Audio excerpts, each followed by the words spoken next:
Bindweed Chapter 1. The morning. Harry awoke. Before jumping from his bed, he took the time to take a deep breath and center himself. He hoped the third Triwizard tourney event should be the final day of this headache. All the work and planning since All Hallows Eve will come down to this last event. After winning each task with all possible points awarded to him, he would be first to enter the maze. He would be 20 minutes ahead of all the other champions. Harry recalled all the visions he had during his summer holidays. Visions of Voldemort plotting a ritual to restore his body. Harry was ready to disrupt those plans if he could. He and Hermione had studied all sorts of ritual magic since his first dream vision of Voldemort plotting to get a new body. He was worried that the plan they had made would fail somehow. There were too many factors that had to occur at the precisely right time. He knew at some point when things went tits up he would be winging it. But one of his most significant abilities was to guess the right course of action and see the little openings and how to use them. He had practiced doing the spells. A few he could do silently and without a wand. He could do the other 6 wandless but not silently. His accuracy wasn't as good as he wished. He had options. If he were wandless, wouldn't be defenseless. Months and then years of trying to keep his summer holiday activities off Dumbledore's radar were not always easy. He often avoided the discussions and agreed to go along with Dumbledore's plans. Then once he left the Hogwarts Express, he would disappear by hiding in plain sight. Harry had to apply himself after his first year. That was when he realized he couldn't allow Ron to distract him from doing his best in class. Finally, the hard work paid off. The results were that he took a different set of elective courses and insisted on dropping divination before day 1 and picking up arithmancy. Even after the headmaster tried to play his legal magical guardian card, Professor McGonagall agreed with Harry. She reported to the headmaster that she had handled the situation, and Dumbledore dropped the issue into the waste bin. Think he had won. Headmaster Dumbledore's loss of control was due to the pitfalls of a person with too many distractions and 3 full-time positions. He ended up doing none of the jobs 100%, and most time he was closer to 10% effective. That was because he was always sticking his nose in other people's jobs and trying to micromanage their departments and positions. Harry shoved all those conflicts aside and tried to clear his mind. He took 3 more deep breaths and exhaled each breath slowly. Then he reviewed the plans for today. Shower, dress, meet up with Hermione. Breakfast, a quiet walk. Lunch, prep for the third and final event. Win the damn thing and move on. Take the end-of-term tests. Escape for the summer. Swinging his legs out of bed and gathering his shower stuff, he headed off to start the day. 15 minutes later, with his hair still damp, Harry wandered down the stairs, leaving a slumbering Ron Weasley snoring loudly, still sound asleep. As he descended the steps toward the common room, he recalled Ron's problems and how he and his dorm mates had resolved Ron's issues. During a dorm meeting, Neville suggested everyone stop babysitting Ron. After a few days, the no babysitting rule had become an unwritten law in the dorm and the Gryffindor house. It spread to the entire tower. Everyone had stopped babysitting Ron. No reminders about homework, no waking him up, and even no telling him to shower or change clothing. This act triggered many of his famous Ron rants about missing breakfast and most morning classes for 4 days in a row. Then, Professor McGonagall got involved after Ron had missed even more morning classes. She read Ron the Riot Act. Then she placed Ron on academic probation, and he was given detention for a month. While in detention, he was required to write essays and do schoolwork that he had not been doing all year. This punishment for Ron ended up with him resenting his life at school. He focused his resentment on Harry and blamed him for everything wrong. Ron still took his irritation out on everyone but had focused several specific anger issues on Harry. The straw that broke the camel's back, severing his friendship with Ron Weasley, occurred the night of October 31st of this year's first term. The night when Harry's name came out of the Goblet of Fire. Harry stood before Ron could even say anything. Standing on the bench while everyone was staring at him, he had made a magical oath. I, Harold James Potter, didn't enter my name into the Goblet of Fire. I didn't ask anyone to enter my name in my stead. I swear this by my magic and upon my life. So mote it. And a flash of light signified magic had accepted his oath. Well, folks, I am still alive, right? Had you expected me to drop dead? Looking around at the mouths hanging open, he cast, Expecto Patronus. and a large silvery stag coalesced from the mist that had flowed from the tip of his wand. Magic still works, so everyone knows I didn't enter my name. End of story. And sat back down. That's when the fight nearly started. Ron blew up and yelled, "Cheater!" Dumbledore made his way down, with several of the organizing committee following behind him to where Harry sat. The first words out of Dumbledore's mouth were, "Harry, my boy, you must complete. The Goblet of Fire has entered you into a binding contract," waving the slip of paper under Harry's nose. Harry eyed the slip carefully. "Nope, Albus, my man, you're mistaken," Dumbledore asked with a dumbfounded look of amazement on his face. "How is that?" Harry took a deep breath. "Well, Headmaster, your instructions stated, for one to enter the tournament, you must be an of-age student. Right? Guess what? I am not of age and, therefore, not eligible to enter. The second of your instructions was, any student who is of age that wishes to enter was to sign your name and write their school's name on the slip of parchment." Pointing at the slip of parchment. "That is my name and is printed on the parchment, not a signature, and there is no school name. That is not even a valid entry slip. Ergo, only a fool would call that an entry slip. That is 3 things you have which are just wrong, Headmaster." Barty Crouch interjected, "See here, child, you must compete in the tournament.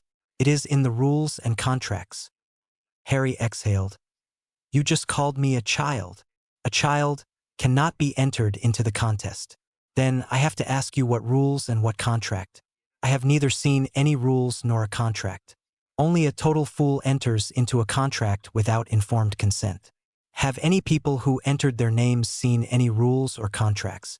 Why should I take any of you at your word about what is in or is not in the rules and contract? You said, pointing at the headmaster, that no one not of age could enter the tournament.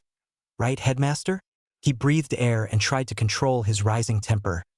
"Did you lie then? Or are you lying now? How can I tell which time have you lied?" Harry turned around to sit down. Ludo Bagman said, "You have to compete." Harry laughed. "Let me see the contract and rules, then I can decide for myself. I am sure you have some illegal betting scheme cooked up. How much did you lose at the World Quidditch Cup? How much do you still owe?" Dumbledore said, "As your magical guardian, I can make you comply and compete?" Those words set Harry's temper off. "Now you claim and play that card. Where was my magical guardian on my 11th birthday? Was that day the absolute deadline by law for my real magical guardian to explain all my rights and duties as an heir to Nobel and Elder House? Well, where was my so-called self-proclaimed and self-appointed magic guardian?" Taking another deep breath, he fired a second verbal volley. "It was also the absolute deadline for my parents' will to be read and executed. Where are my parents' wills? Why haven't they been read and executed? After all, that is the basis of all your claims.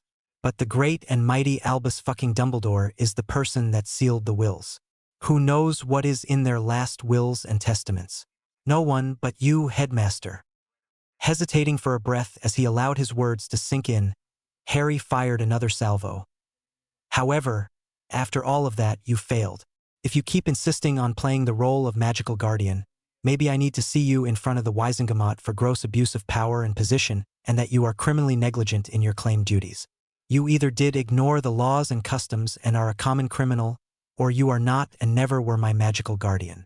Maybe we have an attempt at line theft. I can and will ask the goblins for an audit of the Potter vaults. Suppose you took any money, and I find out you are not my magical guardian. In that case, I will demand that you are sent to Azkaban prison. Either way, you are way off base, Headmaster," spoke Harry as he turned his back to the group. Spinning around, he leveled a last shot at the old man. "The lack of logic in your legal construction that if I must compete, and only of-age students are allowed to enter, then I must be of age and have no need of a magical guardian. Oh, and by the way, people," Harry finished off with these words and with an affectation of talking downward to inferior people, "I understand that contracts are complex and most often misunderstood.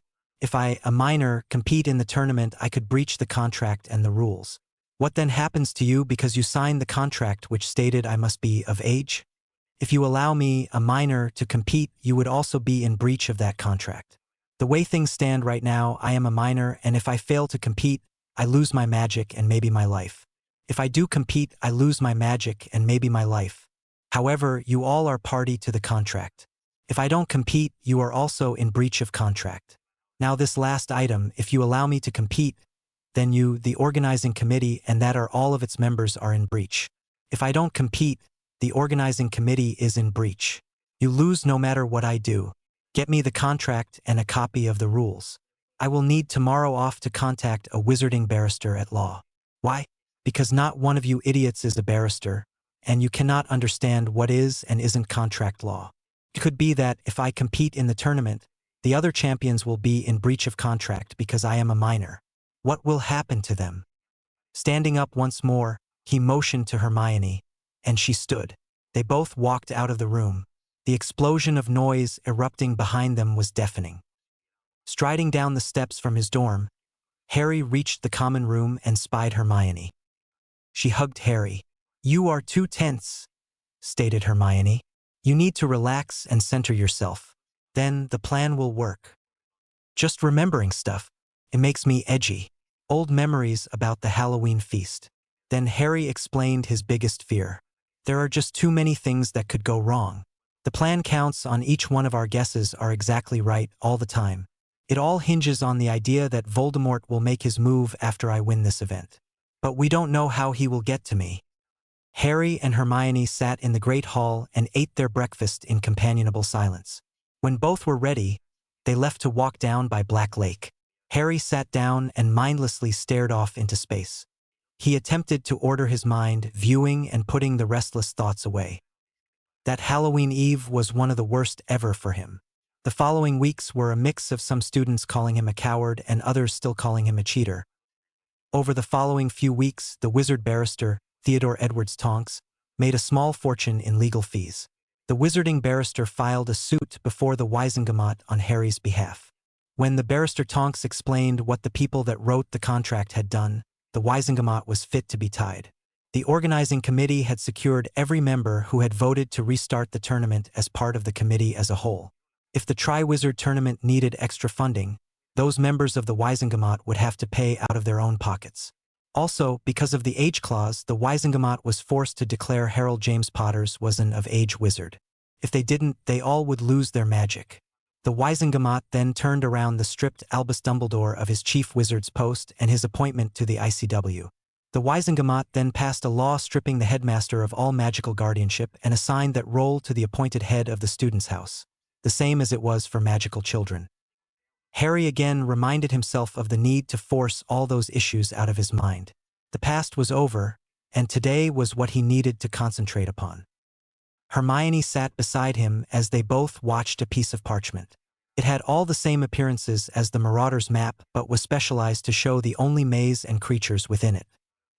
Harry said, "There goes Barty Crouch into the maze carrying the winner's cup to the maze's center. I thought someone said that Mad Eye was supposed to do that. Maybe he is busy, or the headmaster changed his mind," posited Hermione. "Hagrid is there with his blast-ended scroots. Wow, 8 of those things are being turned loose.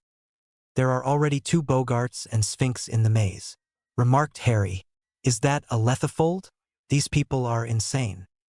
Hermione nodded in agreement as 4 Acromantulas were stationed inside the maze. "Insane indeed. Take no chances today, Harry. Stick to the plan." Harry nodded in agreement, watching the maze shift. Soon it was lunchtime on the day of the 3rd event. Harry and Hermione made their way to the Great Hall. Professor McGonagall met them, and she said to Harry, "Your family is here to share lunch with you." Harry asked, "My family?" McGonagall says, "Yes, the Weasleys are awaiting you for lunch, all arranged by Professor Dumbledore." Harry said with an even, almost detached voice, "I might consider my family to be Ted Tonks, his Andy, and Naimi because they are actual blood relatives, cousins. But, other than Malfoy and his mother and crazy cousin Bellatrix or Sirius, I have no close relatives. The twins are my friends and teammates, not family. Ron isn't even my friend, and if you recall, Molly sent me 6 howlers when Ted Tonks forced the Wizengamot to nullify the unlawful marriage contract with her daughter, which Professor Dumbledore also arranged. So, the Weasleys are not my family now or ever." Harry turned and walked with Hermione into the Great Hall. As the two sat down, Harry said, "Family? Hermione, one day I expect you and your parents to have that title." Hermione sat there blushing at his words. After lunch, Harry had an hour before he was required to report to the contestants' tent. When Harry arrived, he parted ways from Hermione, and her last words to him were, "Remember the plan, all of the plans. Stay safe," followed by a kiss that left a future that she had promised. At the maze, Harry stood patiently waiting as Bagman read the final instructions to the contestants and the public. It seemed those instructions were more for the crowd than the champions. Harry could not pull out his map and look at it. Instead, Harry was counting minutes as he recalled the reiterations of the maze's configuration. If the cannon sounded on the minute, he had a straight run into the maze. It might make 1/3 of the way into the maze before it shifted. Harry raced into the maze as the cannon sounded, following the plan they had developed slowly since his name came out of the accursed goblet of fire. Harry stopped when he reached a solid wall of green. Turning to his left, Harry ran 125 feet, stopped, and turned toward the maze's center. Then, referring to his map, he waited for the labyrinth to shift. Standing there waiting for the maze to change, Harry's mind drifted and recalled the many months of fighting with the Ministry of Magic, Wizengamot, and Dumbledore. All of those appeared at one time or another to want to kill him or steal from him. However, the true realization that not all was as it seemed took place after his first year. After getting help from the twins in escaping his relatives, Harry went to St. Mungo's for his injuries from his so-called uncle. While in the hospital and showing the bars on his window to Dumbledore, Dumbledore backed off his demands that Harry return that summer to the Dursley. Instead, he got a room at the Leaky Cauldron for the summer between his first and second year. Catching himself, he called his awareness back to the present. Harry felt the magic build just before the maze shifted. He ran forward again. Harry ran until another solid wall of the hedge stopped him. There he turned right and ran 45 feet and stopped and turned to face the center and waited until the maze shifted again. The maze reformed again, and Harry ran forward again. He stopped before he reached the wall, which would have prevented him from moving forward. This time, he turned left, ran a few yards, stopped to face the center of the maze and waited. Harry thought about his second year absent-mindedly. How hard he had worked. Harry had become lost when Hermione got petrified. How he struggled and worked alone. Forced to become a better student by her absence, Harry worked at taking notes for Hermione. Notes as she would take. He would set and read aloud the chapters assigned for reading. His grades improved over time during that year even more. He revised his notes aloud, reading them to Hermione. After being unpetrified, Hermione told him she remembered every word he spoke. Harry felt all his hard work was worth the effort. The hug he received as a reward made him realize how much he valued Hermione and how much he had missed her daily companionship. The second summer, he didn't even go to the Dursleys but went directly to Leaky Cauldron. He again paid for and got lessons from the goblins just like the prior year. As they preferred being called, the Petra encouraged him to read and study.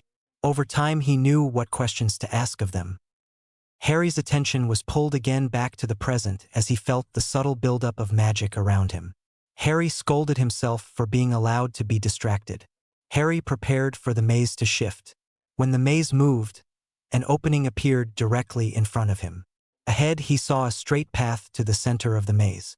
The trophy cup was finally gleaming within his sight. Without glancing left or right, he raced forward. As soon as he reached the goal, he allowed his fingers to close, grasping the cup. The crowd cheered when the maze flashed with the multicolored display of a portkey. Harry was gone. Harry felt the wrenching feeling as if someone had hooked him just behind his navel and pulled him across the fabric of the universe. The dizzy swirling of colors filled his eyes. The wonder of portkey travel, he thought. Harry remembered the harsh lessons he had learned after the World Cup portkey trips. The trip to the World Cup. What a cluster that turned out to be, he recalled. The game itself was great. It was what had happened after sunset, which still made his stomach clench. The explosions, the fires, the screams of pain and terror. Then, when he was separated from Hermione and the rest of the Weasleys, he stumbled upon the 3 Death Eater scum, raping those two girls. Without a second thought, he cast the Bombarda charm 3 times quickly and watched as their heads disappeared in a red mist. It was so easy. A slash and a 3-syllable word. Then the memory of picking up the youngest girl and carrying her out of harm's way to the edge of the woods. Hearing more screams from the camp, Harry made 4 more trips to rescue people. He was then being called in front of the Wisengamot. They demanded an explanation of why he had killed rather than stunned the people he claimed were raping. During that trial, he was prosecuted by Dumbledore. During the entire ordeal, Albus had what Harry called Dumbledore's disappointed grandfather's face on the whole time. When asked about his actions, Harry replied, "I protected the innocent." Dumbledore asked, "What about those you killed? They were not given a chance to repent." Harry asked, "How many times and how many chances have they had and still didn't repent? They made their choice. I made mine. I stand by my choices and my actions." He turned to look at the Wisengamot chamber and gallery full of people. If those had been your daughters, grandchildren, or even your wives, would you have wanted those criminals to get a 3rd or a 4th or more chance to repent? Would you have stunned them if you were in my shoes? Harry asked as he stared at a scarred oar. "No. You would have done just as I did. I put them down like the animals they were. That night I made 5 trips taking witches and wizards to the safety of the woods. Each of them was in danger of losing their life. One group of people was being subjected to the pain curse. The men in Death Eater garb yelled, 'Crucio!' and laughed at the screams. What should I have done? Just ask them to stop, please?" Harry was cleared of any wrongdoing when the vote was taken and tallied. He was allowed to leave, and the vote was that no charges were pressed.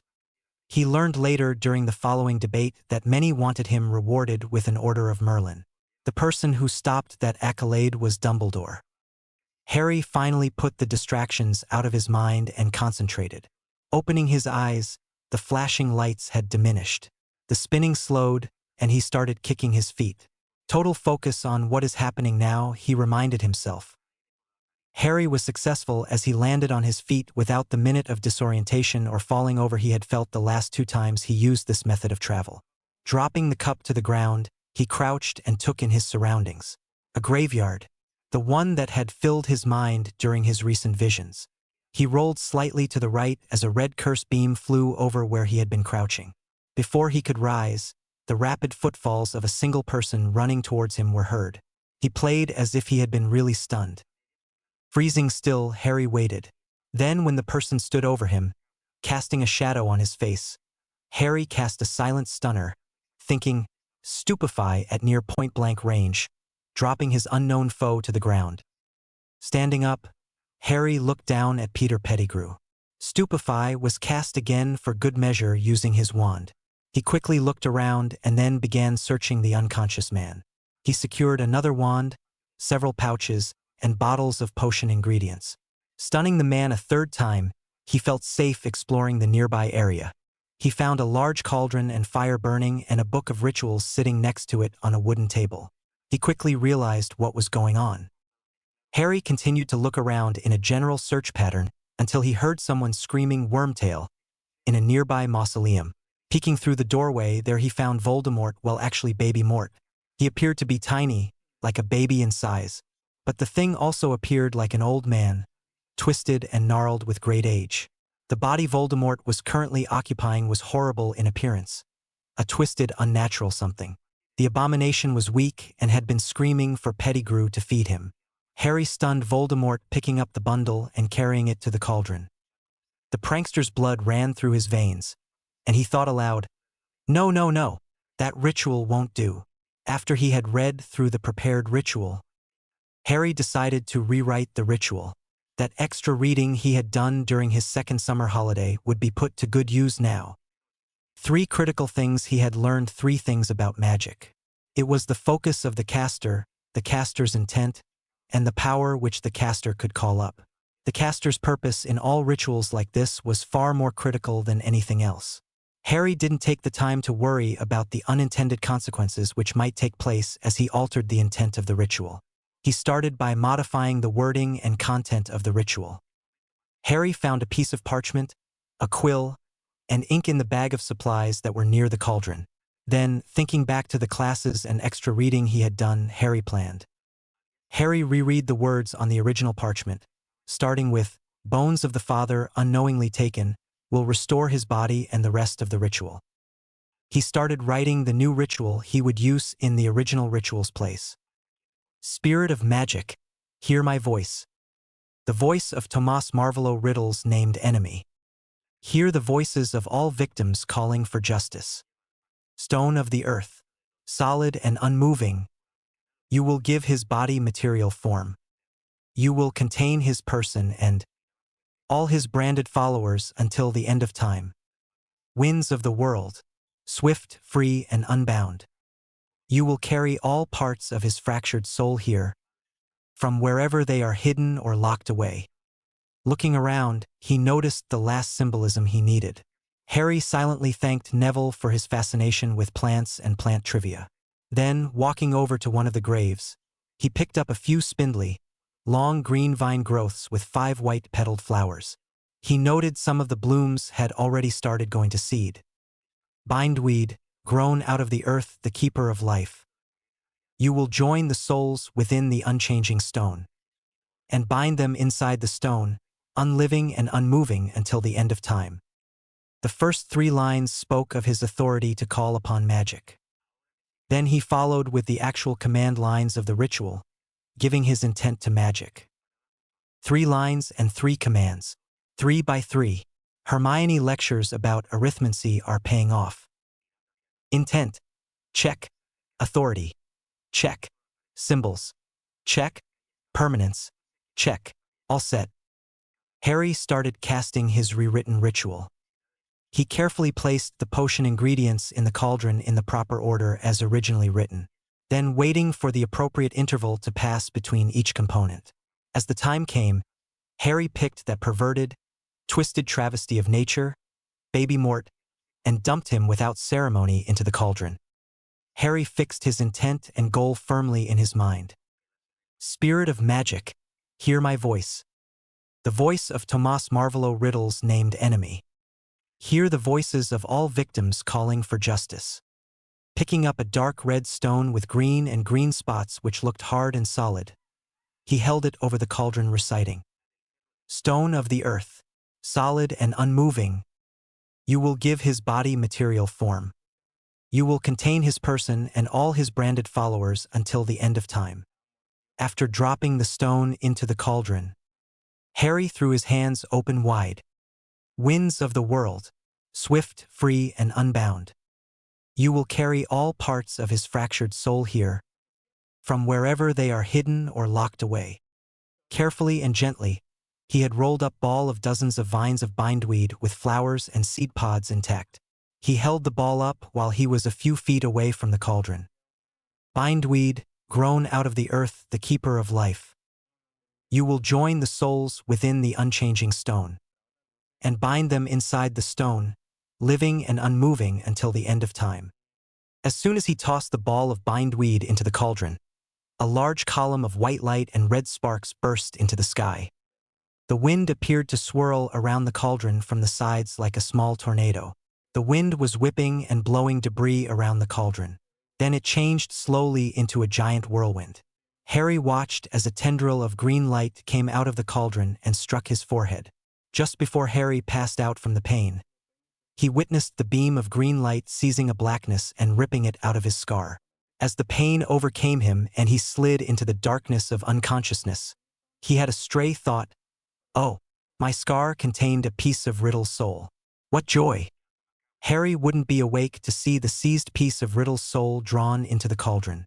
Over the next several minutes, objects would swiftly arrive, and the magic of the ritual would extract and seize the pieces of Riddle's soul, drawing them into the cauldron.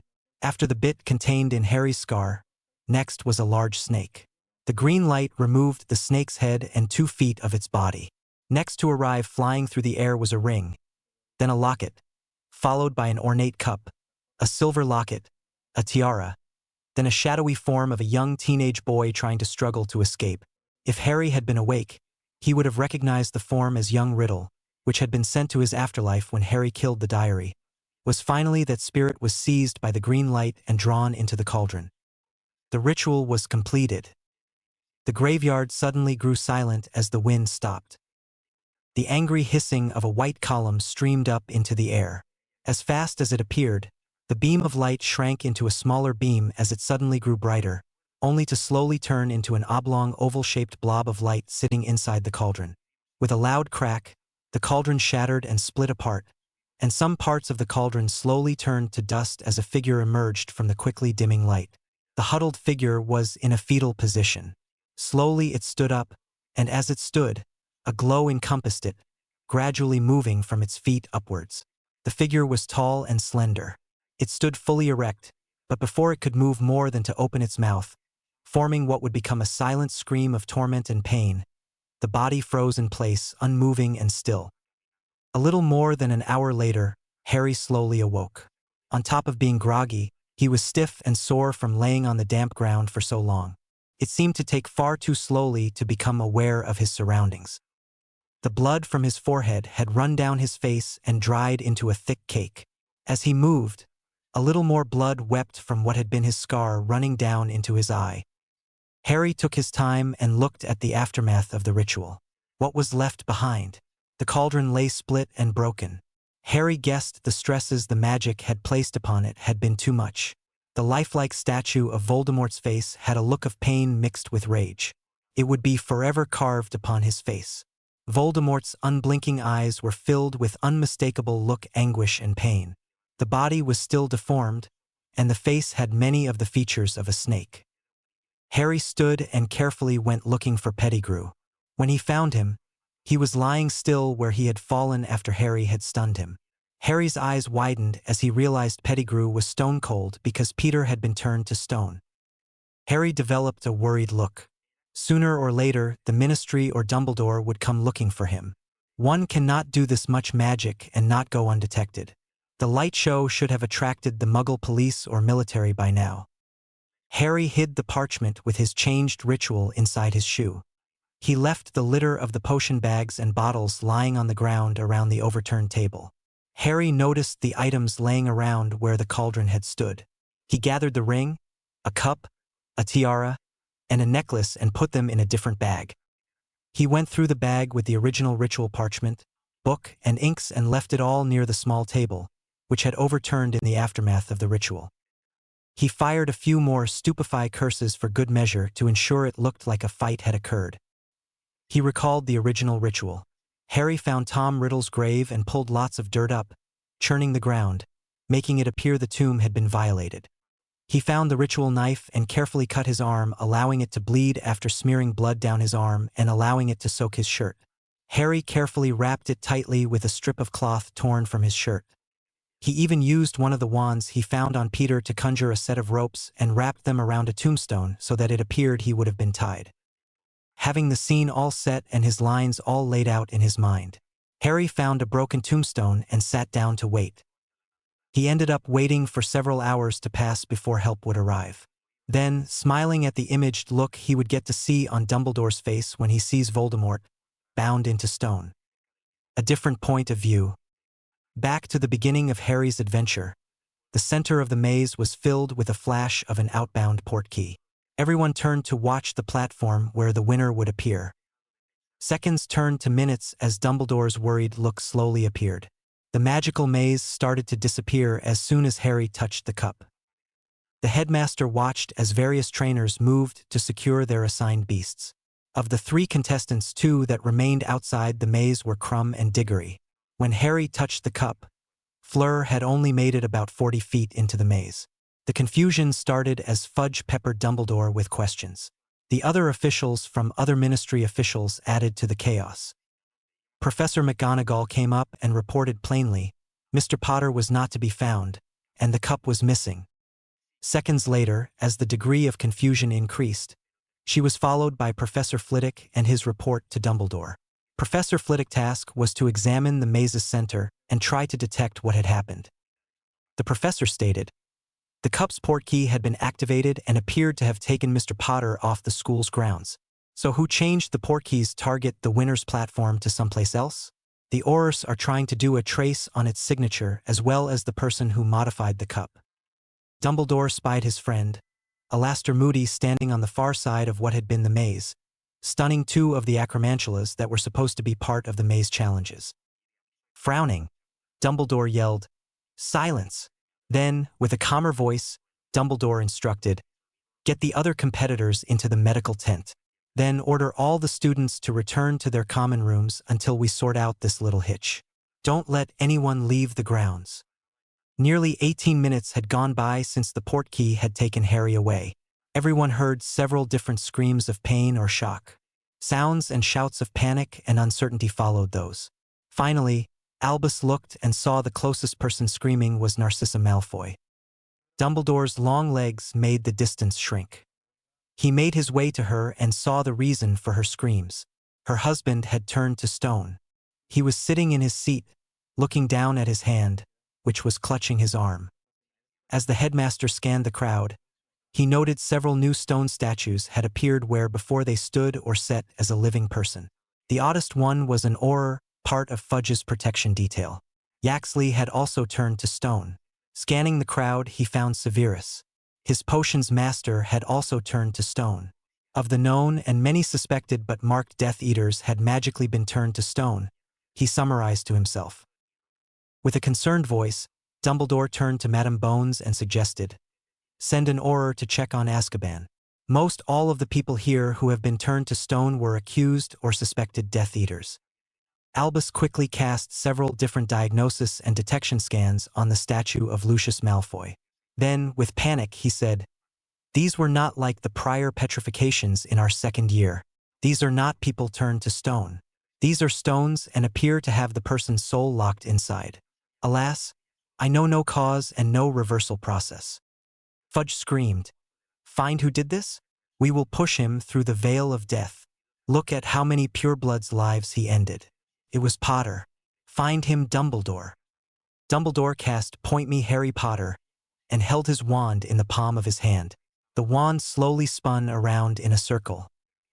"He is located someplace which has been magically hidden," he declared. An Auror flew up the path from Hogsmeade on a broom. Upon spotting Madame Bones, he veered in her direction. Stopping beside Madame Bones, he leaps off his broom and stands at attention. After she acknowledged him with a nod, he reported, "A large outburst of magic in a Muggle area in the Yorkshire area. We are having trouble locating the exact place, but 3 teams are working on it. One of the magical signatures in the play seems to be Harry Potter's. Still, nothing is showing up in the magical underage detection network. No magical trace violations." Madame Bones turned to Dumbledore. "Albus, do you know why Potter would have been taken to someplace magically hidden in Yorkshire? I have 3 squads searching in the area now." Albus frowned. "I expect this was an attempt to return Voldemort to a new body. I believe this was all part of Voldemort's original plan with the final result of Harry Potter's abduction. The goal was to force him into some dark ritual to restore Voldemort's body. If I recall correctly, Voldemort's mother and father were from Little Hangleton in Yorkshire." Fudge's face turned an ugly color of puce and shouted, "He is dead! The Dark Lord is dead. Dead people do not come back to life." Dumbledore frowned. "Speak to the unspeakables, Cornelius. I know of 4 or 5 ways. The ancient Egyptians and Chinese both had different ways." Continuing in his teacher mode, Albus recited, "Stories about Atlantis are said to have been destroyed because their method of attempting immortality was so abhorrent to magic that magic refused to allow it. The few who escaped the island became the Dementors. Many people have used different methods to gain a sort of immorality, including vampires, which are humans that have died once and returned to a life of a sort. So you see, Cornelius, just because you don't know how it is done, doesn't mean it is impossible." Fudge stared at Dumbledore. "He can come back?" Dumbledore asked a simple question. "Did anyone ever see his body?" "That is evidence of death. A lack of prima facie evidence is a clue, Minister. There are many ways to trap a soul on this side. Ask any ghost in the castle. Necromancy is the name of one of the darkest of arts. It does exist and isn't talked about in polite circles. All our books on these subjects are in the headmaster's private library. All access is restricted to on a need-to-know basis. I understand Gringotts Cursebreakers know about them and how to deal with them, The unspeakables and headmasters are charged with keeping the books, so we know how to fight these dark arts. I know Voldemort made at least one anchor, and it was destroyed 2 years ago by Harry Potter. Why is Potter always in the thick of everything? Last year it was the nonsense about Sirius Black and the lie he was innocent, and now he has cheated his way into this tournament. Fudge blurted out. Well, Minister, Dumbledore explained, Harry Potter was the person Voldemort went to kill that night in October. Not his parents. Albus smiled as Fudge shuddered at the name. Harry fought his shade during his first year here, and then again in his second year he destroyed one of Voldemort's soul anchors. Last year Potter cast a Patronus strong enough to drive off all the Dementors you had stationed around the school grounds. This year he won every segment of this tournament, competing against students 3 years older than him. Between you and I, Minister, there is a good reason Harry Potter is in the thick of things. Now, I believe that he has become magic's own champion. I know he didn't enter himself or ask someone else to enter his name into the Goblet of Fire because of his oath on his magic. His entry slip was a parchment torn off one of his old school assignments. No school name was listed as required by the rules. Now that I have been thinking about the matter, his doing magic doesn't show in underage officer of magic because Barty and Ludo forced him into this tournament. They declared him an of-age wizard, when they wouldn't let him withdraw his name because he was an underage wizard. The Wisengamot even ruled that Potter was an of-age wizard because of the contract. The goblet might have stripped us all of our magic otherwise. We have Miss Granger to thank for that. Harry insisted on getting a copy of the contracts and rules. She discovered the problem and a simple solution for it. We can strip him of that declaration after the tournament is over if it becomes a problem. Fudge looked pensive for a moment. Then, before he could speak, Dumbledore pointed out, "Did you know Sirius Black never had a trial or hearing? He was sent to prison on Barty Crouch's authority alone. I don't believe Bagnold signed off on it. 12 possibly innocent people went to Azkaban without hearings or trials. Simply on the orders of one person. Would you think it right if Madame Bones decided on her whim to send you to prison? What about Dolores, Weasley, or Marchbanks? Even 2 years ago, you sent Hagrid to prison on just your say-so, just to be seen doing something. You kept him there even after the attacks continued. Now, it is up to you to set the course of the next few moves. Today could be your highest or lowest moment in history for you. How are you to be remembered in the years to come? A weak man or a strong man? Either way, the next few minutes may be the most important decision of your career. There is a reason only Death Eaters and accused Death Eaters have been turned to stone. Cornelius. Lucius is no more. Make a clean break while it is possible," warned Dumbledore. Madame Bones said, "I have an idea. Have Dumbledore make a portkey to Little Hangleton, and we can do a sweeping search of the area and see what we can find." She nodded in the affirmative and called aloud, "All Aurors to me." She designated 5 to stay and provide security. The rest are coming with us. Albus Dumbledore summoned a considerable length of rope, charged it with the portkey charm, Portus, and watched as the rope glowed a soft blue color. When Madame Bones signaled all were ready, Albus commanded, "Activate!" And 20 Aurors and the Minister of Magic, the head of the DMLE, and Albus Dumbledore spun away in a rainbow of colored lights. Harry looked up after hearing the 4th set of whirling sounds. He understood that was the sound of an incoming portkey. This one was the loudest, so maybe it was the closest or a larger group of people. It had been nearly 2 hours after the first portkey sound by his reckoning. Harry responded again by shooting up red sparks. That was the signal of a wizard in distress. He was afraid of leaving the graveyard and the evidence contained inside. He knew he would need the stone bodies of Pettigrew and Voldemort to explain what happened, and to free his godfather, Sirius Black. He didn't know what sort of wards or charms were around the graveyard. Still, there had to be some reasonably heavy ones because no notice had shown up for underage magic. Harry sat exhausted and sent yet another streak of red sparks, and finally, he heard a voice in the distance calling, "Harry!" Harry strolled towards the voice. Every few stopping feet sent up red sparks. Finally, when he reached the graveyard's edge, he stopped and called out and shot up red sparks. Finally, after many minutes of this magical cat-and-mouse game, he saw figures in the thick evening mist slowly appear.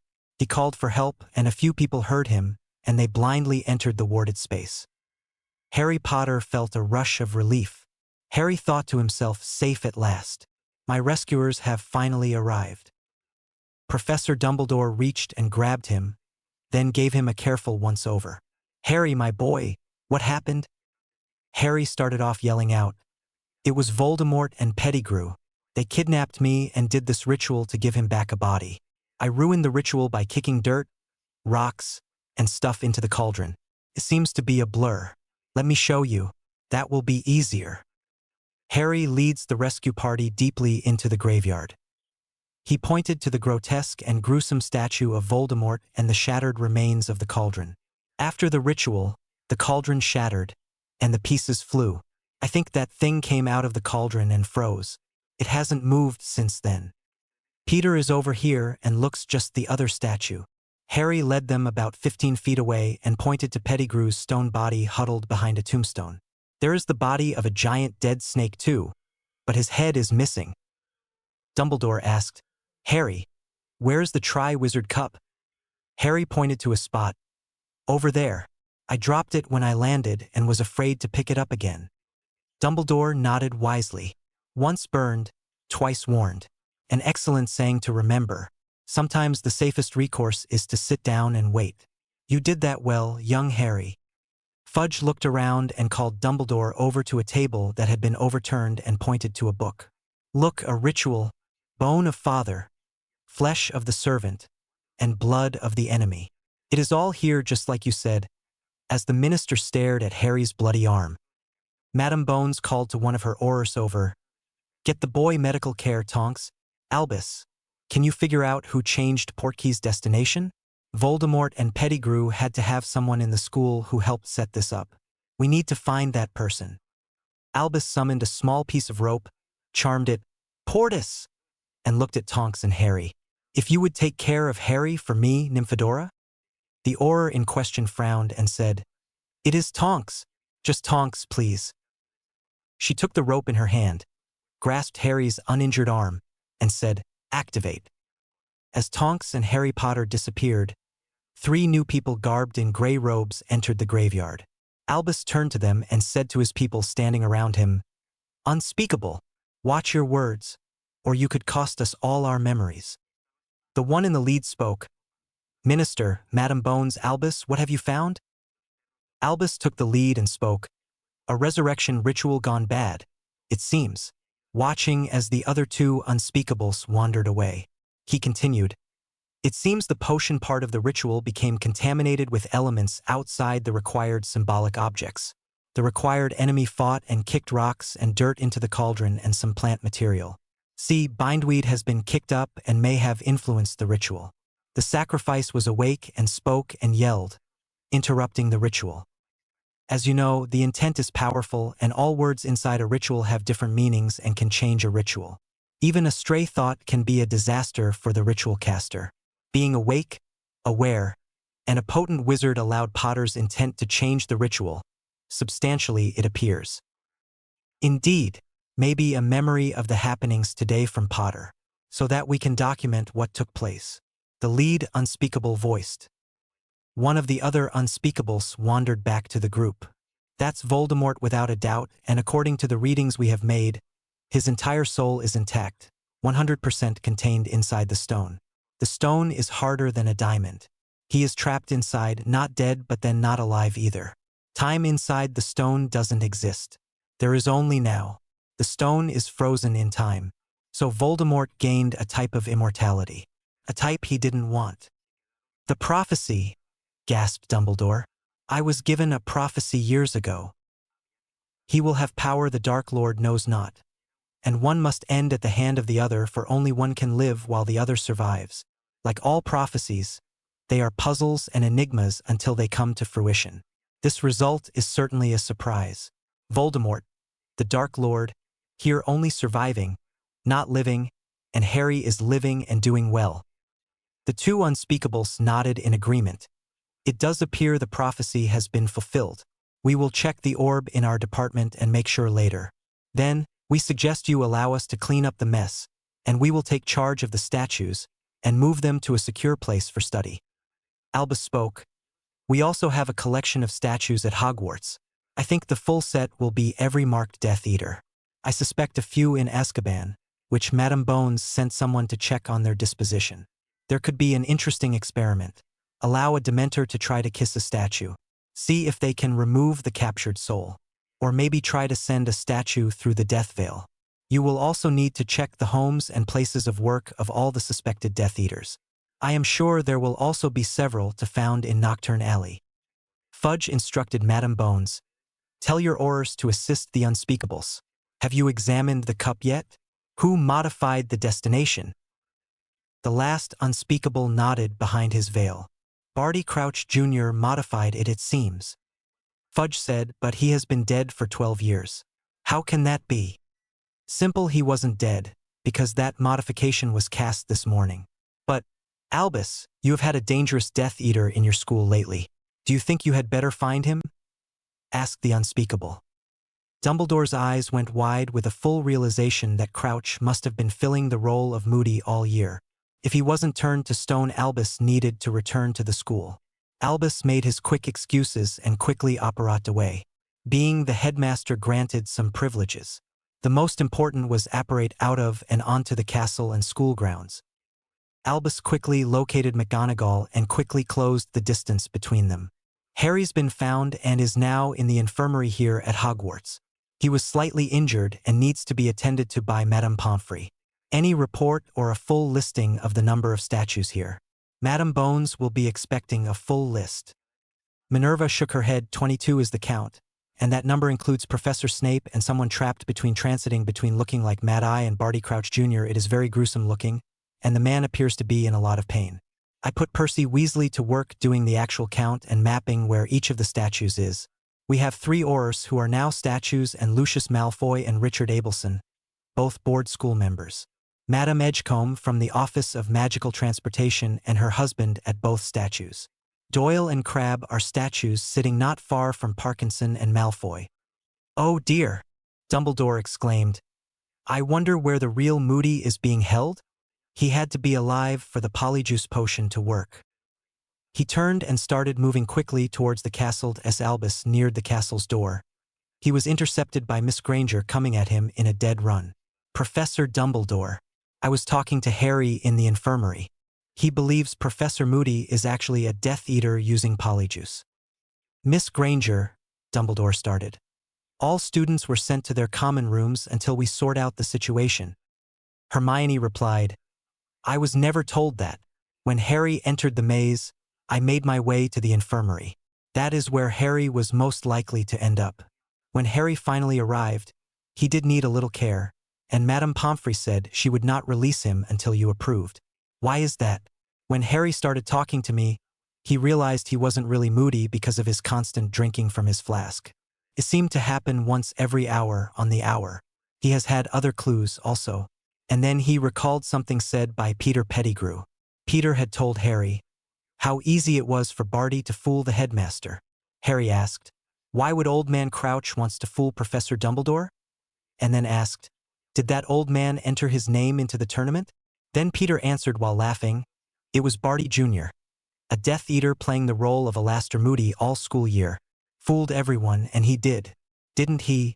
While he laughed. The two had approached Moody's office, and Albus simply asked aloud, Hogwarts, override the locks and allow access to the Defense Against Dark Arts professor's office. Both drew their wands, and the headmaster ordered Hermione to stay outside as Albus peered inside. From just outside the doorway, he cast several different detection-type charms. 3 tripwire alarms, and the first one is charmed to be rearmed if the other 2 if it are disarmed. Paranoid much, Alastor, muttered the headmaster. After casting a disarming charm and before he entered, the wary headmaster found one of the tripwire wards had armed a hazardous Muggle explosive device as it was disarmed. That device would have killed everything in the room. So after Dumbledore disarmed the device and vanished it, he proceeded into the room. After a quick look around, he motioned for Hermione to enter. He spoke, touch nothing. Use only your eyes and observe. What do you see? Hermione looked around, slowly spinning at 360 degrees several times. Looked everywhere and frowned. It is what I don't see. Everything appears normal and correct on the surface. I see nothing personal in this room. A chair with a cushion that appears to never have been set on. An inkpot that is full and still sealed at the end of the term. It should have been highly used to mark papers. A new quill never used. Even the desk blotter is in perfect condition. Moody never used this office. It is a front, a distraction.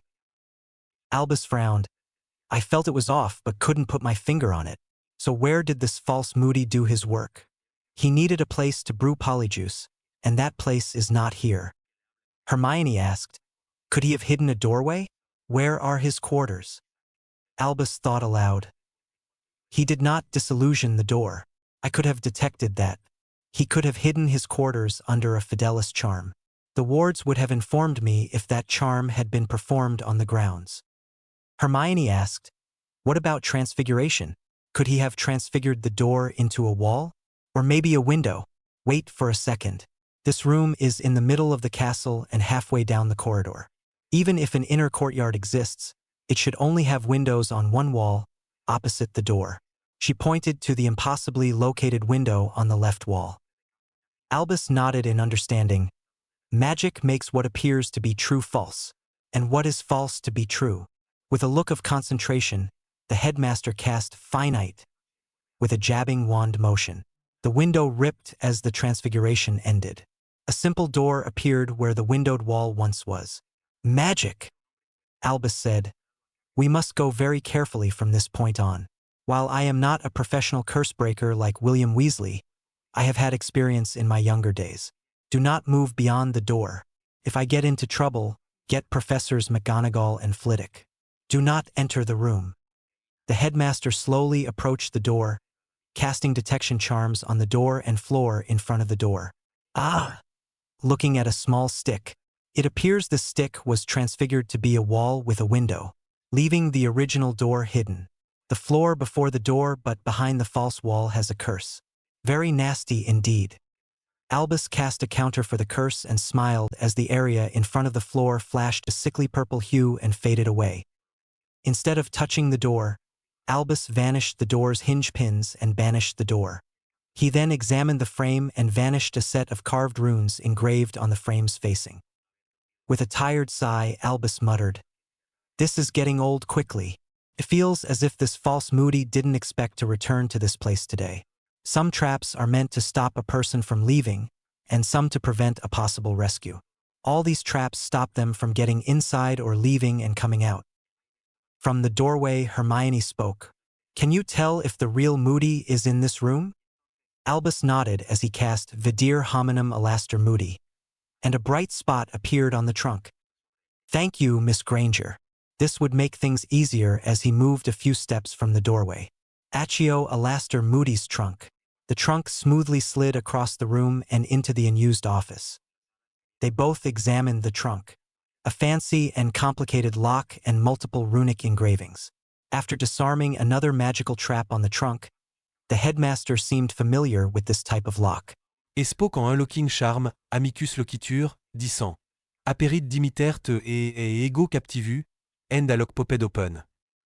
Opening the trunk revealed an opening with a ladder attached to the side of one trunk's walls.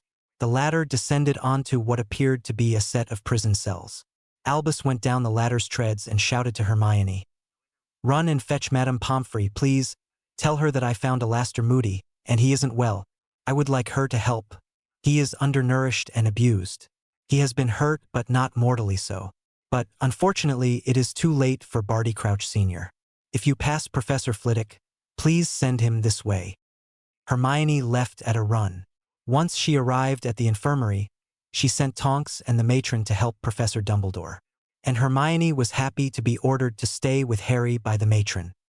She watched as Harry sat on his bed and practiced his occlumency. She understood he had been running overdrive for most of the day and needed to order his thoughts. As he sat back in the hospital bed, Harry was slowly constructing memories of events that never happened. A moderately skilled occlumens could build pretty good false memories. A better and stronger occlumens could make memories out of whole cloth, which would pass the most careful examinations. Harry felt the key was not to try to modify an existing memory but build an entire memory from scratch. He had read that there would be no reason to question his memories without any contradictory memories from witnesses. His advantage was that he had been teaching himself occlumency the summer before his 3rd year. So when Professor Lupin had led him to the Patronus charm, both were surprised at how easily he performed it. Professor Snape habitually snooped through everyone's mind during classes and meals. Months ago, Harry realized he could prank Professor Snape and start playing with false memories to test his ideas. One of the better false memories he had constructed was a fake memory of Draco Malfoy mocking several people. The first memory Harry made and implanted into Draco's mind was him mocking his own father. The second memory Harry planted was Draco mocking Professor Dumbledore's mannerisms. Finally, Harry felt his greatest prank was a false memory of Draco making fun of Severus Snape. This one he planted not only in Draco's mind, but Crabbe, Doyle, and Parkinson's mind as well. The memory was of Draco standing in the common room, saying out loud, "I can shit on Snape's plate in the middle of dinner in the Great Hall and piss in his cup, and Severus will thank me and give me points for the excellent steak and ale and then blame Potter and the mudblood bitch for the smell." That memory had enraged the potions master so much he actually took points from Malfoy for no reason during class. Now, to work on the new sequence once more. Harry slowly wound the memory back and forth until everything appeared seamless. He then buried what really happened in the back of his mind, behind all his childhood memories. His pain at the Dursleys' hands would scare most people away. He practiced the memory starting at the beginning and playing forward a dozen times in a row. He knew one thing: the more he played the memory in his mind, the more natural it would seem to others when they used legitimacy on him or if he gave his memory to be used in the pensive.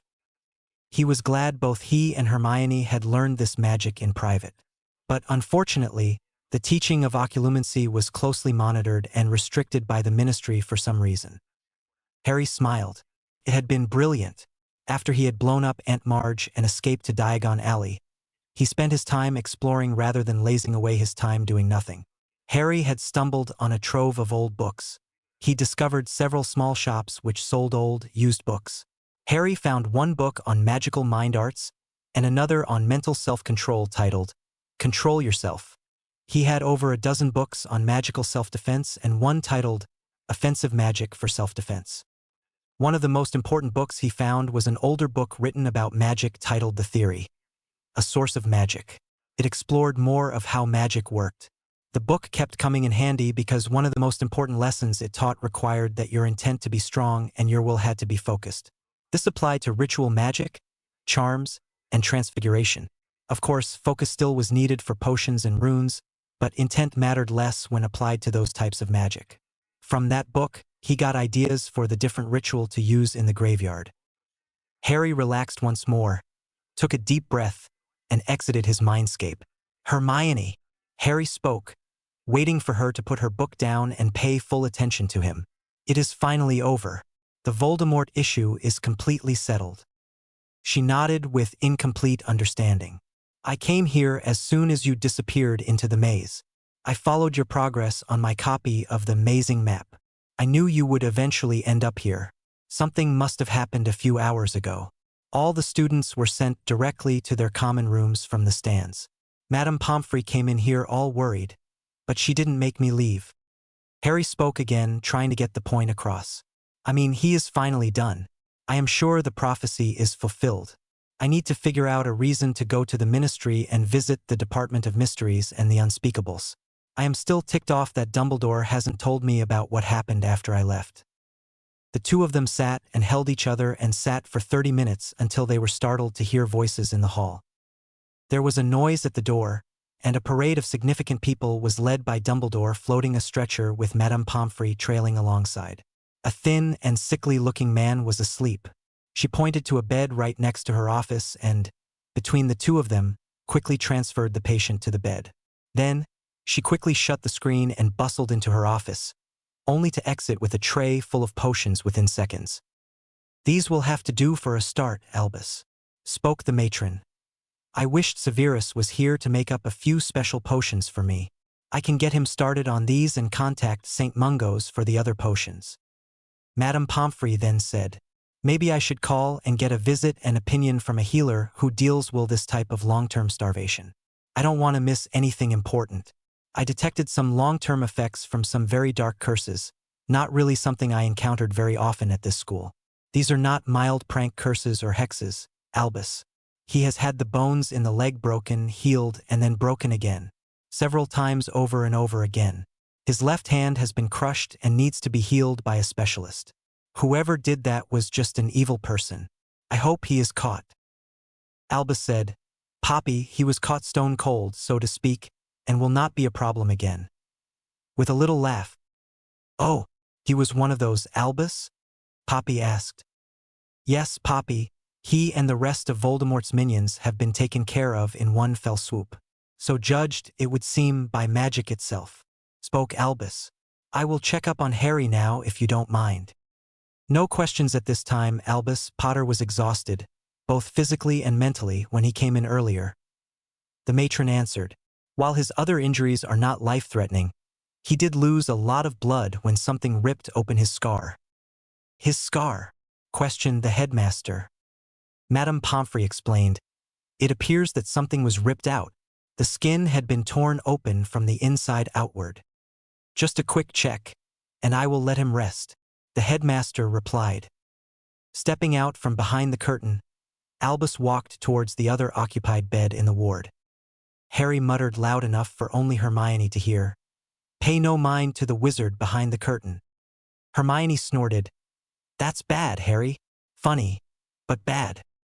The headmaster stood at the foot of the bed, and Harry didn't look directly at him first.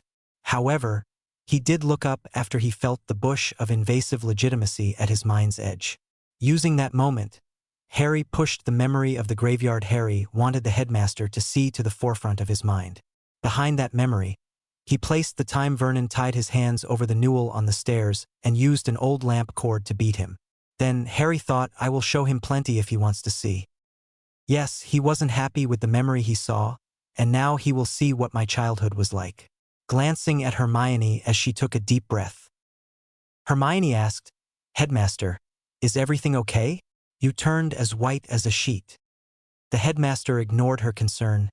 Quite all right, Miss Granger. This has been a trying day for all of us. I still have much to take care of before the night ends, and I get to visit the comfort of my bed. Harry took the time to look into the headmaster's eyes and watched him look away quickly. Harry thought Dumbledore was afraid to see more. His painful childhood memories scared the old man away. Harry spoke. I understand, Professor Dumbledore. But, as usual, I left a mess for you to sort out again. Never mind that, Harry, my boy. All things will be sorted out. The big thing is you stopped Voldemort from coming back once again. There may be some collateral damage and fallout. Some people will be very upset about the events of today. Others will not understand what happened at all. There will even be some confusion and chaos that will take place. Then things will slowly return to normal and everyone will be happy, stated the headmaster as he turned and walked away. Harry took his wand and moved in a complex pattern as soon as the old man left through the doors. He then held up 3 fingers. First, he pointed to the foot of the bed, her book, and his shoes. Next, pointed to his ear and held up 2 fingers to indicate Dumbledore had placed 2 listening charms and, then, pointing at his shoes, made a walking motion with his fingers to indicate a tracking charm on his boots.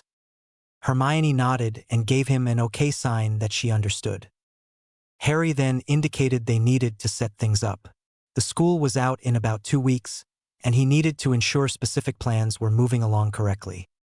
Hermione said, Harry, when you can, are you going to Wesley's this summer?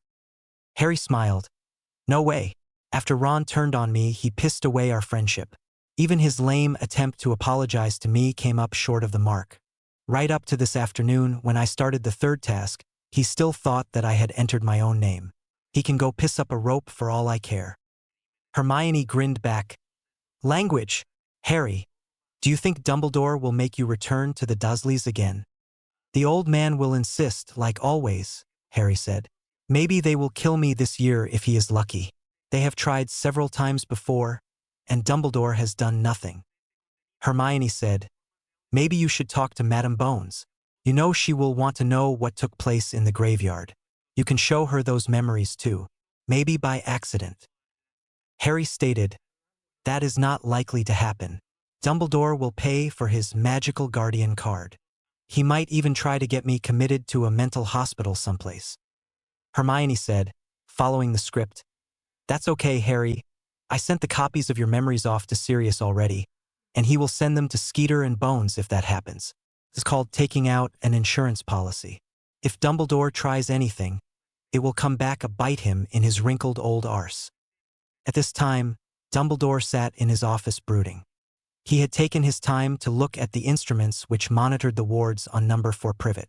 They were working as they had always done, but not how a ward usually should have performed, but they appeared to be working somehow.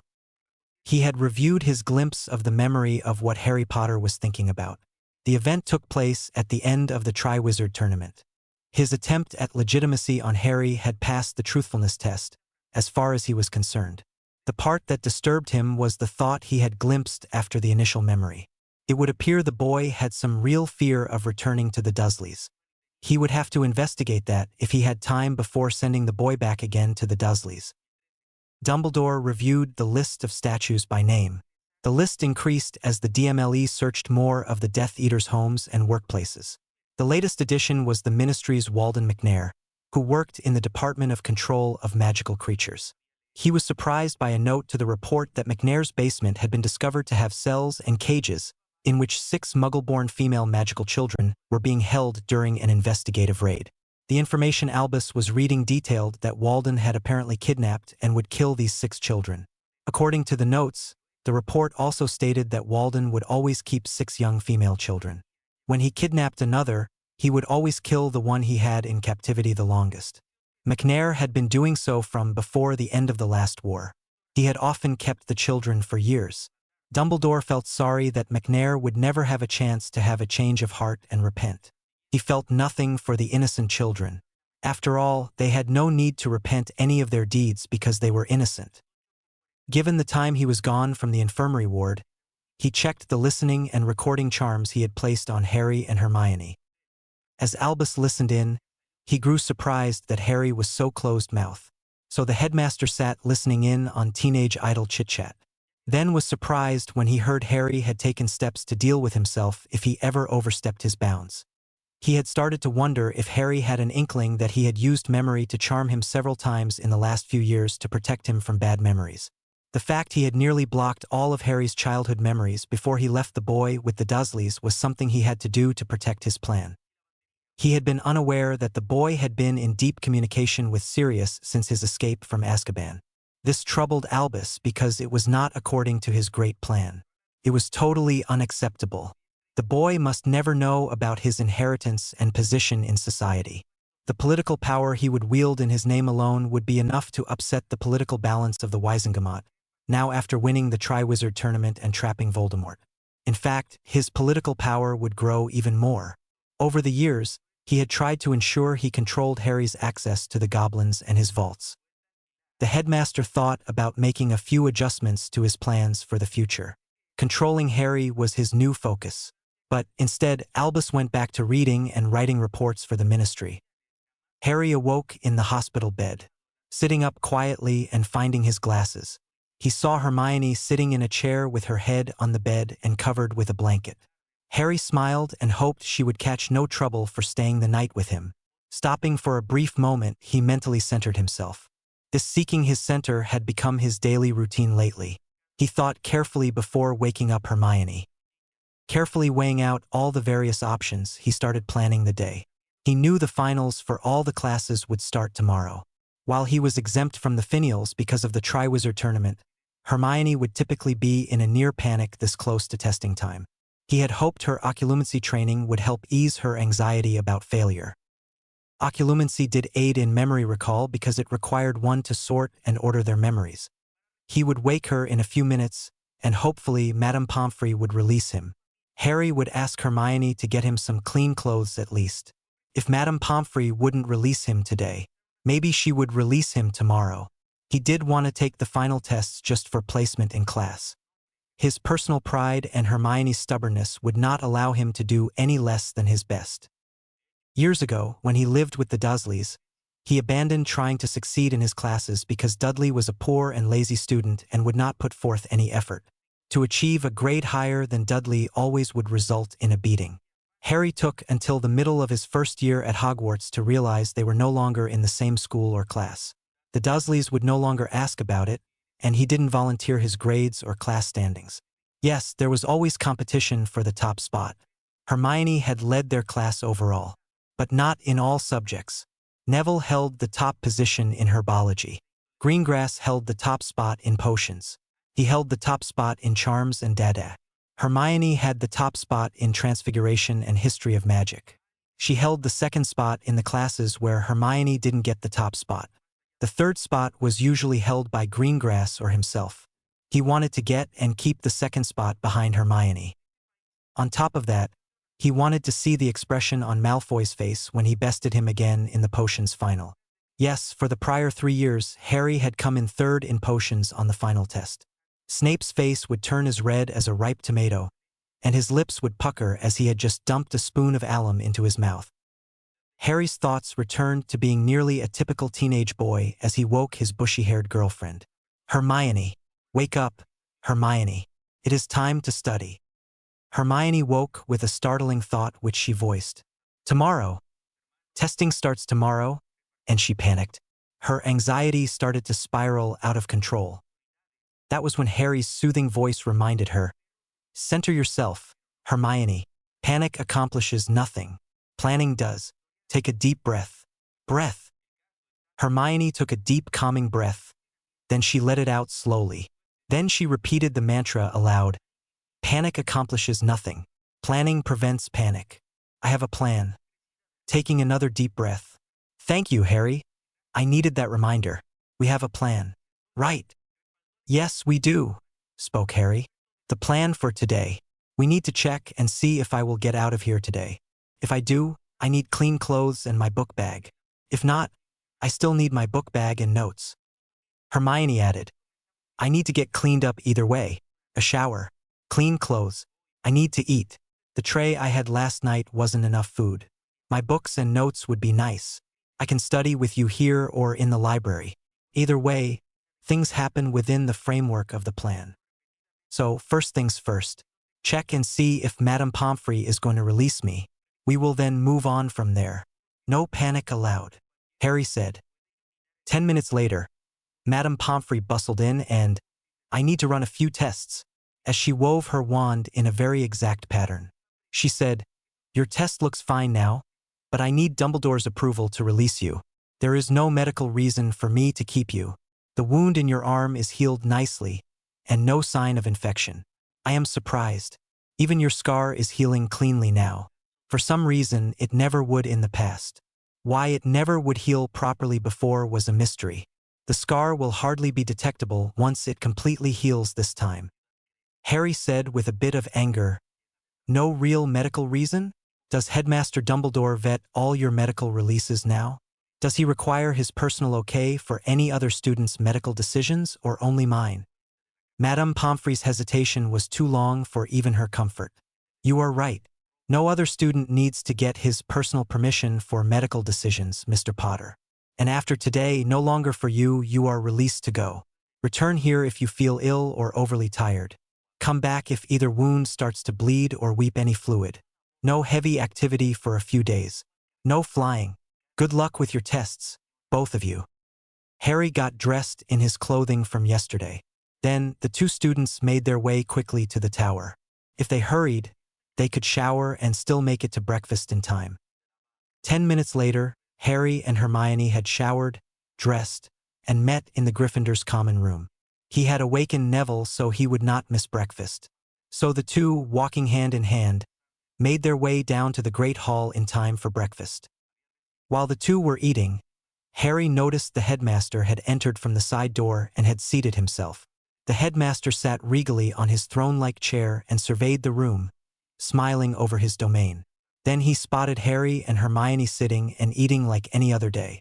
His smile slowly disappeared. Then a look of anger appeared briefly, followed by a frown. Finally, he stood up and quickly approached the two students. Harry said, Here it comes. Mount Dumbledore is about to explode. Harry pretty well ignored the headmaster as he made his way to the table. The headmaster stood for a moment or two before he started to speak. Harry, I was not aware that I had approved you being released from the infirmary yet. Harry shook his head in disbelief. I wasn't aware you normally vetted Madame Pomfrey's medical decisions, headmaster. She seemed upset when I asked if you vetted all her releases and medical decisions or just mine. When did you become qualified to make medical decisions?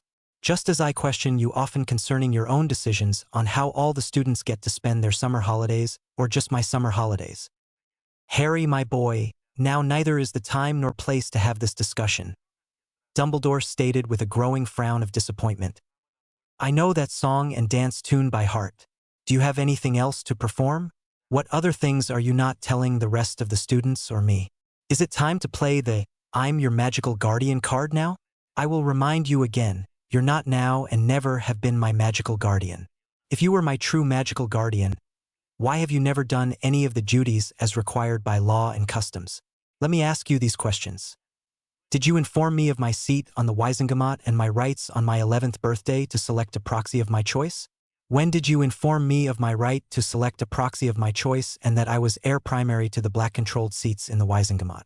That makes one wonder what deals you made in the back room with Malfoy. You let him unlawfully sit proxy on a seat he claims as his own. Was it to protect his son's interests as if he were the heir black? He is not heir black. I am and have been since my own great-uncle Orion Corvus Black died. Right? When did you tell me about that also-great headmaster and false claimant of magical guardianship?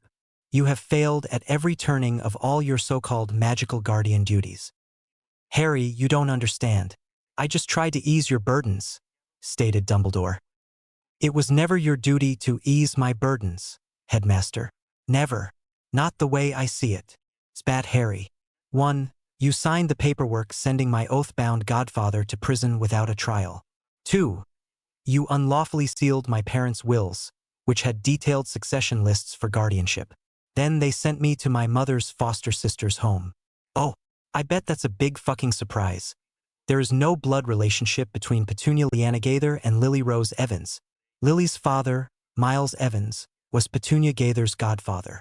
When a drunk driver killed Petunia's parents, Miles Evans, a single man, took Petunia Gaither into his home. He hired Susan and Ralston as a nanny. The two became friends and later married. 9 months later, Lily Rose Evans was born. So now, play the so-called blood wards and protection card again, headmaster. Another question, headmaster. While you can think of another falsehood to shovel some bullshit out of your ass, why did you allow the harassment this year to continue when you knew I didn't put my name in the cup? Same as with the crap you allowed when people thought I was the heir of Slytherin. Harry, how did you find out these things? Albus asked worriedly. It doesn't matter how I found out the truth, does it? It is funny you called them things when others call them the truth, right? Does it make your actions any less wrong or criminal? Hagrid made a major blunder when he took me to Diagon Alley. When I paid for my uniforms, we didn't stop by and pick them up before we left. So I had to make a second trip to Diagon Alley to pick them up. I decided to buy a few more books that would help me understand the magical world, and I needed more money to buy those books. While at Gringotts, I discovered some of your duplicity. The goblins referred me to a few books on wizard law, magical customs, and finance. During my second year, after I accidentally blew up good old Not My Aunt Marge, I spent most of the summer learning many important things. I learned goblins speak a language called Petramike, not gobbledygook. Amazing, isn't it? The one thing the people of Petros respect more than making money is a curious child interested in learning. Harry looked up at the table and saw Professor Flitwick. Harry called out to the littlest professor in Petramike, Kotayumak Gaug Cetera Moheche.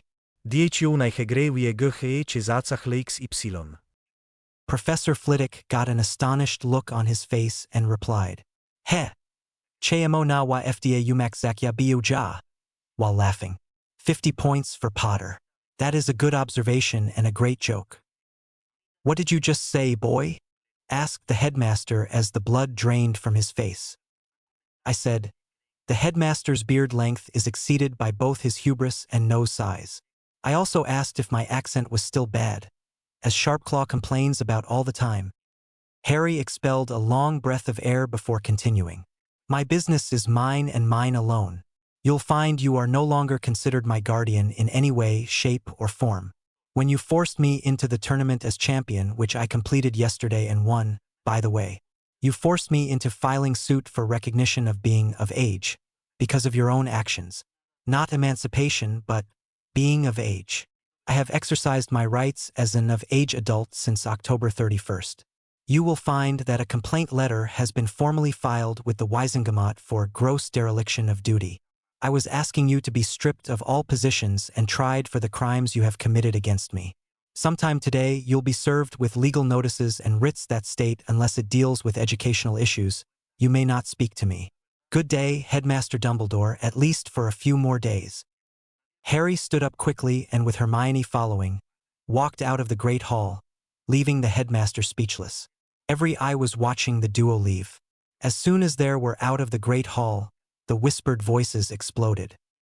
Harry stopped and looked at Hermione, releasing a deep breath. He spoke with a harsh edge to his voice. That went well. He should receive the formal paperwork and notices in an hour or so. Trials should start the day after we get home from school. Then, a week later, Sirius should be a free man. Hermione said, "You lost control for a bit there, Harry. You advanced the plan a little bit. Nice show with Professor Flitwick. You surprised him as well as Dumbledore. I bet they both know the people only teach their language one-to-one. You needed to be with them for quite a while to have learned as well as you have. Dumbledore will spend hours figuring out when and how long you spent time with them, so he can attempt to do the most damage control he can." "Yeah," Harry said meekly. "I still don't know much of what happened yesterday while I was gone. I know Tonks didn't say much, and neither has the headmaster. Discovering what happened while I was gone has become our #1 item on the plan. We need to learn all we can right now. Then we can head to the library and you can start your revisions. I will see about getting a copy of The Prophet from last night. We would need it if they printed a special after the third tournament event, as they did after the first two events. They should also have a copy of Saturday's morning edition of The Prophet. Maybe check the international press also. I will ask Dobby to get them as well. We need to catch up with what happened yesterday while I was gone and afterward while I was in the infirmary." Hermione said, "I noticed at breakfast there were no Durmstrang or Beauxbatons students. I wonder if they left during the night?" Harry shook his head. Madame Maxim was ready to leave after my name came out of the goblet of fire. She had sent 2/3 of the students who came with her back to the school. Most of the students really were not prepared to handle a Scottish winter. Several girls had called in the Aurors because some of the Durmstrang boys were over-aggressive, and there was one gang rape of a young Muggle-born girl from Beauxbatons, Hermione said in a whisper. The boys involved were sent home, and the entire issue swept under the rug because she was Muggle-born. This tournament has not done any improvements on the international front at all. On the contrary, it may have made things worse, Harry stated. Hours later, both of them were sitting in the library. They were more confused after reading the Daily Prophet's Friday evening special edition and some of the international papers. Saturday morning paper was even worse. After reading them from front to back several times, none seemed to mesh with the other stories. The articles appeared disjointed, and it seemed like words, sentences, and whole paragraphs had been edited and important information removed. Hermione finally wrote out some specific questions and observations on a sheet of parchment. How much did Harry's actions change the ritual which was done? No mention of the ritual per se in the papers except an attempt to bring back the Dark Lord had taken place and failed. None of the articles actually spoke about what had actually happened to the people, but many influential people were out of action. They had not published any names. We know the unspeakables are now highly involved. Wizarding Secrets Act had been invoked and no one in a position of authority was speaking openly to the press. There were a few photos of statues in the stadium stands. 2 of them were identified as Lucius Malfoy and Angus Parkinson. Both were accused of being Death Eaters, which had been freed after claiming they had been placed under the Imperious Curse and forced to take the Dark Mark. From the articles and photos in the paper of a few newly discovered statues, it appeared every marked Death Eater had been caught up with whatever had happened yesterday afternoon. The 2 of them were ready to take their break for lunch and started packing their stuff up. Harry said, I expect a repeat of Dumbledore trying to dominate me to happen again this afternoon. He may have been served the papers by now. Hermione said, "Last night, Tonks said that Madame Bones would be around to speak with you today, most likely. From what the paper said, Unspeakables might be around today or tomorrow to ask questions as well." Harry nodded. "Until all the questioning is done, I don't want to talk about what happened too much. To tell the truth, I would rather just tell the story once to everyone, the Unspeakables and DMLE. Let them ask their questions and be done with it. This whole Triwizard tournament was rigged to get me one place and one time, and that was the graveyard. I read the rules and they stated that just one of the heads of the 3 schools alone, declaring just cause, could have forced a redraw.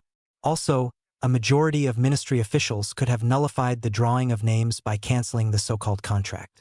Mr. Dumbledore, as the so-called magical guardian of an underage child, which he claimed to be, could have ruled I couldn't participate, canceling only that part of the contract. Chief Wizard of the Wizengamot could have also ruled so. The Mugwump of the International Confederation of Wizards could have also stopped me from being forced to compete. While he has palmed the responsibility of entering my name onto Barty Crouch Jr., he could have done it also in the guise of my magical guardian. A pity one man held so much power and refused to do his duty in any of the 4 roles he had. They could have taken a dozen different avenues but didn't for different reasons. Bagman because he stood to profit from betting. For some sort of revenge, Crouch stood in line to take the Black family seat as his own. One of his great-grandmothers was Black, and his mother was some distant cousin to Orion Black.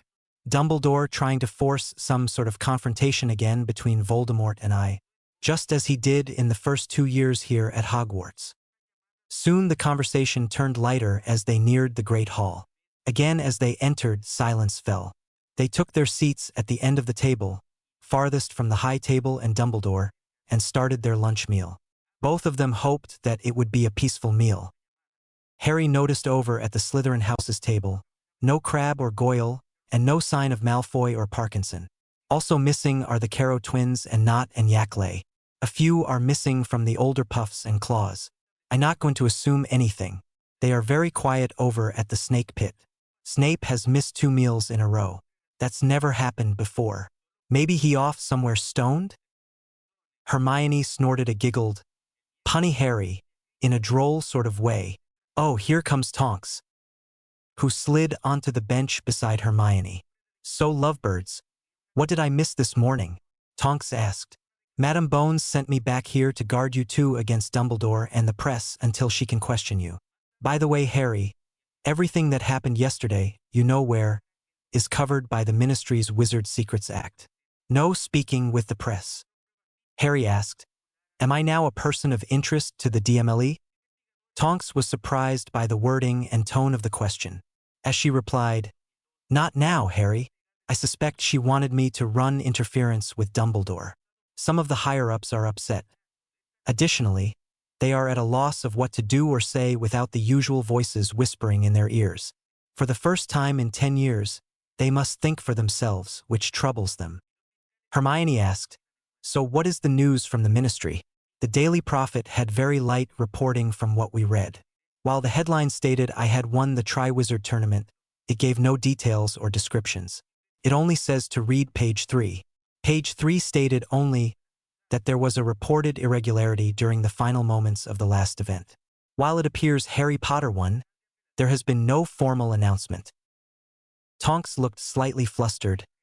Not a lot I can speak about here. We are in the middle of the investigation. Bones ran me out of the infirmary while she questioned Mad Eye. The DMLE is trying to investigate how badly it had been compromised by Barty Jr.'s snooping in the files and pilfering the evidence lockers. I know much about yesterday evening because I left the graveyard as your escort. Percy Weasley was placed on leave yesterday evening pending an investigation into his role as Crouch's assistant. The Undersecretary of the Minister was arrested and is in a holding cell. She was found in the Department of Mysteries department, snooping. She had been stealing dark artifacts and selling them on the black market. Everyone else is in total panic and looking over their shoulders. At one of the hourly briefings, someone asked the question yesterday, what would have happened if he that can't be named had been successful in his attempt to come back? Naturally, no one was happy with the answers. Yep, Harry exclaimed. All the cuts in staff for the DMLE for the last 12 years. This current personal count is less than 1/4 of the pre-war numbers. But, of course, those cuts were all Malfoy and Umbridge suggestions at work.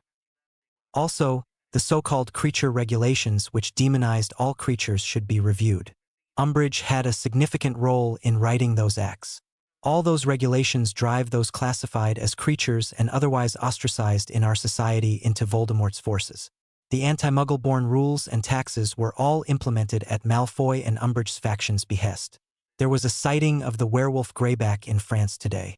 It reported he was making his way back to England. It is nearly time to start setting things to right. Now that Malfoy is out of the picture, I shall start the ball rolling to keep the old guard on their off foot, spoke Harry with a grin. I have my copies here, reaching into his book bag. He said. Tonks looked at the parchment. It was plain and straightforward. The head of the House of Black directed action to restore Andromeda Black Tonks to full Black family status. Her upkeep stipend was reinstated and paid in arrears in full. The dowry due as a daughter of the House of Black was granted and would have been gifted to her was restored as well. Formal approval and blessing of the marriage to Theodore Tonks was also declared and would be published as a Black by marriage and have the full support of the House. The second parchment recognizes one Nymphadora Bernice Tonks as a daughter of the Black family. It sets up an upkeep stipend and dowry. The stipend was to be paid into a vault as if it had been paid from her birth. Tonks carefully examined both parchments and saw the seal of the Black family and the signature of Harry James Potter. Then, she looked up and said, If this is a joke, my mother will kill you right after I kill you. Harry grinned as he changed the length of his hair and the shape of his nose. What is the one trait some, if not all, of the Black family members have had to one degree or another? You know the one. He quietly returned his hair to normal before anyone else saw him. I don't see why she would kill me. I have formally offered the position of proxy for the Black family seat. I even sent that paperwork months ago, booting Malfoy out of that seat. I never intend on sitting in that seat myself or using those votes. Between the Potter and Black families alone, I would have too much power and influence for any person to control. Hermione said, Harry has far more than those 2 seats.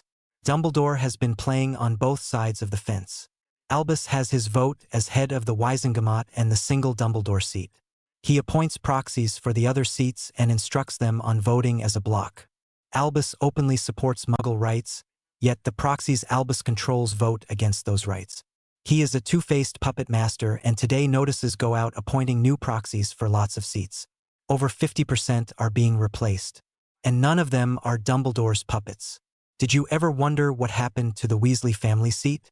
Dumbledore bought Arthur's grandfather out of debt. The contract allowed Dumbledore to appoint a proxy for the seat for 50 years and to have the Wisengamot stipend. That 50 years was up in 1957. Yet, Dumbledore failed to return the seat and kept the Wisengamot stipend for himself. The People's investigators have been trying to trace who got which Wisengamot stipend payments for years. It seems most of the proxies appointed by Dumbledore never saw a dime of it. Arthur Weasley is one of those people getting parchment work today informing them of a change of their family seat status. Dumbledore is getting the rug pulled out from his feet, she exclaimed with a grin. Harry said, the dark faction in the Wisengamot only really held about 25% of the votes. The rest were proxy votes controlled by a few people. It only appeared to be honest. It was as corrupt and dirty as it could be. In the last 20 years, about every other year, they managed to raise the Wisengamot stipend payment between 25 to 50% each year, while they were cutting positions and pay for the ministry employees. Hermione then sprung the latest mousetrap. Orphans and Muggle-born. Did you know the goblins? The people have a way to blood test anyone for inheritance? 30% of the Wisengamot seats are empty because no known heirs exist. Those seats are filled by appointed by the minister. The test costs 10 galleons. The filing fee to claim a Wisengamot seat costs 10 galleons. The test fee gets paid up front. The second fee is paid out of the first monthly stipend. 18 old seats are being reclaimed soon, she said with a grin. Harry said, we ran across old names like Dagworth Granger, Davenport, and Puckle. Those were all Hermione's grandparents' last names. She got tested last weekend and now will have 3 seats. That takes 3 of the ministry-appointed seats out of the minister's personal control. It's all about power and who has it. Tonks said, "Here is the boss and she is headed this way. Remember, Harry, she is not your enemy, and you don't want her as an enemy." "Mr. Potter," spoke Madam Bones. "I am Madam Bones, head of the Department of Magical Law Enforcement. I would like to ask you some questions when you are free." Harry replied, "No problems, Madam Bones.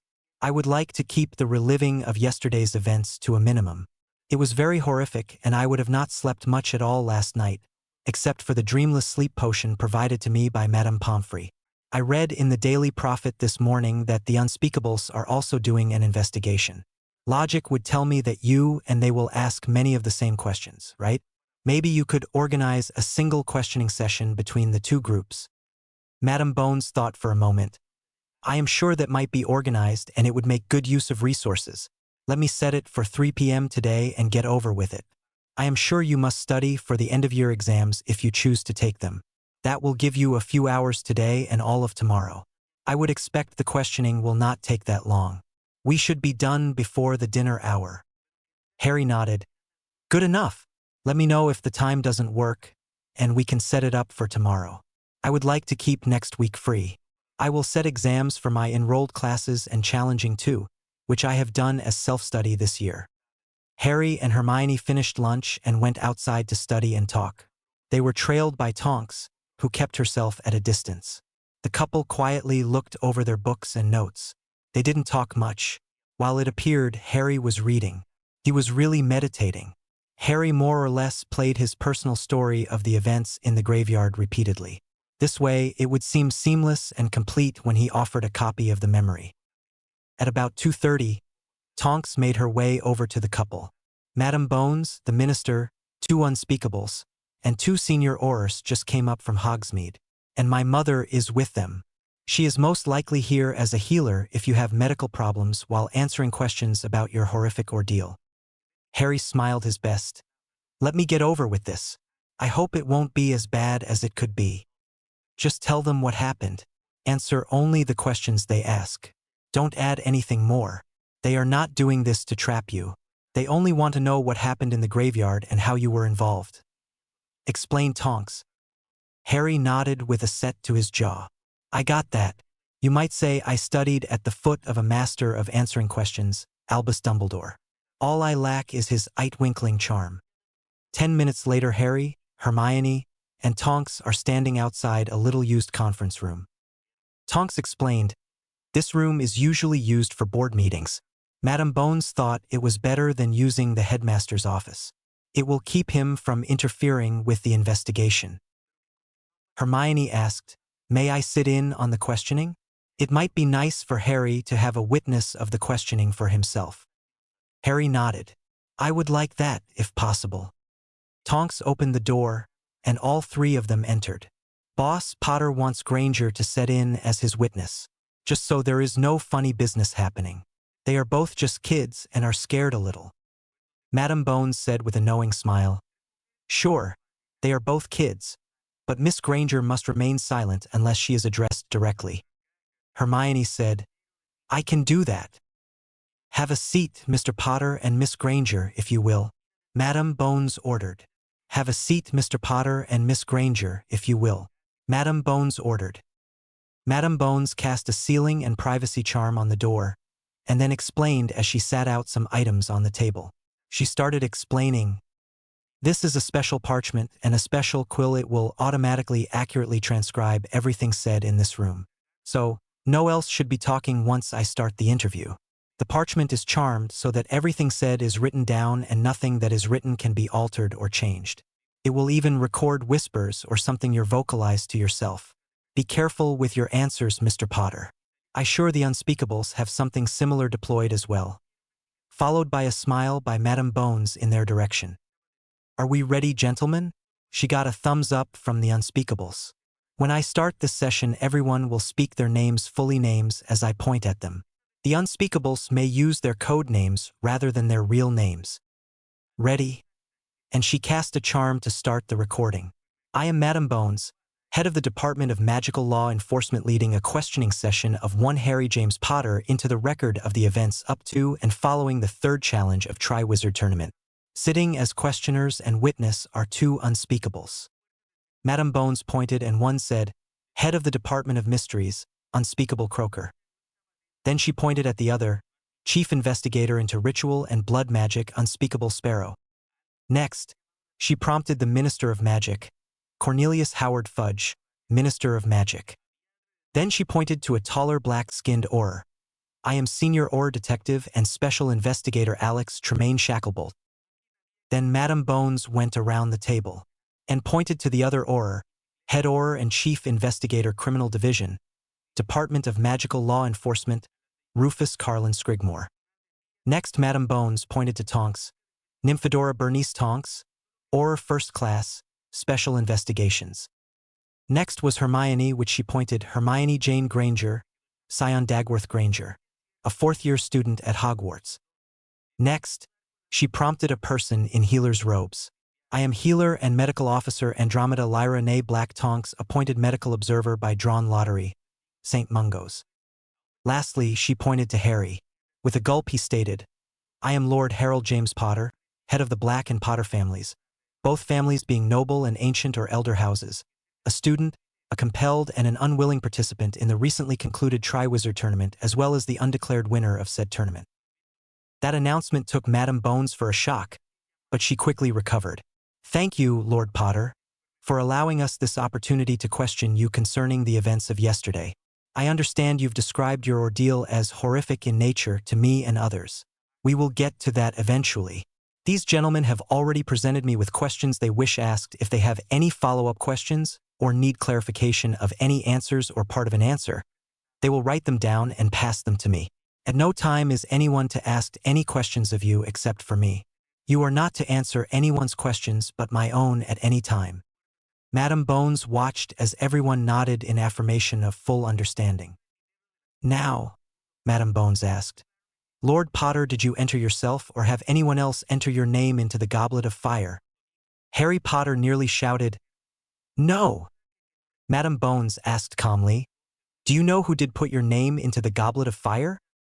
Harry Potter, no, I do not.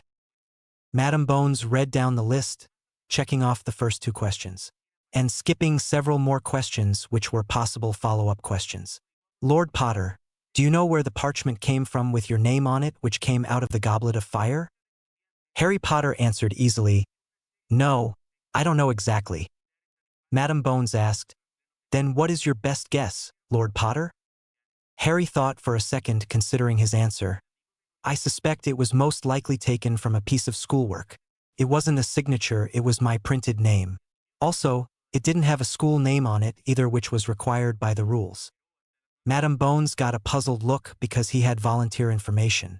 Lord Potter, why do you feel that those details are significant? Harry answered carefully, Either or both of those discrepancies should have disqualified my entry into the Triwizard Tournament. I don't believe the slip ever came out of the Goblet of Fire. What leads you to believe that to be true, Lord Potter? Inquired a surprised Madame Bones. Harry hesitated slightly. While you asked that question, I recalled seeing the 4 entry slips. The other 3 slips had singed edges. My slip was not scorched at all. It had smooth edges as if it had been carefully cut from a larger piece of parchment. A simple switching spell could have done the trick along with preceding spell to make it appear that a small burst of flame came out of the Goblet of Fire. And this means exactly what, Lord Potter? Asked Madame Bones. Harry carefully outlined his thoughts. I think it means these items are true. 1. It means I was never entered into the competition. 2. The so-called contract never existed between myself and the Goblet of Fire. 3. The other 3 champions are in danger, as well as the rest of those which organized and were a signatory to the tournament contract, because no events ever took place for the contracted tournament. Madame Bones was vexed and then was jolted by a slip of parchment sliding across the desk. Lord Potter, Mr. Shacklebolt wishes to you elaborate upon your own concept of what the contract means. Harry thought for a second and then said, For instance, what would happen if the contract was enacted between the tournament organizing committee, the Goblet of Fire was invoked, and no students entered their names? Would the Triwizard tournament be over? I have reason to believe the answer would be no. They would still have to hold 3 events or be in breach of contract. Were official events even held? Madam Bones said, there were 3 events held. Are you saying you believe those events were not official because you, a non-champion, were involved? Lord Potter? Harry grinned at her. I do think so. The same thing would have happened had there been a substitution of judges. The missing judge would have been in violation and a breach would have occurred. Has anyone seen Barty Crouch Sr. in how many days? Asked Harry. Several slips of paper were passed back and forth between people, before she shook her head and stated, those are good points and we'll look into them. Pausing and referring back to her notes, Madam Bones asked, seeking to set a standard of providence for the evidence she would later be collecting. Lord Potter, do you know where that parchment is now? Harry Potter thought for a second. I do not know. The last time I saw it was in the possession of the headmaster, Albus Dumbledore. Madam Bones scanned down the list of questions, skipping the follow-up questions which were proposed if he knew the location of his entry slip. Lord Potter, do you know that since you were compelled to compete you were considered not emancipated, but declared an of-age wizard by the Wisengamot? Harry Potter took a bit of a worried look on his face. I was so informed by the Goblin's Inheritance Department on November 1st. Madam Bones asked, Lord Potter, what sort of actions did you take then? Harry Potter explained, I went to Gringotts at their request and visited the Inheritance Department. There I took an inheritance verification test, and then signed an order that my parents' last wills and testaments be unsealed, read, and properly executed. I also filed a complaint against the person who had decided to unlawfully seal the wills of my parents and failed to follow said wills for his own personal gain. I received certified copies of my parents' wills and started to set my houses into order, as I wished. I also got copies of the vault transactions and found several transfers of funds from the House of Potter's vaults by Albus Dumbledore, who I found out was my self-proclaimed magical guardian. However, he is not and never was an authorized magical guardian for me. There was an extensive list within my parents' will. I am currently seeking legal action against him for attempted line theft. Madam Bones asked bluntly, Lord Potter, do you believe Albus Dumbledore knew about the list in your parents' wills?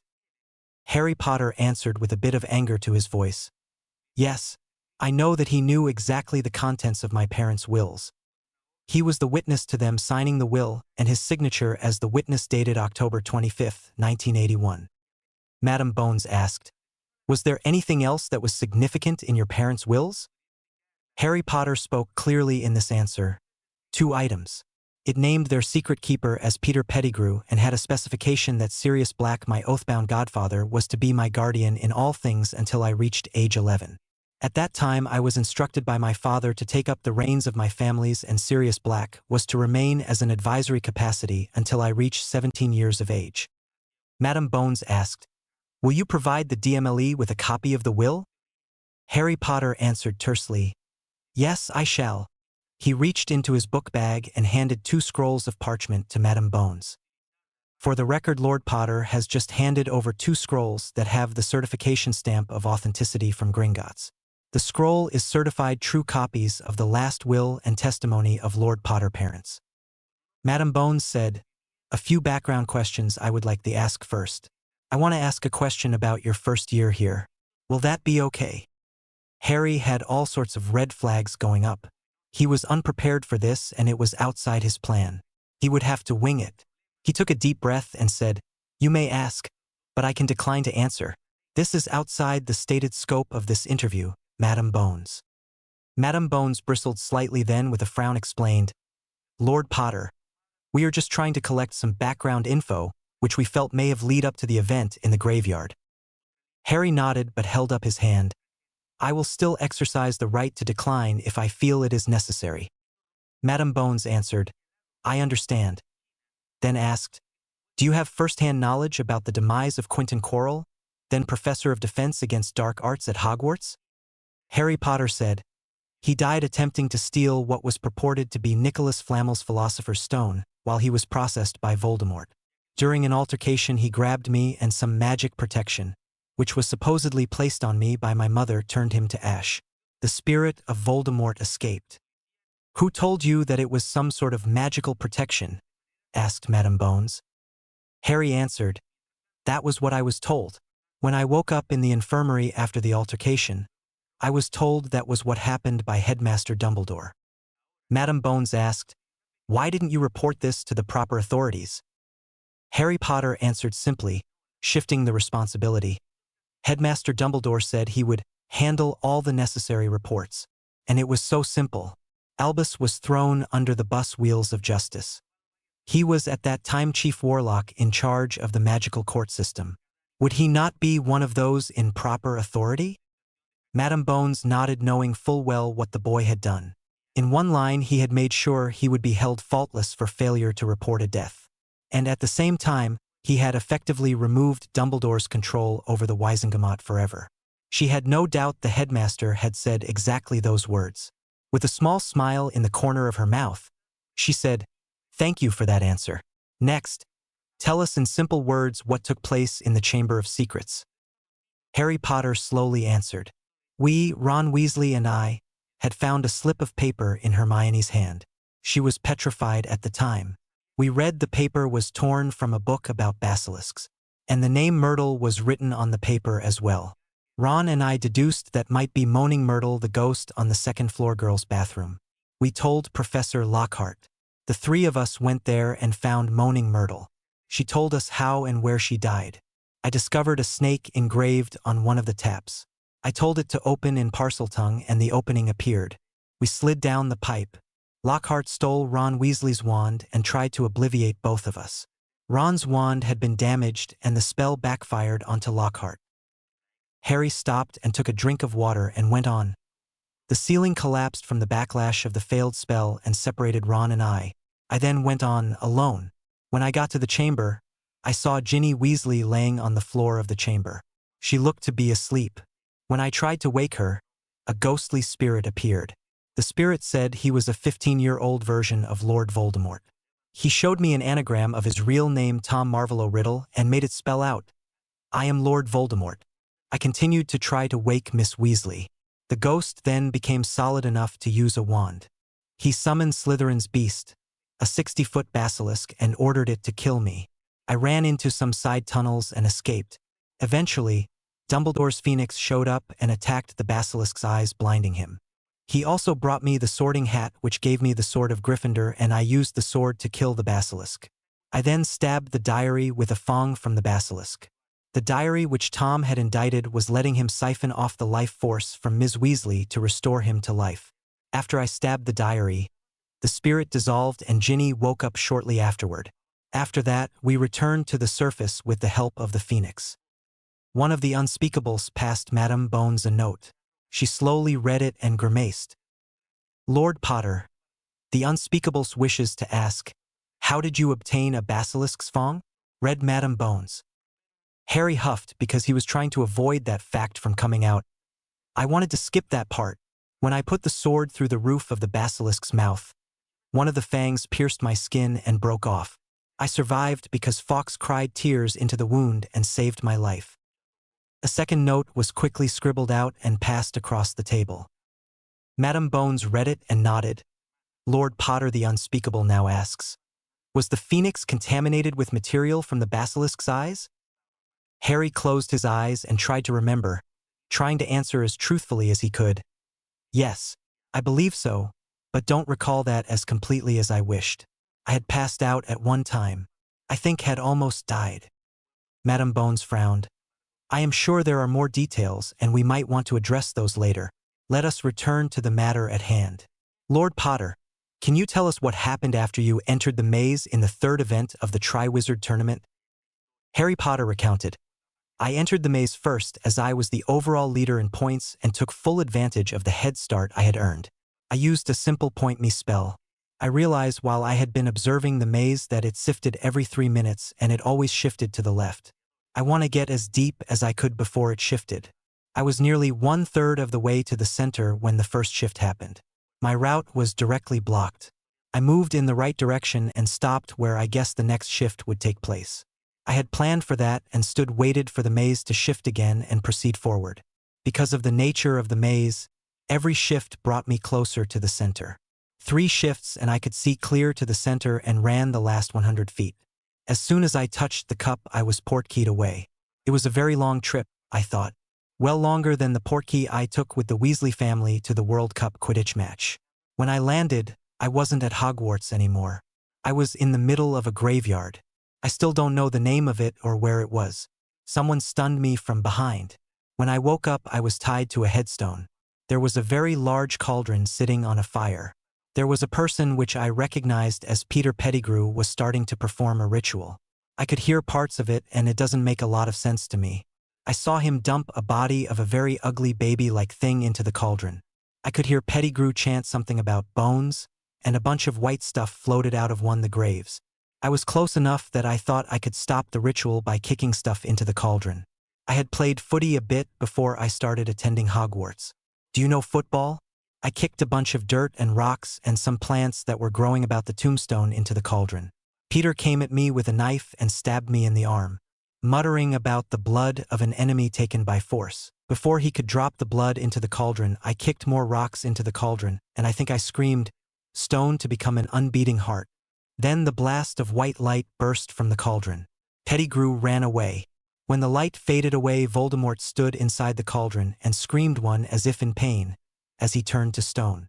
The cauldron exploded and a chunk of must have hit my head. When I woke up, I was still bleeding from my arm and forehead. The ropes with which I had been tied up had gone slack. I looked around and found Pettigrew also turned to stone. I tied up my wounds with a strip of cloth torn from the bottom of my shirt. I tied another one around my head to keep the blood out of my eyes.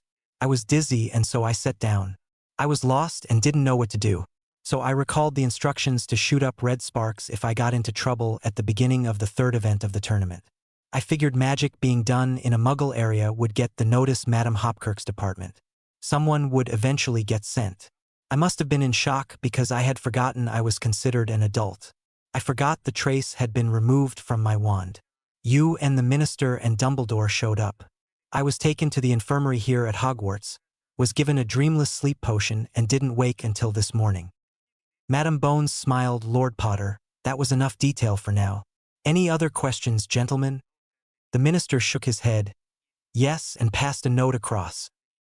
The minster has 6 questions, Lord Potter. Do you plan on claiming any seats in the Wizengamot by right of conquest? Asked Madam Bones. Harry gave a funny look to the minister. I don't understand, Madam Bones. The only foe I faced and won was Tom Marvolo Riddle aka Voldemort. Madam Bones asked, Lord Potter, you are not aware of what happened while you were gone? Harry looked bewildered. No, there were some vague references to something in the paper, but little real information. Madam Bones, what did happen? Madam Bones reached over and opened an envelope, pulling out 40 or so photos. Take a look at these, Lord Potter. For the record, I am showing Lord Potter the photographs numbered 1 through 43. These people were all turned to stone while you were gone from school and in the graveyard. They becoming stone occurred sometime between the time you disappeared and were transported back to Hogwarts. As near as we can tell, the conversion to stone took place at the time of the measured magic outburst in the graveyard. Note for the record, Lord Potter is looking at 43 photos labeled S1 through S43. Harry examined the photos, one at a time. Slowly he noticed a small pattern of commonality. Each photo, the statue had a look of anguish on their face and each was clutching their right forearm. Harry noticed one of Lucius Malfoy, and while he appeared in pain, the look of surprise and panic was there as well. After looking at them all, he composed himself, cleared his throat and spoke, trying to control his voice. Each statue appears to be in pain, and each one of them is holding their arms in the same place. Few are looking at their arm. I know some of those people were marked Death Eaters. I also know from things I have learned in Hogwarts. One of them is that the dark mark couldn't be placed involuntary. It had to be taken freely and of one's own choice. It required a blood sacrifice of an innocent person, usually the blood from a still beating heart. I will shed no tears for them. Madam Bones scowled. That may be true, but do you understand the 2 events taking place at the same time may not be just a coincidence? Harry frowned and said, I had no prior knowledge of this matter. If I am involved, I think I will claim no gain from the act. I was a forced participant in what I feel was a dark ritual. I resisted participation and tried to interfere with or stop the ritual without thinking that I was placing myself in danger.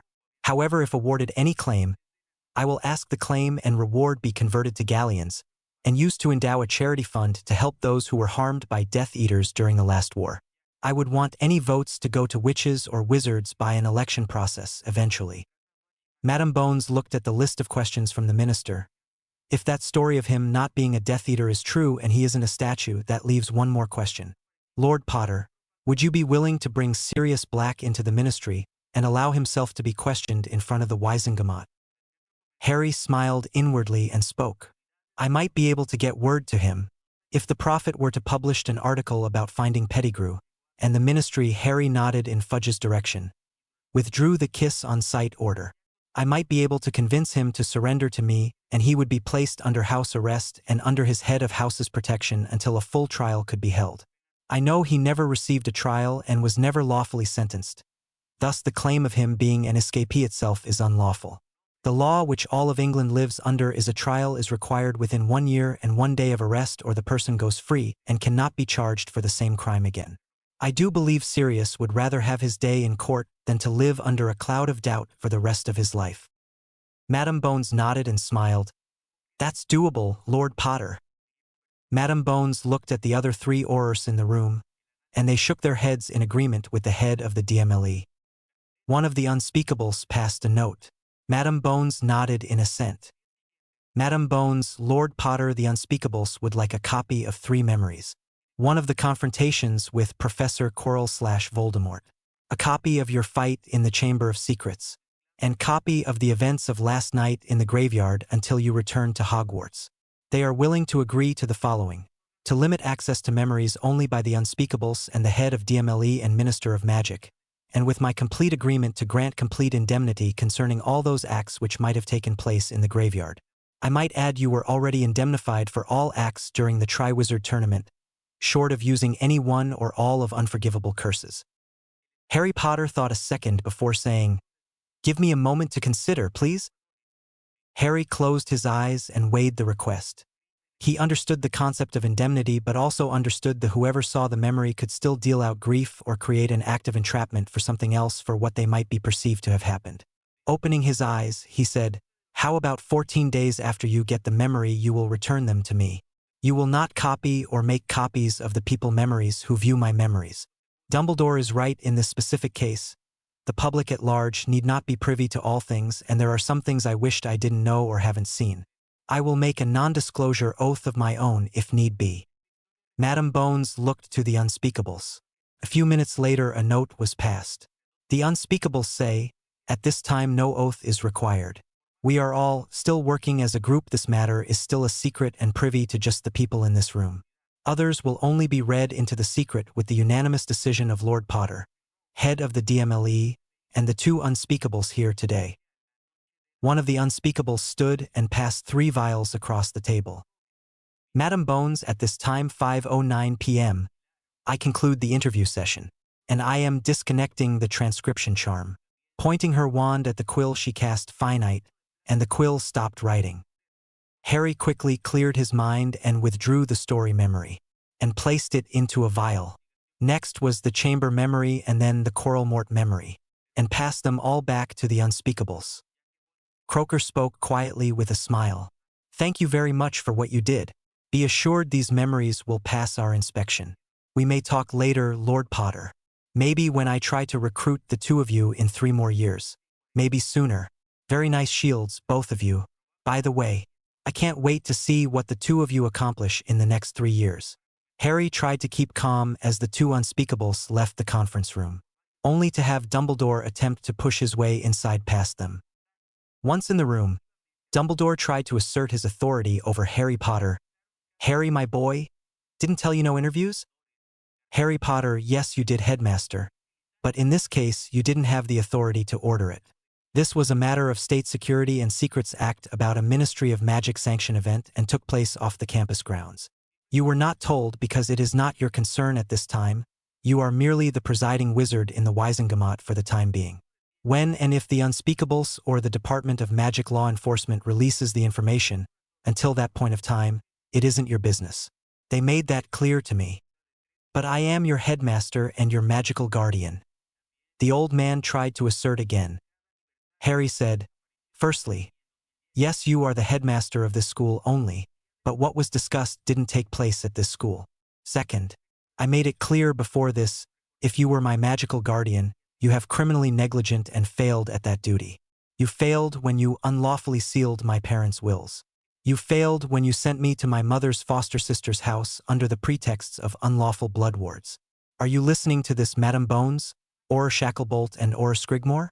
You failed to properly inform me of the rights and duties to my house as required by law for all magical guardians to do before their ward's 11th birthday. The legal reasoning for that law is to prevent line theft.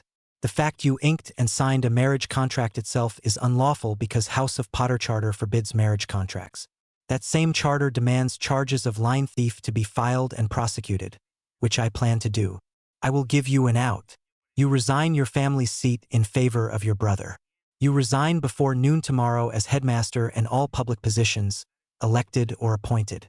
You retire, never write or publish any books or letters, never give any interviews or public statements. You take an oath to never take any public office elected or appointed again. Lastly, you leave me the fuck alone." Albus attempted to draw his wand on Harry, but Harry was younger and much faster. Expelloramus. He preformed both wandless and silently, catching the wand with his other hand. "I have 3 wandless spells, headmaster. Do you want to try for the other 2? By the way, you have the start of dinner tonight to return my sword. You know the sword of Gryffindor, or I will take it from you by force. It isn't the school's, it is mine. You lied to me to attempt to steal it. I do not know how it came to be hidden in the sorting hat, but 15 years ago that sword, the cloak which you claimed was loaned to you by my father, and this wand were all placed into the Potter vault by my father. That vault which you had no right to access. 3 goblins have been executed because of your theft. Their blood is on your hands. If the goblins ever get you, you'll wish you were in Azkaban." Harry and Hermione left the room. As Dumbledore started to follow the pair, Madam Bones pulled him up. "Headmaster, dinner starts in 15 or so minutes. I suggest you follow Lord Potter's demands. He is being quite generous. He could have asked me to take you into custody here and now. Then I would wait for the goblins to request extradition or move to try you in front of Wisengamot. He may elect not to prosecute you for what you have done, but I didn't make you any promises. If you had signed a marriage contract for him and you had no right to do so, that is line theft, and life sentence in Azkaban is the suggested punishment which you have voted in favor a few times yourself." Madam Bones pushed Dumbledore out of the way as she and her Aurors left the room with the Minister of Magic. As they started to leave the castle, Madam Bones turned to Tonks. "You start on protective detail for Moody during the night. I don't think anyone will try something during the daytime. Keep an eye out on Potter. Dumbledore has something planned, but I believe Potter is a mile ahead of the old man." Dinner had started when Harry and Hermione had slid into their normal spot at the far end of the table. They were quickly joined by Neville. 10 minutes after they sat down, a very harried-looking headmaster arrived and made his way to the end of the table. "Harry, my boy," started the headmaster. "Lord Potter." "Correct Harry without looking up. I am not and never have been your boy. The term is insulting and has connotations of ownership and slavery." The headmaster correctly addresses the person sitting down. "Lord Potter." Harry smiled. "Now do you have something, Headmaster Dumbledore?" The headmaster quietly said, "I am returning the sword." In a loud enough voice for all to hear, Harry asked, "The sword you stole from the Potter vault?" The headmaster, trying to be as quiet as possible to avoid attention, "Yes, Lord Potter." "The sword I used to slay the 60-foot basilisk?" asked Harry in a loud voice. "The same, Lord Potter," answered the headmaster. Harry, without smiling, "You never did explain to me the lie of you telling me that the sword belonged to the school, so you could keep it away from its rightful owner, did you?" "No, I didn't," admitted the headmaster. "I did have my reasons then, and I still feel it should belong to the school. This school was founded by Godric Gryffindor, as such it should belong to the school. I feel all the belongings of the founders still in existence should belong to the school." That's the rub, explained Harry. If the school was founded by people, the descendants of those people should still own the school. Just like while you were head of the Wisengamot, you allowed the ministry to take my parents' house in Godric Hollow without any compensation, didn't you? You are really in favor of just taking things that don't belong to you. Are you, headmaster, nothing more than a common thief or cut purse? Taking a deep breath, Harry asked without waiting for the headmaster's answer. How many old family vaults have you looted over the years by seizing guardianship and taking what you wanted? All in the name of whatever bullshit psychopathy you used to justify your thievery? What do you call it? The greater good, right? Every orphan, I would bet, whose vault may have had their family heirlooms and books taken or pilfered by you. I wonder what would happen if you got your hands on Hufflepuff's cup or Ravenclaw's diadem. Would you return them to the rightful owners or their descendants, or keep them for yourself as the headmaster of this school? While you are busy packing, headmaster, consider this advice. Take only what 100% lawfully yours. If you've collected it on a battlefield, it isn't yours. If you've collected it from the ruins of someone's home, which wasn't yours home, those things are not yours. If you have looted it from a war orphan's vault, you should return it. If it belongs to the school or castle, it is not yours. Harry said sternly as he took the sword from the headmaster and stood it next to the table on the floor. Harry then continued to load his plate and ignored the headmaster even being present.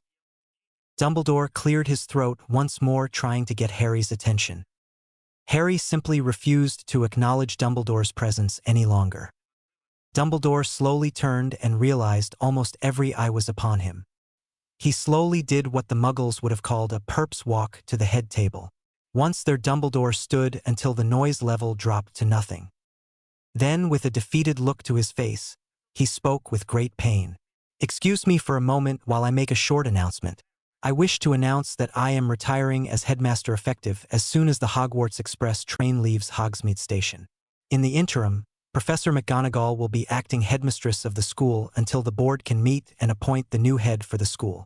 Being a student here, teaching here, and then serving as a professor and then as school's headmaster has been an experience which has occupied most of my life, and I shall miss it. Thank you. Rather than sitting down and eat, Dumbledore simply walked out of the Great Hall that evening, and no one saw or spoke to him in public ever again. While reading the special printing of the Daily Prophet the next day, Harry found there was to be no formal presentation of the prize to the winner of the Triwizard tournament. The article and announcement had been buried on the 5th page of the Daily Prophet. The front page was still occupied by the news of the sudden removal of the head's family from over 25 seats of the Wisengamot. There were dozens of interviews of outraged family members ranting that the goblins' refusal to certify the deaths of the head of their respective families. Without certification of death, the seats could not be inherited. Many family members were upset that unless their head of family had already set up a stipend rule and funding of a stipend, many family members were broke and could not access the family accounts. The announcement of the very abrupt retirement of Albus Dumbledore was relegated to second-page news. The Daily Prophet had spent a great deal of space printing speculating about the changes which might happen because some family members of the conservative factions were denied the right to family seats. Some articles were speculation of suddenly shifted the political makeup of the Wisengamot. Those neutral and light-sided houses were in the majority. An editorial piece expressed fears of the radical changes which might take place because the light side, the so-called liberal or progressive side, was unchecked for the first time in 300 years. After eating, Harry and Hermione left the Great Hall and walked toward the library. Harry struck up a conversation. Hermione, I wonder who has my 1,000 galleons? Hermione frowned. According to what I read in the rules, it was to be awarded to the winner within 24 hours of the conclusion of the tournament's last event. Harry said, I wonder if payment was made to my account at Gringotts? I keep asking myself, what happens if the tournament forgets to pay me? Who suffers the breach? All the parties, or just those who failed to complete all terms of said contract? Even Ted Tonks wasn't sure because the organizing committee muddled the contract terms so badly. Hermione got a puzzled look on her face. You know, Harry, I think the same thing that the tournament committee threatened you with if you failed to compete. A breach of a magical contract would occur, and the Goblet of Fire would come into play. While the contracts are unclear, someone or some group would eventually pay. Harry stopped walking and shook his head. That would be ironic, isn't it? The threat is on them now. Who was the person charged with doing that, I wonder? Was it even a single person or the entire tournament committee? Hermione shook her head. It might be everyone who was a party to the organizing and executing the tournament. The ministers of France, England, and Bulgaria, and each of the heads of the schools, and each member of participating country's head of Department of International Cooperation and Department International Games, in England might have had to have a head of the Department of Control of Magical Creatures as part of the committee. They were responsible for bringing the dragons in for the first event from the magical nation of Romania's Dragon Preserve. They also imported some creatures and beings for the second and third events. Harry said, I got lucky, and our plan of allowing the maze to do my work for me worked. I didn't even encounter any creatures. All I did was use the point me spell and move forward. I moved to the left once because it advanced me 40 feet more in the right direction. And once to the right. Will you turn in the maze simulator as extra credit in runes? Hermione smiled. Only if you take the runes final this week. It was mostly your idea, you did at least half the work. You know runes as well as I do. Take the test and get the credit. I am happy I dropped divination and took up arithmancy. I have no problems following most of the arithmancy work. Math was my best subject in school before Hogwarts. I was in the advanced section of the Muggle math classes before Hogwarts, and nothing you've done so far was as hard or beyond basic algebra. I might take that test this week, Harry said to Hermione. Hermione started walking towards the library, and they continued to chat back and forth. Ron will not understand why I wanted to take a harder class, Harry stated. But his rejection until well after the first event opened my eyes about his friendship.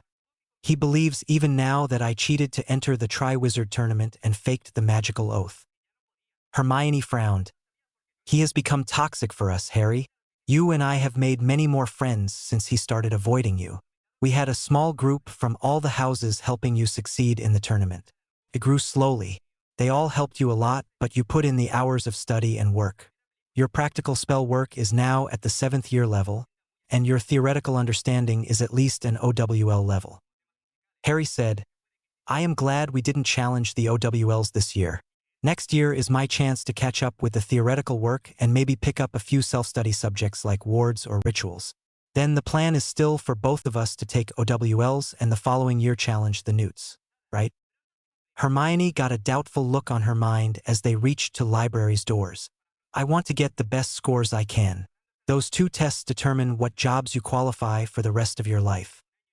They stopped talking as they made their way to the back of the library. Harry casually put up a silencing spell. In all events, they are not the determining factor. Harry tried to explain. Most jobs today are decided on your family's standing. You're a new magical person. You end up at the very bottom of the list to be hired. Everyone believes I am technically 3/4 blood, placing me under all the pure blood but above the half-bloods. That's why even holding a master's appointment in potions, Professor Snape had little chance of employment outside of teaching, working for nearly nothing but room and board and a small wage. It is the same reason that Hagrid teaches Comac for just room and board and still does the keeper of the keys and groundskeeper's job for all 5 galleons a week. Percy Weasley is a grade 4 ministry employee. He makes 50 galleons a week. His father, a subdepartment head, is a grade 2. He makes 200 galleons a week. The department heads, like the heads of DMLE or transportation, make 300 a week. The minister himself makes 500 galleons a week. Hermione huffed as she said, That's not fair. All jobs should be done by a merit system. Harry nodded.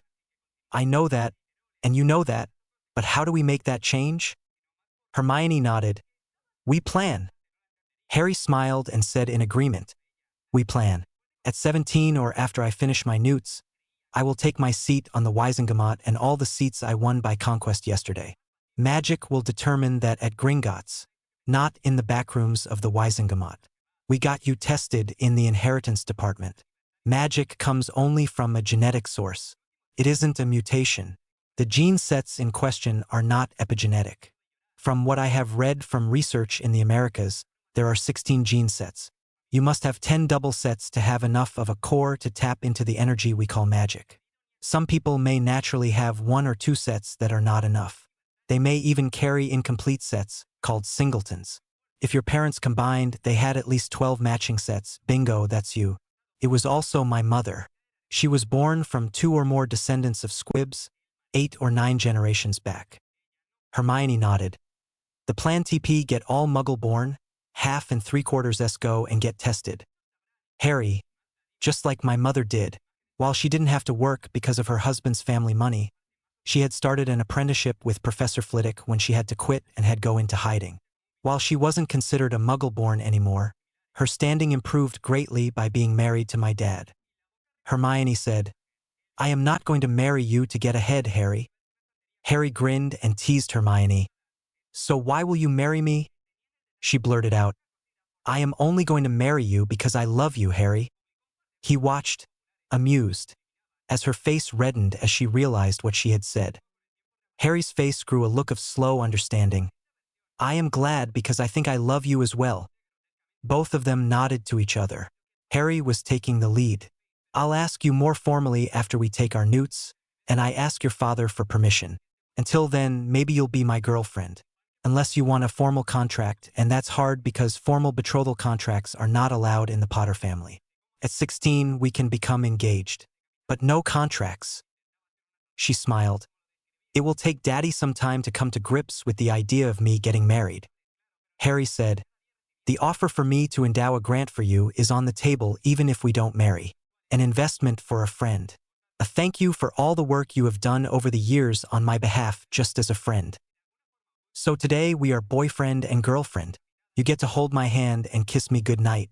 We both have the right to say no to physical contact and set our own boundaries. Hermione detailed.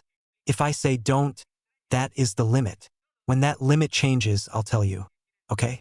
As the two hammered out the small details of their relationship. Harry said, that's all fine by me. Both looked at each other briefly. Harry stated, so, I need to revise my potions notes. Halting, he got a funny look on his face and grasped. Snap, Snape. Oh my, that's why he wasn't there. He was marked Death Eater. I saw his photo and didn't realize it was him. No wonder he got caught up too. Hermione slowly processed what Harry had said. Who will run the potions test if Professor Snape is gone? Harry shook his head. I am sure he is turned to stone.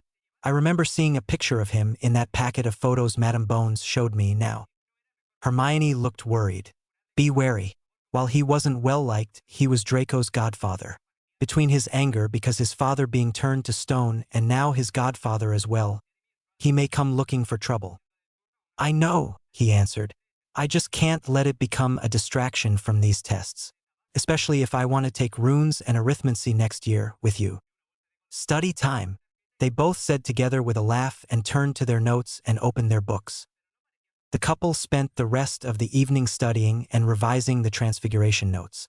Then, finally, they folded up after the second time through the material and gathered their things together, and left for their common room. The duo sat quietly by the fire and enjoyed each other's company. They said I could look forward to a lifetime of evening cuddles. Soon, well before curfew, they separated and headed toward their respective dorms. Both planned on a good night's sleep and to be ready for tomorrow's examinations. After the Daily Prophet was delivered, Harry and Hermione entered the Great Hall for breakfast the day the end-of-year testing started. As they entered, silence fell again as every eye turned to look at them. Harry turned to Hermione and said in a voice that carried through the Great Hall, just as I said, one day a hero and the next day the heel. The great masses are fickle at best. I wonder what it was this time, the Daily Prophet or just the Hogwarts rumor mill? Hermione said, do not let the little minds get to you, Harry. Whatever set them off will, in days, be shown to be not to be true at all. Just like your name being entered in the tournament, everyone first thought you entered yourself. Then, as they took their time to reason through the facts and toss out the rumors, innuendos, and lies, more and more people believed you. Now only a few foolish people still believe those old lies. Neville slid the morning's edition of the Daily Prophet across the table as the couple sat down. Hermione quickly scanned the lead story above the fold. Oh dear, Hermione exclaimed, just as you warned, and handed Harry the paper. Harry quickly read the article indicated. Yep, Those involved in the contract breach now suffer the unexpected consequences of their choices. Each one of them was connected to the tournament and the execution of the contract. I completed my end of the contract, thus fulfilling all the champion's obligations to the magical contract, in my opinion. My goal was to fulfill my portion of the contract. I wonder whether anyone told the great masses of people that the impartial judge for this tournament would find any of the champions in breach of the contract if they failed to try to win each event. No slacking allowed. So what do you think is happening to these people? Asked Neville. Harry said, that is very simple. Once the organizers signed the contracts and activated the Goblet of Fire by placing a signed copy of the rules and contract with their signatures inside of the Goblet of Fire, that contract became active and would remain active until everyone has fulfilled every one of terms of the contract on their part individually and as a whole, including the closing ceremonies and giving out the award. They detailed some parts, such as the arrival order of the different schools and who was to make which speech. The idiots even wrote into the contract who was to sound the cannon. A breach would have occurred if someone other than Filch fired the starting cannon in the second or third event. Imagine, rather than stating a job title, they named a specific person. If he fell ill or died, and someone else fired the starting cannon, a breach of contract would take place. Hermione said, did you know there was one tournament where the tournament committee embezzled the prize money and failed to make the required award presentation? As a result, each one of the committee members fell ill and slowly lost their magic. It took about 3 or 4 weeks of enough warning that they had enough time to fix the problem. Harry said, exactly what I said yesterday at the interview. Remember, the Goblet of Fire holds each signer of the contract responsible as if they are one person but still considered the whole. The entire committee which signed the contract is being held in breach of contract jointly and separately. The irony was the threat that the tournament committee used to force me into the competition will now punish them. I read the descriptions of what happens to a competitor who doesn't try his best. They start with a small ache and the ache becomes a pain. The pain becomes agony. The pain level increases, but the magic will not let the person pass out. Eventually, the core ruptures and the person loses their magic. Depending on the person's age, they might live a few years. That depends on how old they were when the contract was breached. Remember, these people are not even squibs at the end of the punishment phase. They are muggles. Magic does assist in keeping a wizard or witch alive to reach an age of well over 100 years of age. Some reach 200 years or more. I would expect those who lost their magic to have a swift end. Neville snorted. They forget an impartial judge will never have any of the human feelings, cannot fail to uphold the contract. One cannot appeal to its humanity because it has none. Why they restarted the tournament is a mystery to most people. Harry stated, a simple fact is this is the first tournament in which none of the champions have died. In 1356, there was a tournament in which all the champions died in the second event. The committee failed to hold the third event, and all died 14 days later. The reason for death was listed as a breach of magical contact. Hermione explained to Neville, magical contracts are especially tricky things. The organizing committee, this time, almost had a breach of contract when it tried to force Harry to compete even though he was not of age. Harry forced the Wisengamot to pass a ruling that stating Harry was of age, a full adult with all rights, responsibilities, and privileges, not an emancipated minor. Harry asked to see the rules and they told him no. Harry then asked if a rule required them to give him a copy of the contest's rules and contract. It was after he pointed out they could be in a breach of contract if it had been a rule and they failed to follow it. Harry smiled and said to both of them, bingo! It was a rule and they almost failed. I pointed out that if they became in breach of contract and died, they would doom all of the competitors to death because only they, the members of the current committee, could put on the 3 events. Even if they attempted to change judges for any reason, a breach of contract would occur. I wonder what happened when Percy Weasley stood in for Barty Crouch as the ball and as a judge for the second and third event. No one other than Percy has seen him for months. I understand that he stated he got all his instructions by owl post. Neville said, so here we are. All 4 champions are alive. One champion had won the tournament, yet the tournament committee failed to complete the contract. The Goblet of Fire is taking their magic, slowly and painfully, and no one seems to be smart enough to put it together. Harry explained, Their pain would disappear if they did what the contract required, either singularly or collectively. They might be able to name one person to work on behalf of the committee, like Percy Weasley has, as the committee representative and publicly declare the winner and award all prized and accolades due. But no, they were too busy trying to make their power plays and political posturing.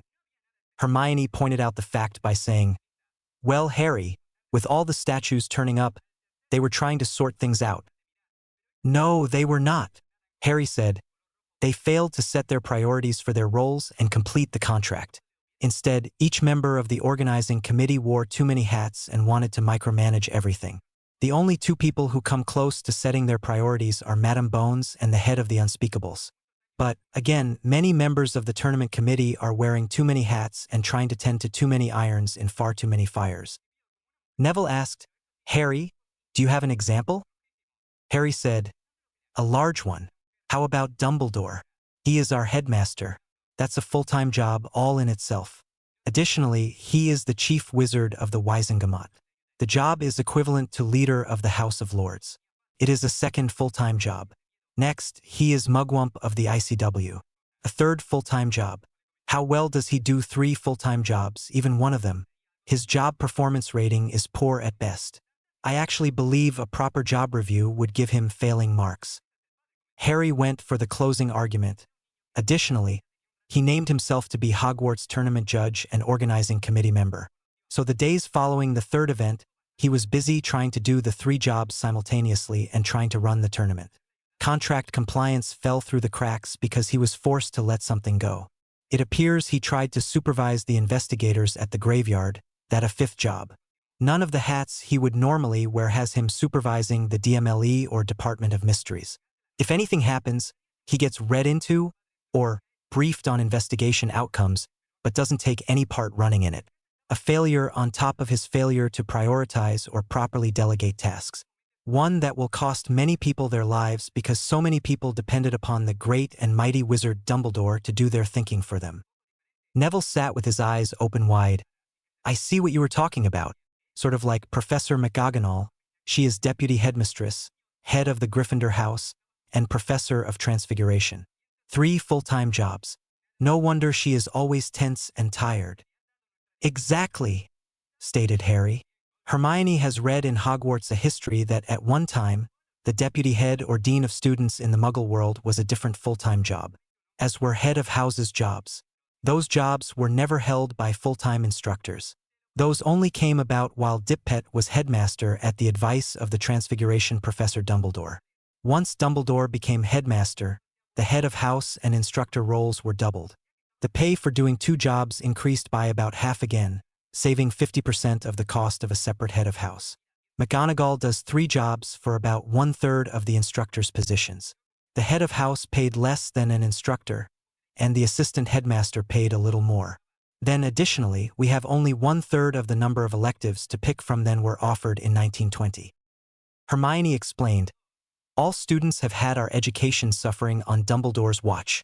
Even worse, magical England is on the verge of collapse. For the last 13 years, the number of graduates with potions newts has fallen so low that many healers' positions at St. Mungo's are being unfilled. Likewise, without potion newts, the number of people who can qualify for Or Academy has fallen, and only about 12% of the openings are being filled. While Fudge likes the changes in budget costs, the response times have fallen due to a lack of personnel. Likewise, more delay in treating magical illnesses and injuries is also the fault of having a person who was unqualified to teach as an instructor. The ratio of students obtaining passing newts compared to the first-year class was 5 out of 46 in last year's graduating class. The last non-Slytherin to pass their newts was Nymphadora Tonks, and she was a badger. Her mother, however, is a potions mistress and healer listed in the registry using the name of Andromeda Black. She married a Muggle-born wizard, Theodore Tonks. I think her mother may have tutored her outside of Hogwarts' classroom. She may not even have sat in Snape's newt classes but challenged the test as a self-study student." "So," started Neville, "what will happen now that Snape is gone with our year-end tests? OWLs and newts are given by the Wizard Testing Authority.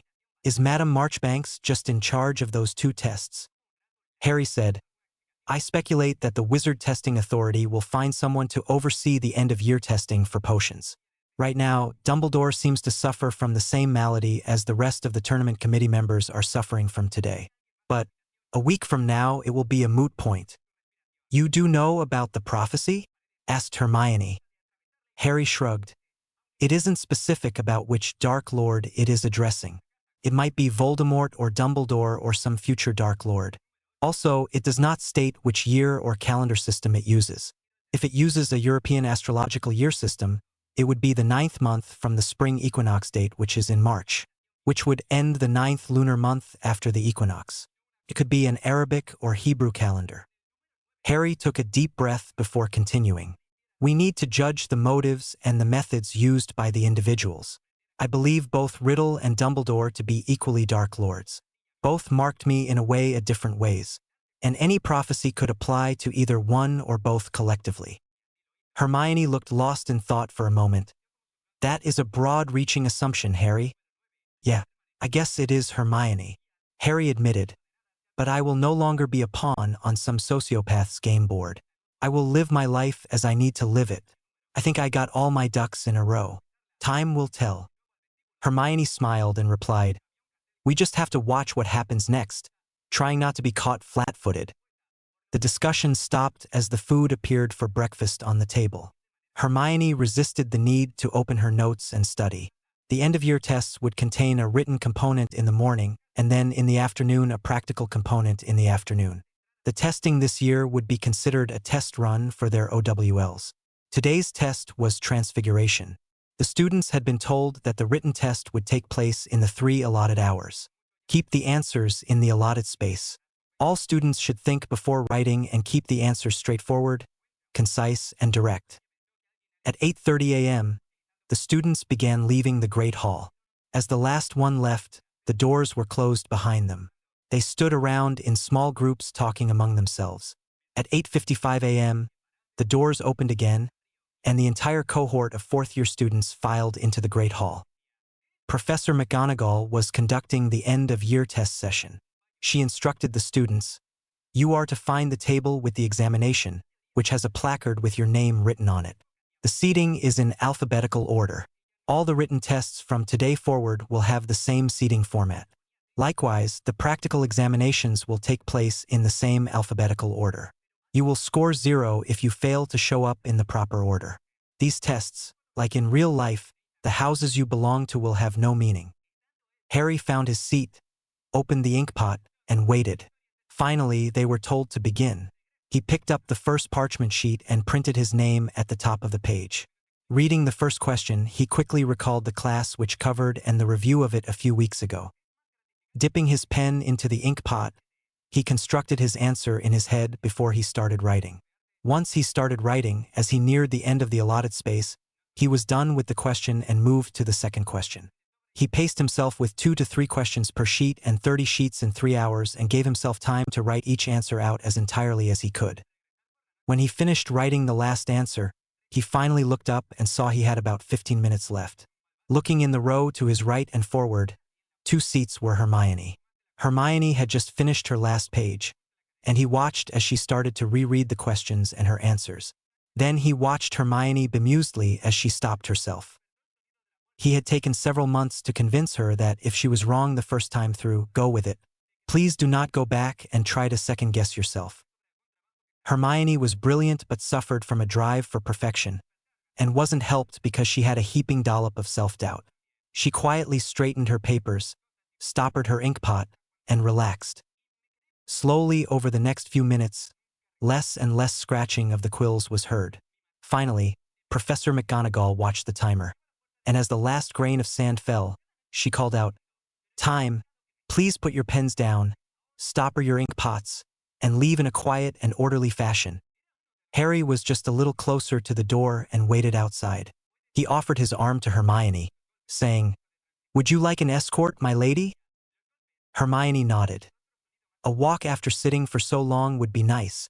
Upstairs first, the second floor loo, please? Then a short walk outside before lunch. Harry was happy. This wasn't like last year when Hermione was busy asking everyone their answers to every question. She wasn't complaining about not having enough space to write like in the prior years. Harry smirked quietly. After the visit to the powder room, Harry and Hermione walked outside, on what would be the walkway for the wall around the outer courtyards. The courtyard walls were compartmentalized. If an enemy got inside the outer wall, the defenders could and would rain down arrow fire from an upper vantage point. The inner walls of the castle had never been breached. Harry said, "This nice vantage point, a dozen men could watch over this area. In the olden days, merchants would come and set up stalls and sell and trade as well. The castle's watch would walk these walls and keep the peace." Hermione said, "Day after tomorrow is the written history of magic and arithmancy examination. But, unfortunately, neither of those has a practical for us until next year. And there is no practical exam for history." Harry nodded. "So I saw that you stopped yourself from looking back at your answers. Good job, Hermione." Hermione answered, "It was just like you said it would be. First, allow enough time and plan the answer for the given space. Then, write the answer to the question only." It got easier with each question. Harry said, "That's called habit and learning. You either know the right answers or don't. Fretting about it will not change your grade one bit. We studied hard and noted what was covered in the classroom and the assigned reading. We did the homework assignments completely, including extra reading. So we know our stuff." "And you were right, Harry," Hermione concluded. "Planning is everything. Professors McGonagall and Flitwick have been trying to teach us the right way to write these essay answers for 4 years. Thank you for pointing out their constructive comments on all those essays. I used to think I had to write everything down when I didn't. Concise was the secret." Harry grinned. "This next year will be easy for our OWLs. We will be organized and plan for the revision and the test. No panic mode of last-minute cramming. No midnight oil study sessions. Best of all, no tournament to distract us. Right?" Hermione smiled. "Right. That leaves us some of that important you and me time not spent poring over the books. Then we can make our rough plans for after Hogwarts." Harry smiled as she said, "I hope our after Hogwarts will have some off time. I would like to see a bit of the world before I start on my mastery. I was thinking of charms or transfiguration for my first, and then runes as my second. Maybe design wards or something in my spare time. Did you know my family is famous for potions, enchanting, and wards? So my mate and I will have a perfect life between the Wisengamot seats and managing the money in the Potter vaults." Hermione blushed but asked, "And who do you envision as your mate?" The expression on Harry's face softened a bit, and he spoke quietly.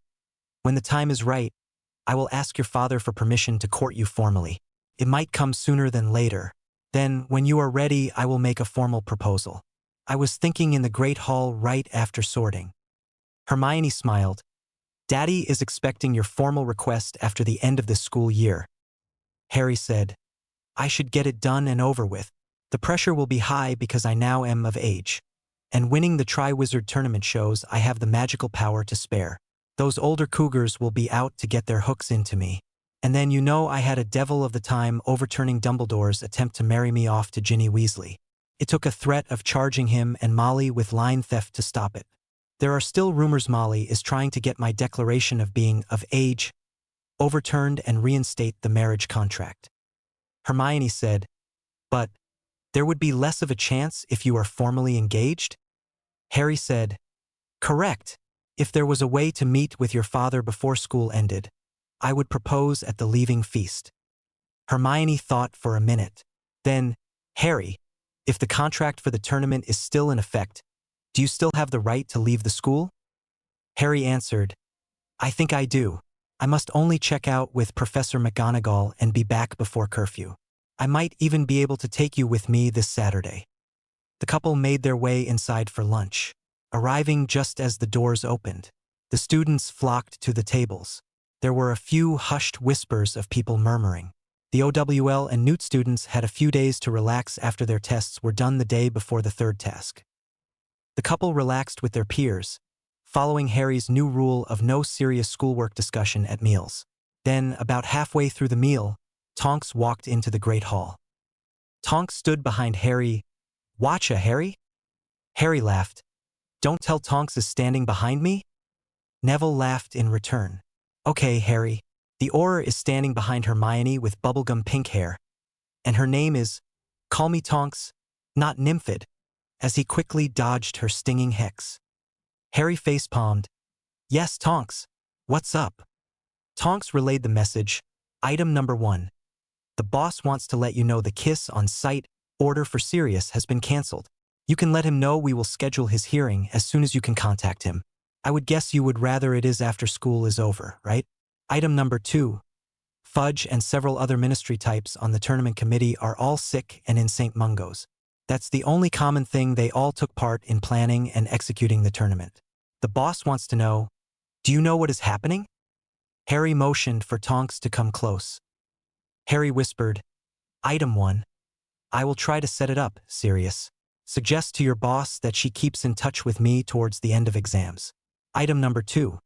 Like I suggested yesterday, read the tournament's rules and the actual contract which those people entered into when they activated the Goblet of Fire as the so-called impartial judge for the entire tournament.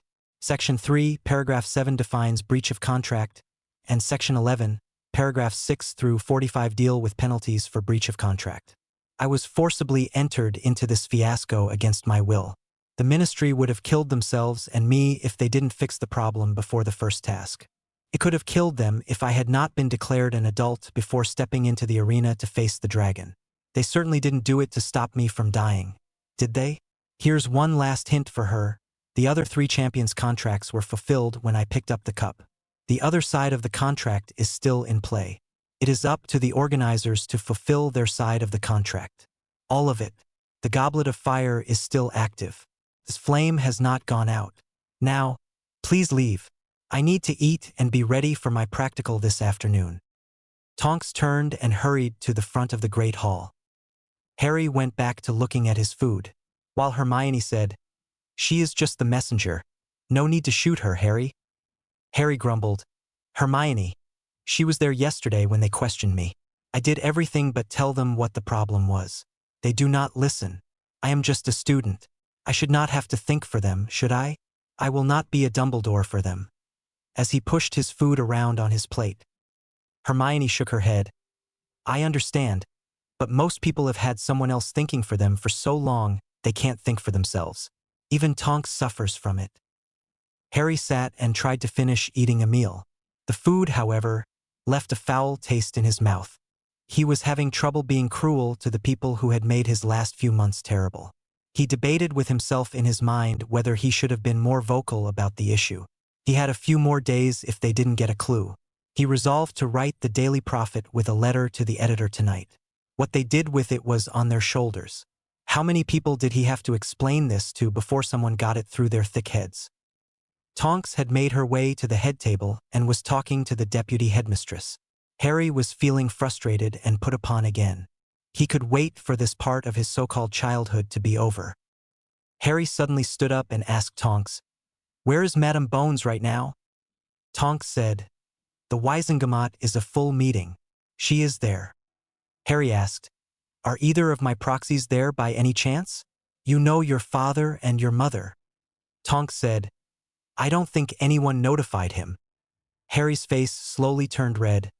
Professor McGonagall, I need to leave the school to attend my duties as a member of the Wizengamot, right now. He turned and cast Expecto Patronus. When the mist from his wand quickly condensed into a solid silver figure of a stag. Harry spoke, Theodore Tonks, Harry Potter here. Meet me at the ministry as soon as possible. They seem to ignore my appointment of you and your wife as my proxies. Red alert. The next instant, as the Patronus disappeared, there was a flash of light.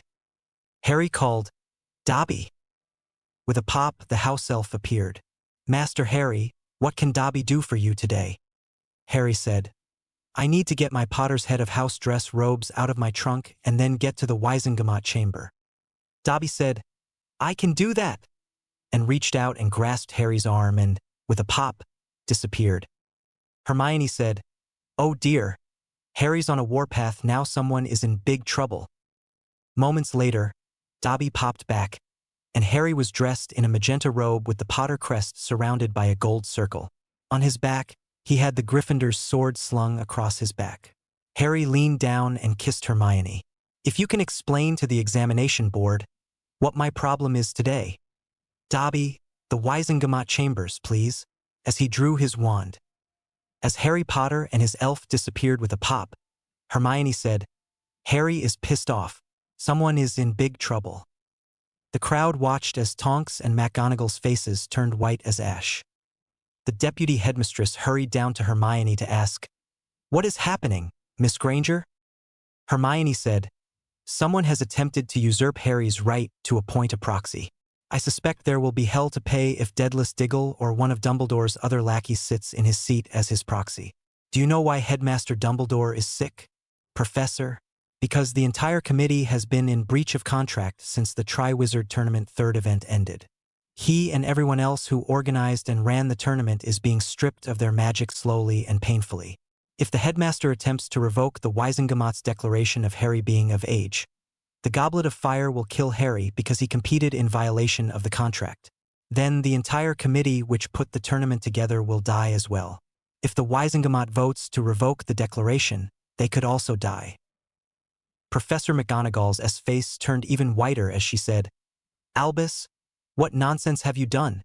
Bindweed Chapter 5. There were a lot of back-and-forth arguments going on between the members of the Wisengamot present in the sealed chamber. Then a loud boom, and the sealed doors shuttered. After that, a louder boom was heard, and the doors started sagging on their hinges. Finally, a third boom, and one of the door's hinges shattered and fell inward, raising a cloud of dust. Silence fell over the chambers when a dark-haired boy walked through the dust. Every eye was upon him, and the wizard sitting in the chief of the Wisengamot stood and shouted, What is the meaning of this intrusion? This is a closed session. Harry stood and scanned the seats. I see 6 people sitting in Wisengamot seats under my control.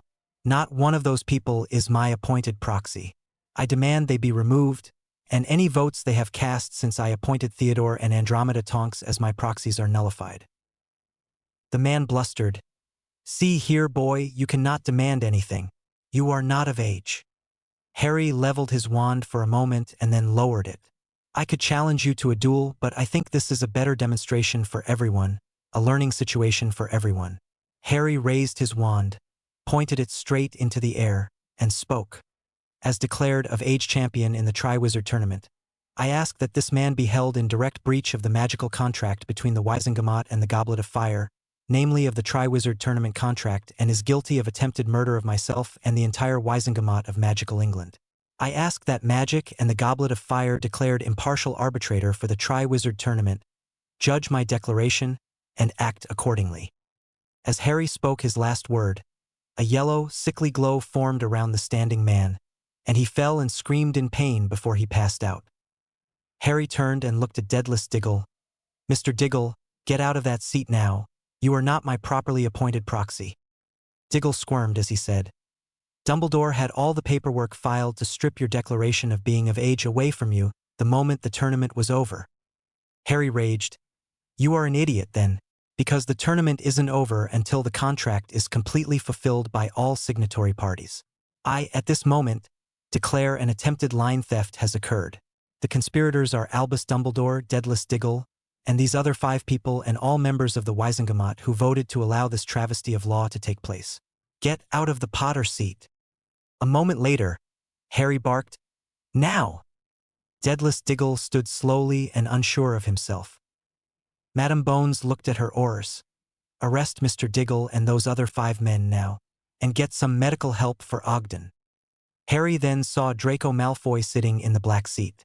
Malfoy, you are neither of age nor head of the Black family. Get out of that seat now. Harry held his left hand high. Upon his middle finger gleamed the head of House Ring for the Black family. Get out now. Draco said, My father promised me I would be head of the Black family, so he voted this seat for years. Sorry, Draco. Your father promised you a set of empty lies. He broke the law every time he voted while sitting in that seat. I am 1 generation older than Sirius and the closest living male related by blood to the last head of the house. He named me as his heir, secondary after my father upon my birth. My named heir is Nymphadora Tonks, and they will be until Sirius Black is cleared. Get out of that seat now. Harry turned his back and asked the Wisengamot in general. How is it that someone without a valid writ of proxy or head of house ring can take a seat in this august body? What other laws and rules have been broached today? Madam Bones. Why were my properly enrolled 2 proxies not notified of this meeting? She said. Diggle had letters which he gave to Ogden. Ogden then declared Diggle your proxy. The same thing happened with Malfoy. Harry asked, Madam Bones, did anyone else see those letters? How were they authenticated? Madam Bones said, no one questioned him or the letters. Harry laughed. Come, let us both look at those letters. Harry approached the desk of Chief Warlock and saw 6 letters in a pile. Dupo. Harry cast duplicating the letters, not touching the original documents. Witches and wizards. Mr. Dumbledore signed these letters as my magical guardian. But how can he be a magical guardian of a person this body declared to be of age? You cannot have it both ways. Harry randomly pointed at an old man. You, sir, can Dumbledore simply declare you his magical ward? How about you, madam? Pointing at an older witch. Harry hesitated as the members began to mutter. Harry then asked, are you all senile? Harry suddenly spun and cast a wandless Protego. As the shield sprang up between Draco and Harry, the shield rang with a gong-like sound. It wavered slightly under the blue-colored curse but held, protecting Harry and Madam Bones. Harry's wand came up in his hand and snapped off a stunner. Stupefy, taking a deep breath. Draco? How utterly stupid can you be? He spun back to Madam Bones. Charges of assaulting a member inside the Wisengamot chambers while in session, Madam Bones? She nodded. Certainly, Lord Potter.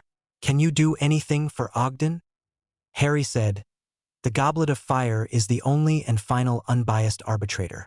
My call for his judgment just sped up things for him. The rest of the Wisengamot would have suffered the same fate if I had been a few minutes later. I suggest whoever is in charge of this fucking circus adjourn. I am supposed to be taking my transfiguration practical now, stated Harry. Harry turned to the remaining Wisengamot members. Remember, people, the contract is still in play. If any members of this body voted to bring back the Triwizard tournament, the fact is that you might be bound by the contract and terms they approved. I am just a 4th-year student. I suggest idiots get a good law wizard to review those finer points with you. I did, and the barrister's name is Theodore Tonks. You know what is funny in an ironic way? If you had followed the rules and sent him proper notice of this meeting, none of this circus today would have occurred. Due diligence is what it is called. The Goblet of Fire only cares about what was written into the contract and rules of the Triwizard tournament. Everyone connected or mentioned, however tenuously, is subject to its judgment. Good day.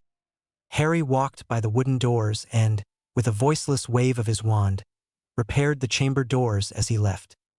Silence reigned supreme for a few seconds, and then utter chaos broke out. Madam Bones closed her eyes and rubbed her temples. Then, she asked herself out loud, Merlin, why me? Unseen by all, a tiny beetle flew out of the now open doorway. Rita had one of the biggest stories to write. She knew it was the scoop of the century but didn't know how to slant it. Nevertheless, she knew it would sell papers all around the world. After leaving the Wisengamot chambers, Harry bumped into Ted Tonks walking towards the Wisengamot's chamber. Ted, I softened them up for you, and before that, I was forced to declare Ogden in breach of contract. They were in the process of voting to revoke my status of being of age. Ogden, acting on behalf of Dumbledore and Diggle, had started these actions. Dumbledore made some sort of deal with Ogden. Ogden then seated Diggle and his cronies in place of you. It had to have started yesterday or even Friday night after the Triwizard tournament event, because you didn't receive a notice for this closed session, did you? Ted replied, no notices at all. Not even the one notice would have to be required if they voided my proxy appointment. Well, Ogden is now on his way to St. Mungo's Hospital. Draco attempted to attack me after I kicked him out of the Black family seat.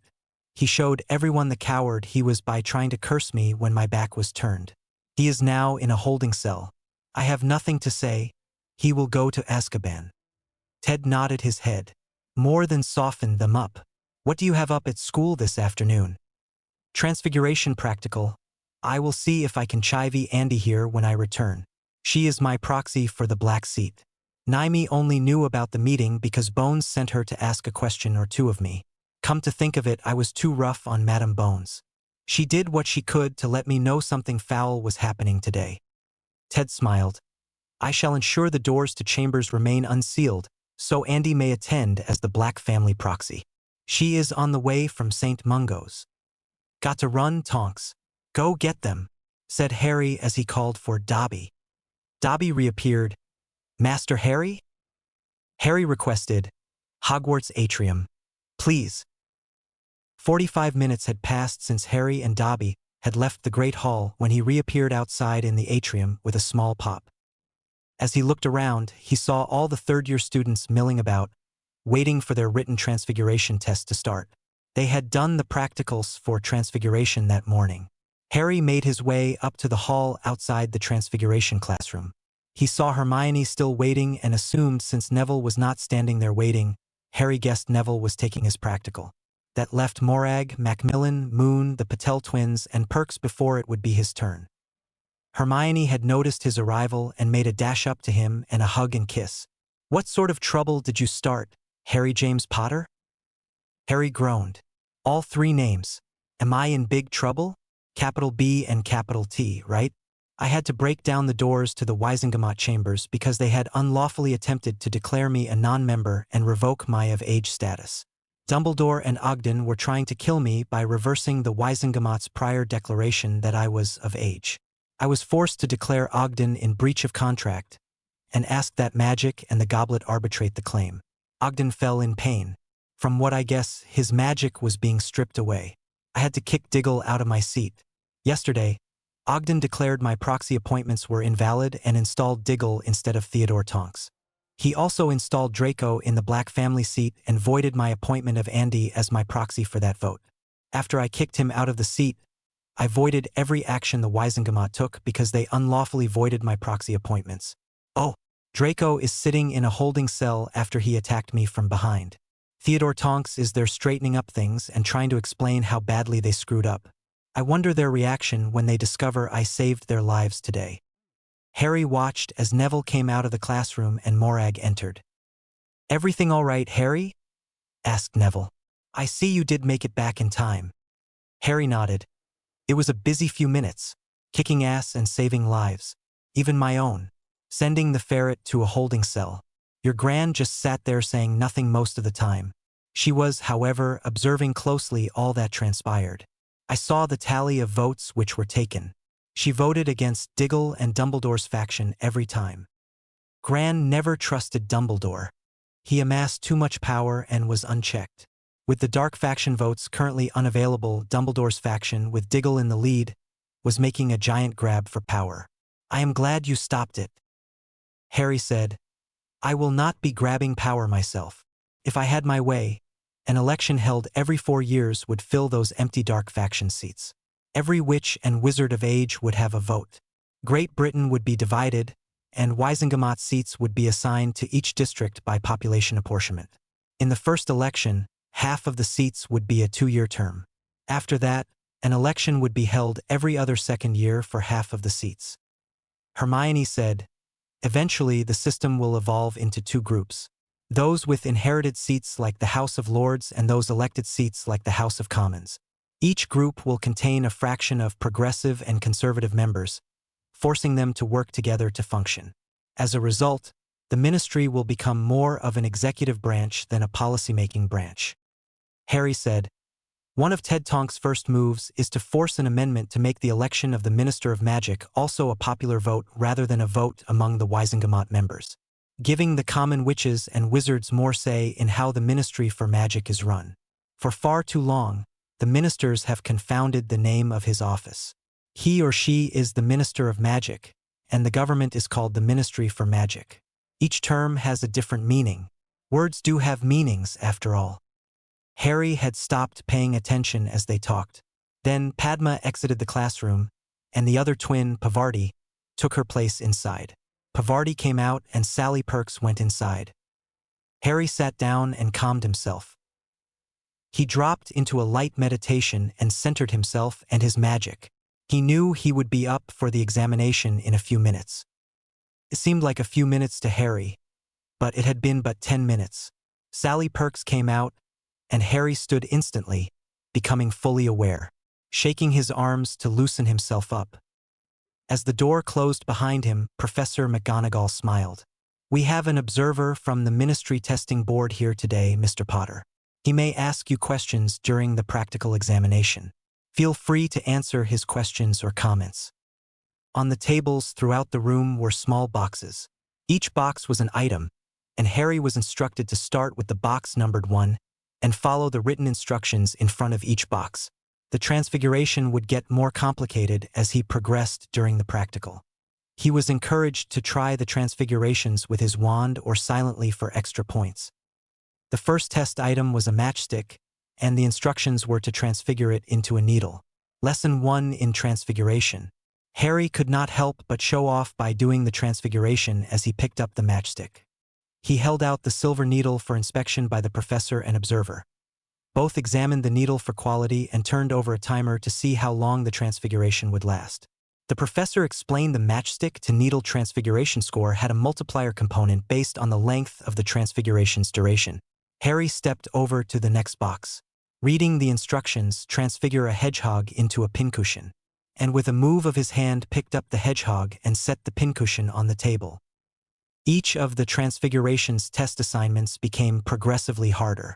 While the test started from inanimate to inanimate like the matchstick, it soon went beyond that to animate inanimate to transfiguration. The last 3 boxes were empty, and the instructions called for the student to transfigure the air into a solid object. The next had a requirement to transfigure the air into a specific item, in this case, a cup. Then transfigure air into a container like a cup or a goblet, and then transfigure the air into a liquid inside the cup. The last test was the hardest because it required 2 transfigurations simultaneously. First, transfigure the air into an object like a glass or cup and fill the cup with air transfigured to a liquid while the container is being transfigured. With all transfigurations, the wizard or witch had to hold the complete picture of what they wanted the end product to be in their mind. Then, once the image was set, the wizards had to apply their will and focused intent. In his mind, Harry pictured a green glass bottle with a specific label he had seen once on the professor's desk. Inside, he envisioned a single malt Scotch whiskey. Intensely, Harry concentrated on recalling the sense of the whiskey dregs inside the glass. Harry started going for a break. With a deep look of concentration, he circled his wand around, and the bottle formed completely and wholly filled with a liquid. Harry gasped from exertion. He had not realized how much magic knocking down the doors of the Wizengamot chamber had taken out of him. Harry took a few deep breaths as Professor McGonagall asked, "Are you okay there, Mr. Potter?" "I'm fine." Harry wavered for a minute, just a little woozy for a second there. "I had a busy bit of time with the Wizengamot earlier." The observer said, "The last 3 test items are from the Newt examination, Mr. Potter. You are the only one to have passed those 3 items. The 4 before those last 3 were from the OWL examination. Only 3 people have completed the first 2 of the 4 today. Therefore, your needle transfiguration time will be left running. The score for that needle will be determined by how long the transfiguration lasts. The maximum score is given if it lasts over 4 hours." They both turned and looked at Professor McGonagall, opening the bottle and sniffing. "This smells just like Glenlivet. Are you sure you didn't perform a switching spell, Mr. Potter?" asked McGonagall. "No, Professor," Harry said. "I did it just as you said we must do for any transfiguration. I remember right after my name came out of the goblet of fire. You called me to your office and had a bottle like that sitting on your desk, and the glass had the dregs of a drink. I recalled the smell as faint as it was. The color and shape of your decanter were the easy part. Pulling it all together at one time was the hard part. I remember my uncle had a client who drank Glenlivet. After dinner one night, I was made to wash up the glasses. There was a little left in the bottom, and I drank it. I did my best to remember the taste and smell. That's the result." The professor walked behind her desk and opened a cabinet. She removed a silver tray with 4 glasses and a green decanter. She held up her decanter and comparing to the other one on the table. She sniffed her decanter and said, They look and smell identical. The observer said, if it lasts an hour, consider your transfiguration for your OWL practical is complete. If it lasts 4 hours, you will have your finished practical test for your newt, Mr. Potter. Most newts applicants fail that part of the test. Well done. Harry said, thank you, as his face turned red. Harry left the room and was passed by Sophie Roper entered for her test. Harry walked over to where Hermione was standing. Hermione gave him a grin as she turned and asked, how many did you complete, Harry? Harry's face turned redder as he mumbled, a lot of them. Hermione's eyes went wide. You managed every item? Yes, I did, mumbled Harry as his face turned even redder. What did you do for the last item? Asked Hermione. Harry's face was beet red as he said, I made a copy of Professor McGonagall's decanter and filled it with Glenlivet Scotch. I almost passed out.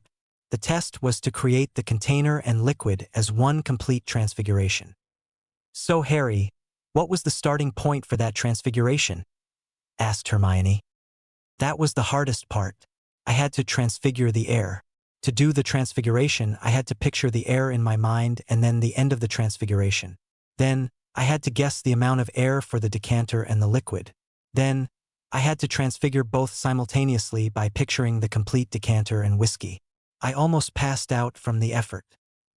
Hermione's eyes almost popped out in surprise. Harry, that's maybe mastery level work. Please tell me you used a wand for that. Of course, I used a wand. I had to use it to augment my focus after the 7th item, said Harry. I am not sure I got full points for it. The rock into teacup had a lot of stuff that wasn't needed. Who wants lead even if it transfigured into something other than their teacup?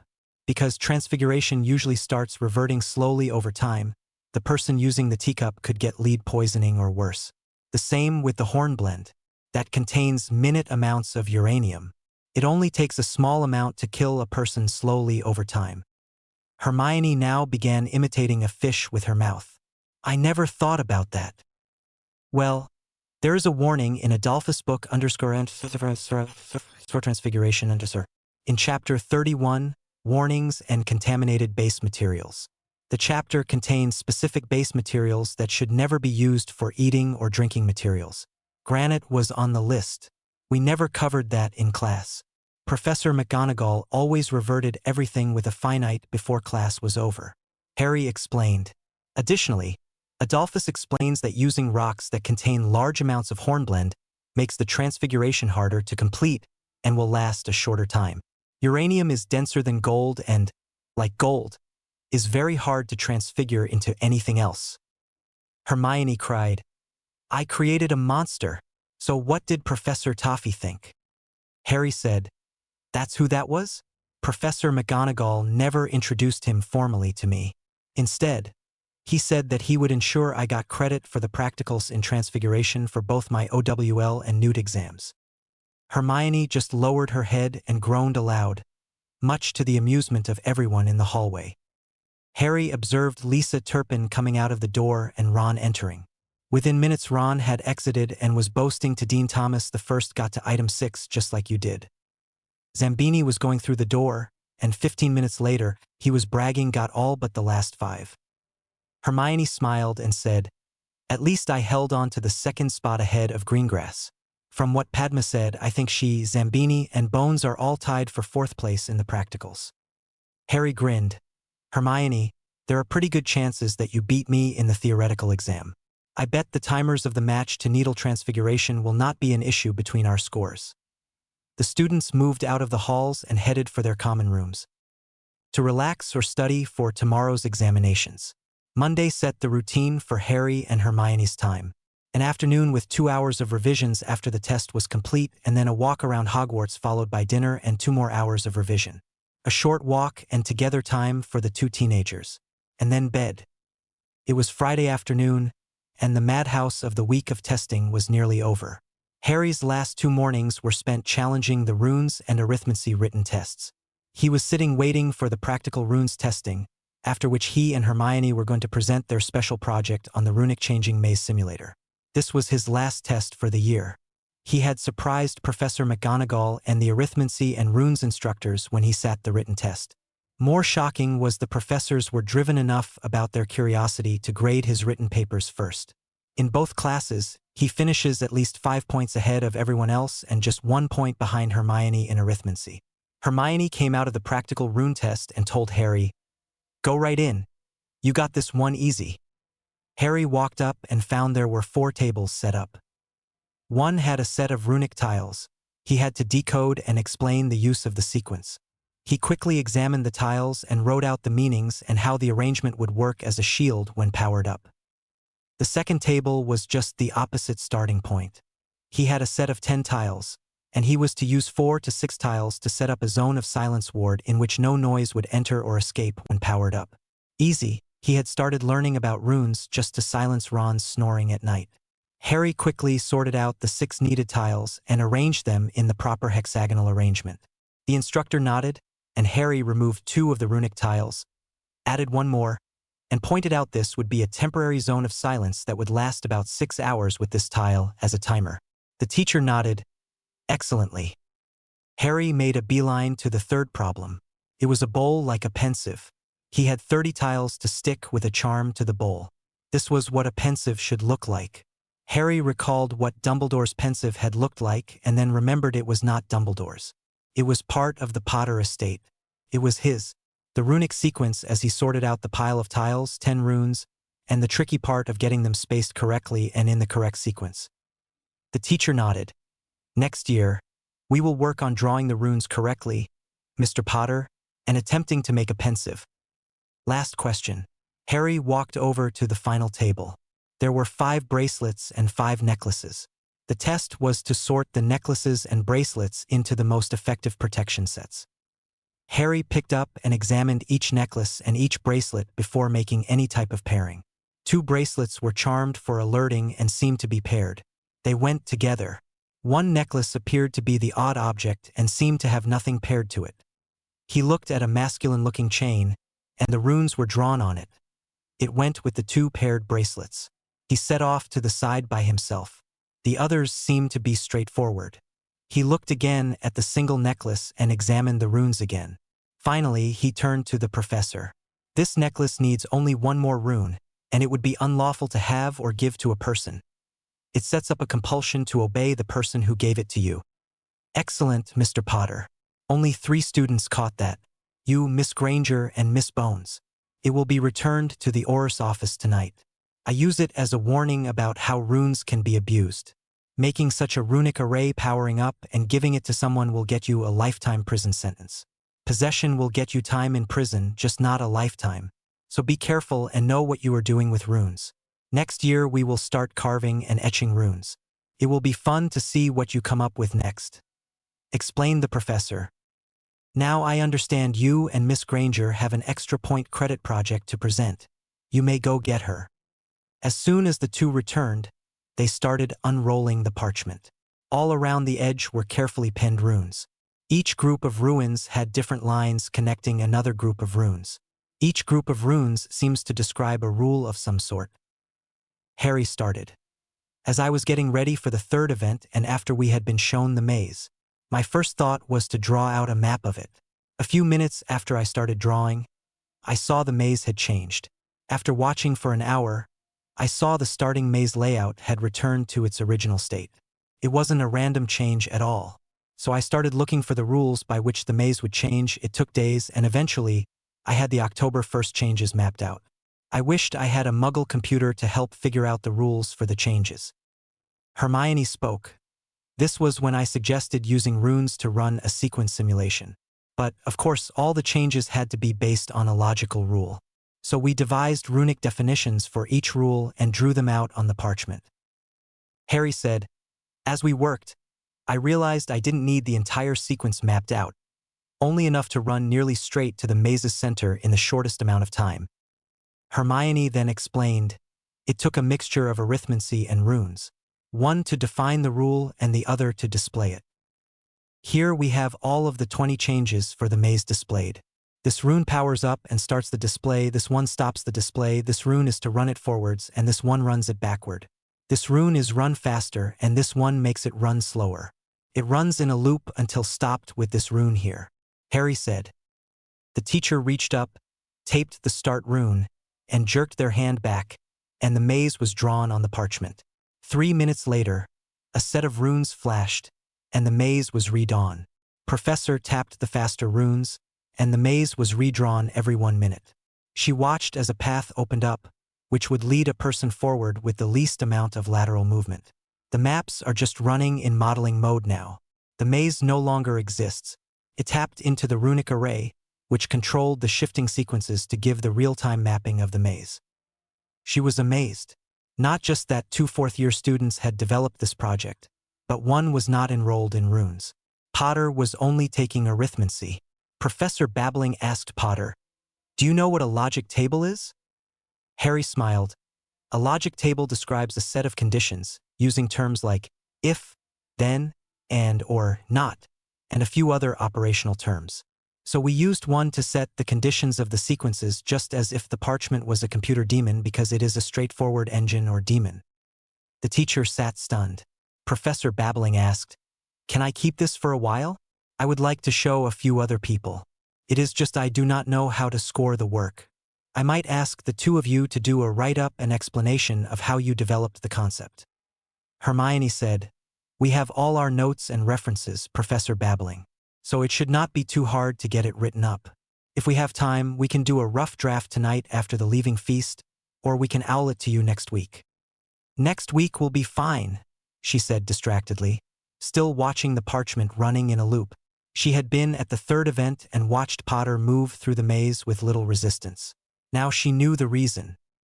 Harry and Hermione quickly left the classroom. Hermione asked, "Do you think she will decode the other part of the parchment? The one that displayed the positions of all the champions, other wizards, hazards, and creatures?" "No, because the maze itself is gone. Unless someone wanders across the area where the maze was, nothing will show up. The map will work until someone removes the ward stones that drove them and protected the maze. Finding my dad's notes on how they created the Marauders map certainly helped speed up the process, but it is a simpler version than their map. Our ideas for an improved Marauders map version 2 are for the future. For example, I would like a search feature or a stranger/intruder detector." Hermione said, "The items which will be harder to design for and implement are the Polyjuice and Animagus detectors. Also, writing a definition in runes for a specific condition will be hard." Harry said, "If we can define a few spells, maybe we can detect those. Taboo words might be nice also, like blood traitor and mud blood. I can't think of proper use of them, which isn't because of voiced bigotry." Hermione nodded in agreement. Friday evening's meal had an announcement by the deputy headmistress. "Good evening to all students.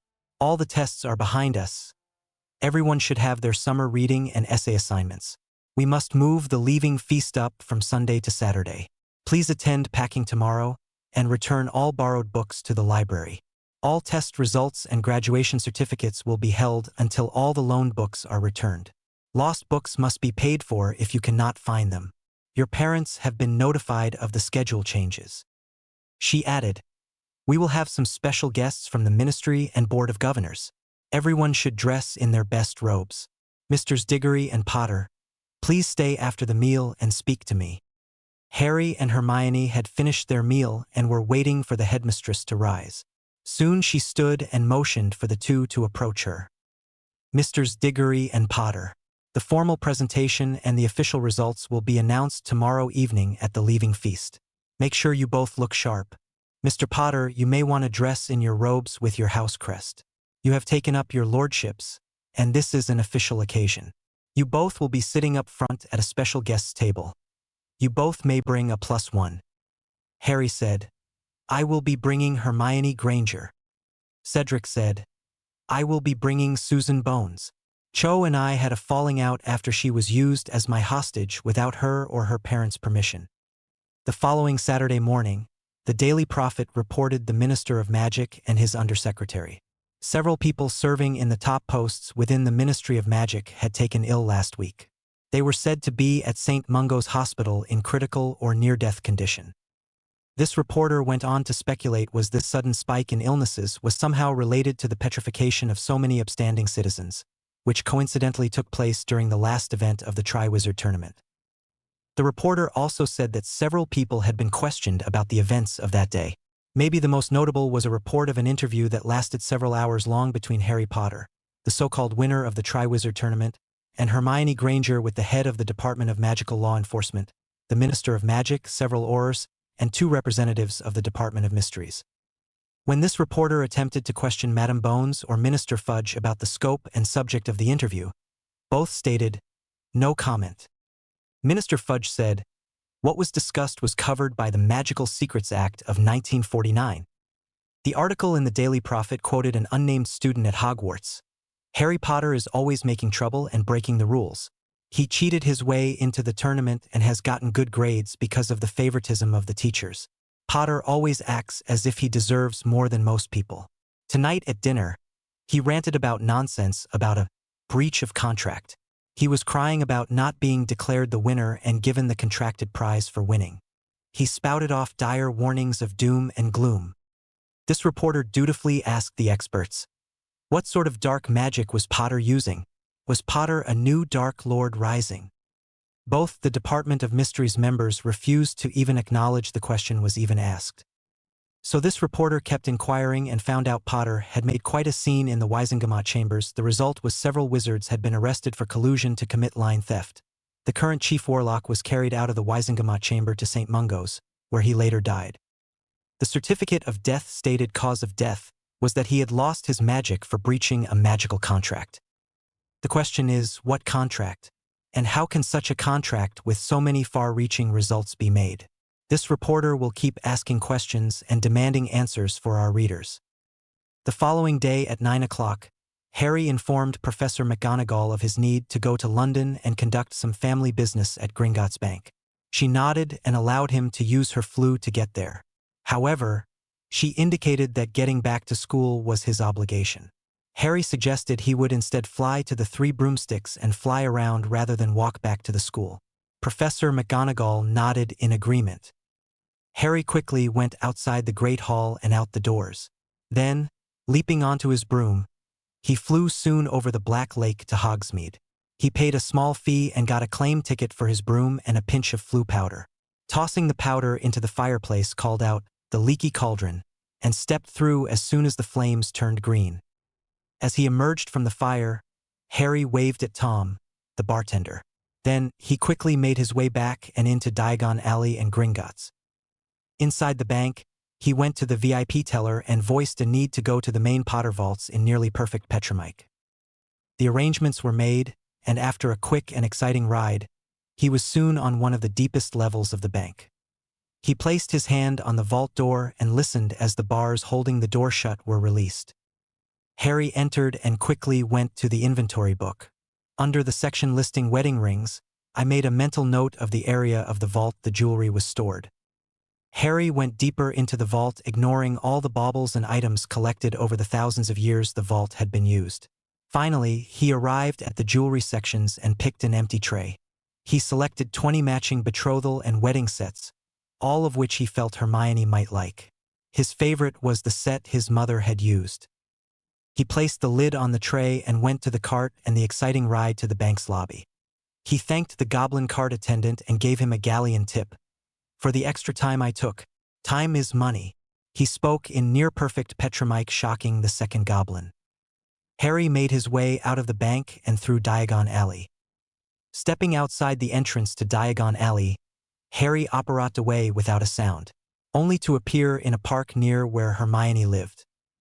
He quickly made his way to the front door of a modest home.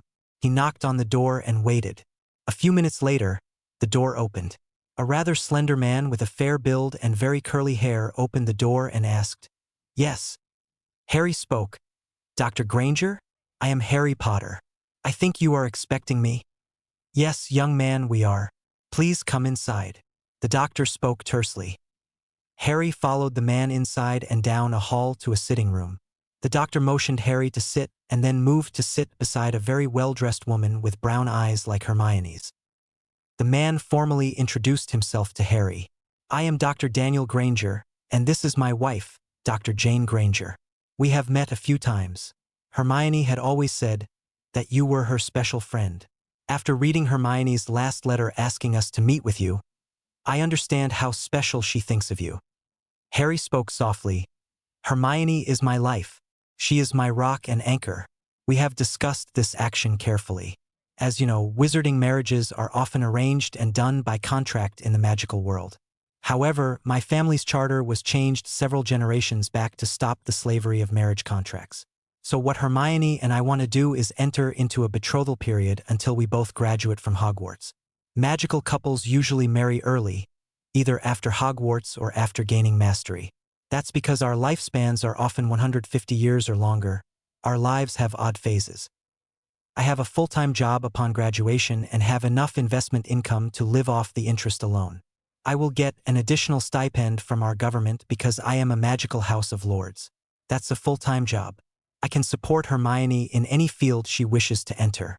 Additionally, Hermione will have her very own stipend for her seats in the magical House of Lords. Income for neither of us will be a problem. I have several homes, both in the countryside and 2 here in London, and a few overseas. Harry continued, I think she said in her letter thought concerning her safety and how being betrothed to me would make her safer. For any reason, we decided to not proceed beyond the betrothal. Hermione would still be able to be her very own person and make her own way without any penalties. But it would be easier for her with the betrothal in the short run. Dan frowned. We, her mother and I, have some serious misgivings about this, but understand this arrangement is open, and she can walk away with no strings attached? Harry said. I would not have it any other way. Jane looked at Harry. Remember this, Mr. Potter. We are dentists. We know how to hurt people. So if you harm my baby girl, Dan will hunt you down and we will hurt you. Harry gulped. Yes, Dr. Granger. You do understand if I hurt Hermione, there would be little left of me. Your daughter is scary.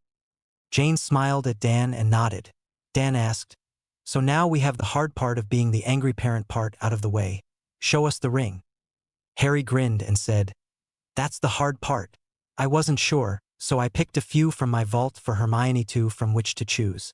He opened the cover on the jewelry tray. Jane gasped. This tray on display had several million pounds of jewelry.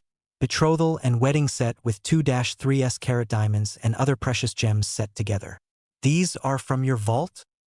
Harry said. I picked only the ones I thought Hermione would like.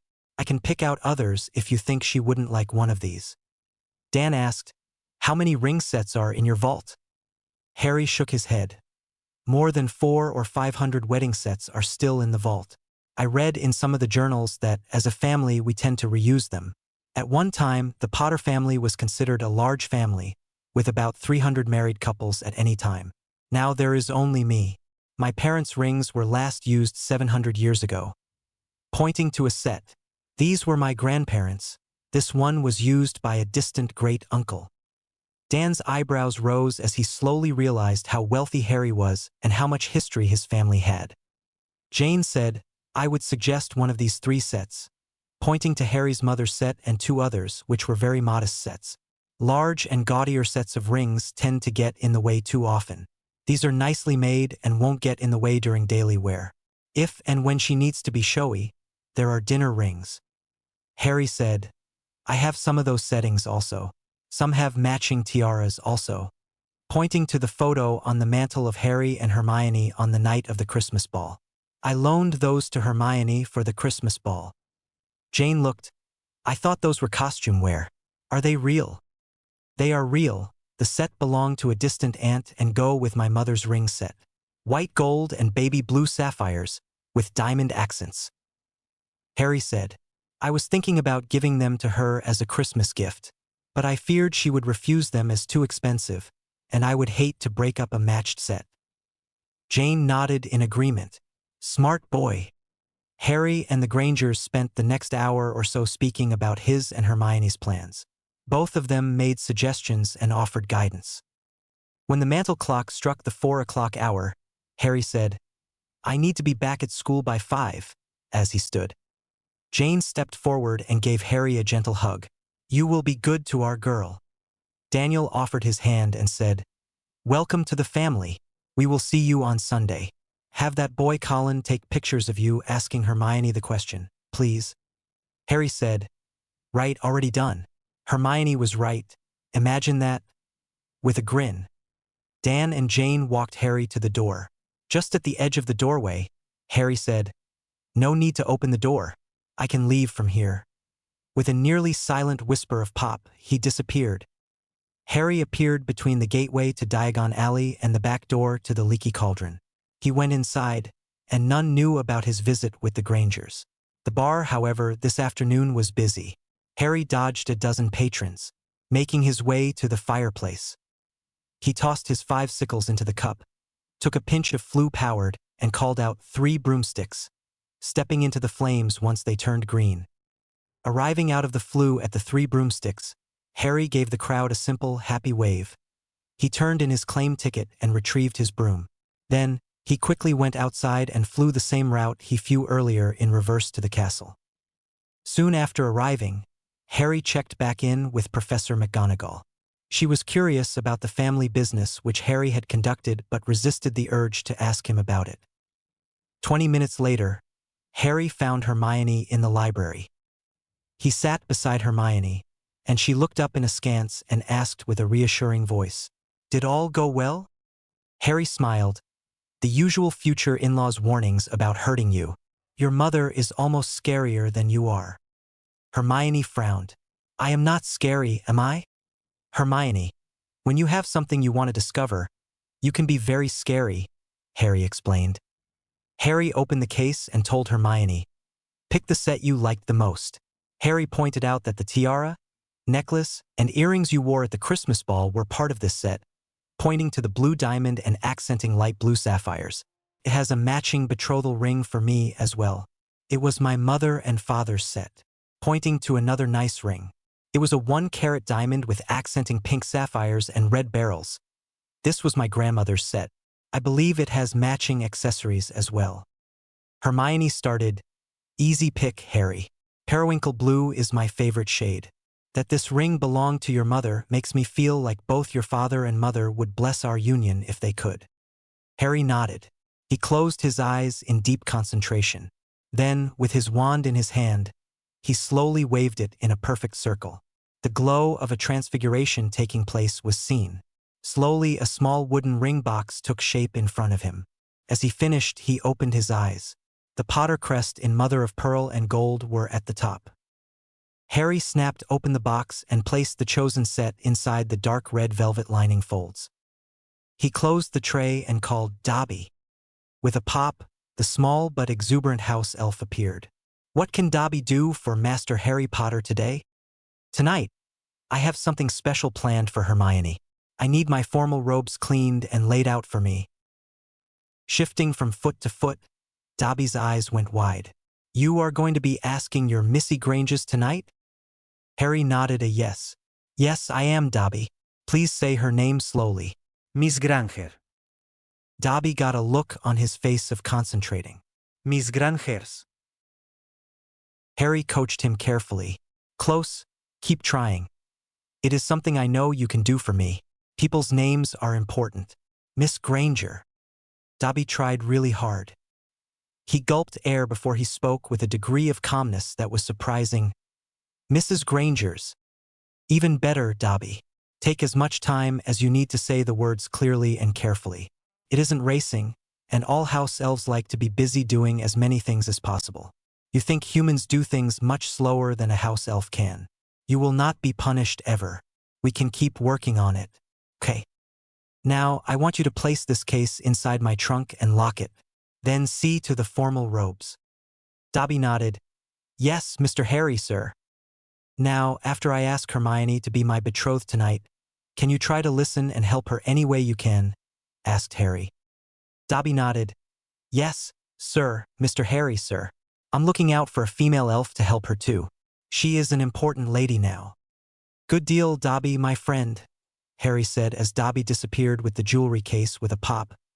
Bindweed Chapter 6. Saturday evening, as the duo left the common room to go to the leaving fast, they felt relaxed because they were ready for tomorrow. feeling relieved after Hermione and Harry had to make 3 trips to check in all the books they had borrowed during the school year. It wasn't until they gathered their notes together for packing away that they realized how many different subjects they had studied and at what great depth. Harry had left out tomorrow's clean travel clothes. The formal dress robes he wore this evening would be packed on top for the trip home. He had a small book bag, something to read, a simple Muggle notepad, and a biro. Just knowing that there would be members of the ministry represented as well as the school's board members present. Harry was a little nervous before they entered the Great Hall. On top of that, he was going to propose to Hermione tonight. We can do this, Hermione," Harry stated as the two entered the Great Hall for the final evening meal of the year, holding hands. Both of them made their way to the head table. They sat down where indicated between Professor Flitwick and Professor McGonagall. Harry held the seat for Hermione and then seated himself by her side. Some student observers saw them holding hands and the subtle byplay between them. The whispers and side glances started making the rounds with a few open stares. Harry scanned the rest of the head table. No Dumbledore. Moody was sitting looking pale and weak on the other side of Professor Flitwick. He was looking much better than he did 2 weeks ago. There were dozens of reporters sitting in the back at a special table, and some other members of the Board of Governors and people of note sitting in the back. Once the room filled and the students had been seated, the deputy headmistress stepped to the podium and waited for silence before speaking. Due to circumstances beyond our control and the community's needs, the leaving feast schedule was advanced to tonight. Hogwarts Express will be leaving tomorrow morning at 10 a.m. She reiterated. The professor paused, but not stepping away from the podium. She waited for the few murmurs to stop. We have a few special guests tonight. I see you all heeded my announcement and dressed sharply. Silence hung in the air as Professor McGonagall looked out at the crowd. She understood some of why Albus held onto the many positions he had. Professor McGonagall felt empowered was leading so many young minds. She had not felt this way since she started teaching many years ago. Tonight marks a turning point for our current crop of 7th years. We bid them all farewell and good speed in the next major part of their lives. Some will take up an apprenticeship or employment with their basic schooling behind them. A few will start family life. Sadly, a few will return to the Muggle or non-magical world and not be seen again unless they have magical children. I certainly hope the number of these we lose is near 0. Now on with the rest of the program. Glancing down at her list, our guests from Beauxbatons and Durmstrang departed Hogwarts grounds the morning after the last task. We wish to offer them all our sincere thanks for participating in the Triwizard tournament. We will be sending them formal letters of thanks tomorrow. I am very sorry to say feel that no progress was made in the stated goal of international cooperation, and most people have stated an opinion that the tournament had been subverted by a few for their own personal or political gain. Tonight, we do have Mr. Percival Weasley as a representative from the Triwizard Tournament Committee and Madame Bones from the Ministry of Magic as our guests. In the back are members of the Board of Directors for Hogwarts and a few department heads for various departments at the Ministry of Magic. I wish you all welcome on behalf of Hogwarts. After the applause faded out, next, she spoke. The Hogwarts House Cup will be awarded to Gryffindor House with a final tally of 3,002 points, followed by Ravenclaw House with 2,246. Next is Hufflepuff House just behind them with 2,239, and lastly, Slytherin House with 1,999 points. Well done, everyone, for their hard work. Checking her agenda, those students who missed the end-of-year testing, including OWL and Newt levels, will be allowed to make up their testing with no penalties if done within the next 30 days. They are directed to make an appointment with the Wizard Testing Authority. Letters to that effect have been sent. After the 30 days, they will be required to repeat their OWL and Newt year classes or wait until the next open testing period next year in July, unless they file a request for a letter of waiver. According to the headmaster's notes, we should have presented Mr. Potter's award for winning the Triwizard Tournament evening after the 3rd task. For some reason, that presentation didn't happen. Here to correct that oversight is Mr. Percival Weasley, assistant to the late Bartimus Crouch, formerly the head of the Department of International Cooperation. Mr. Weasley is acting upon behalf of the Triwizard Tournament Organizing Committee individually and as a whole. Percy stood upright and stiff. His nervousness was showing, and he was unhappy he had been singled out for this duty. He hoped he didn't get roped in as a violator of the contract. Then, with a gulp, he stammered a little. "Vei will."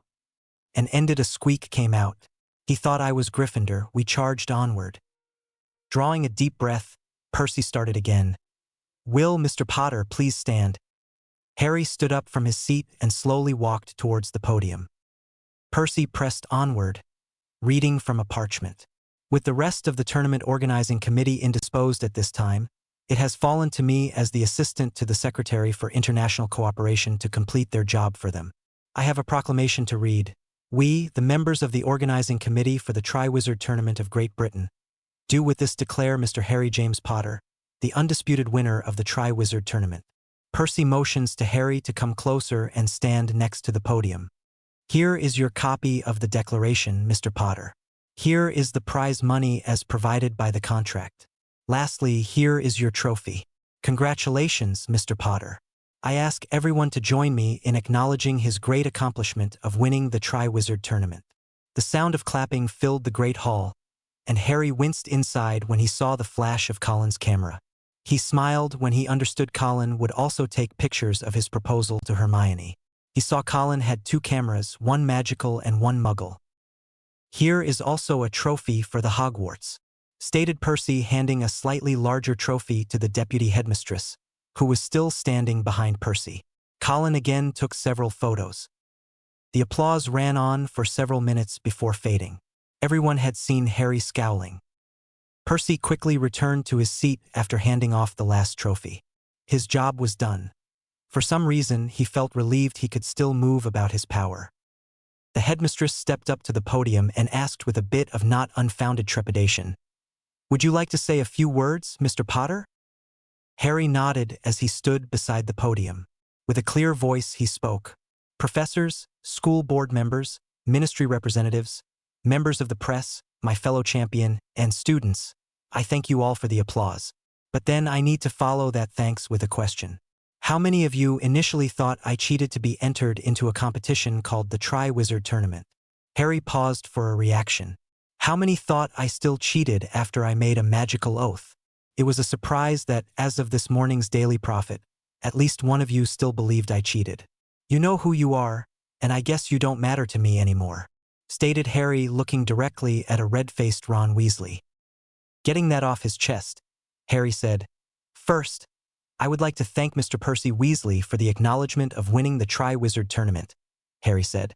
"Secondly, I wish to donate the personal trophy to be displayed in the Ministry of Magic in a suitable place.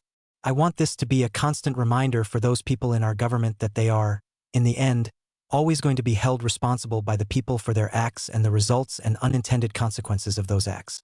It will be displayed there to remind the ministry and all its employees of their folly in restarting the Triwizard Tournament and using the Goblet of Fire as the unbiased adjudicator. Additionally, I hope the Department of Mystery will take the Goblet of Fire and lock it away in the deepest storage place because it is the darkest artifact I have ever known about. I doubt can be destroyed without great danger and loss of life." Harry took a deep breath before he continued. "Witches and wizards, the non-magical people, have a saying. Those people who refuse to study or learn from history are doomed to repeat the same mistakes over and over again. One world's most intelligent non-magical person defined insanity as the continuous and repeated act of doing the same things and expecting a different set of results.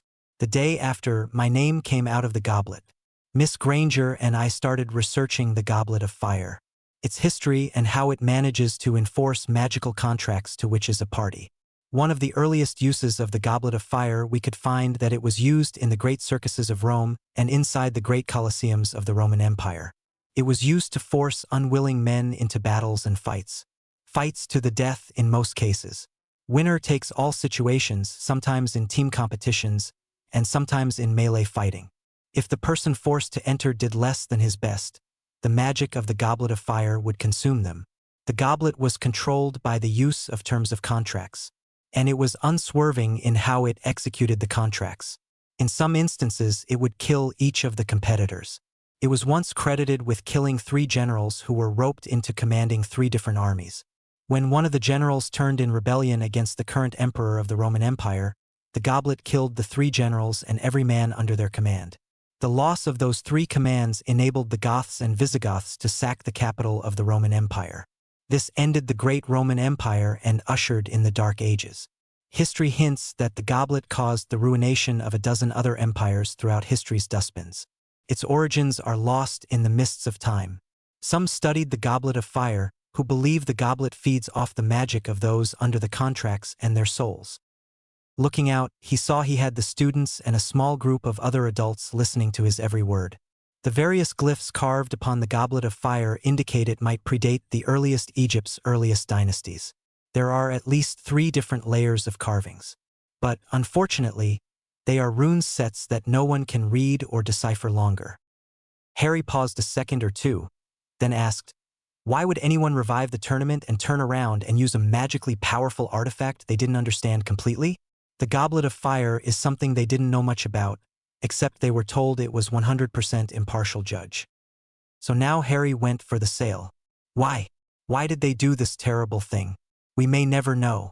Maybe Barty Crouch Sr. could have sought to reclaim his political standing after he fell so far after his son was caught out as a Death Eater. Then there was Ludo Bagman, head of the Department of Magical Games.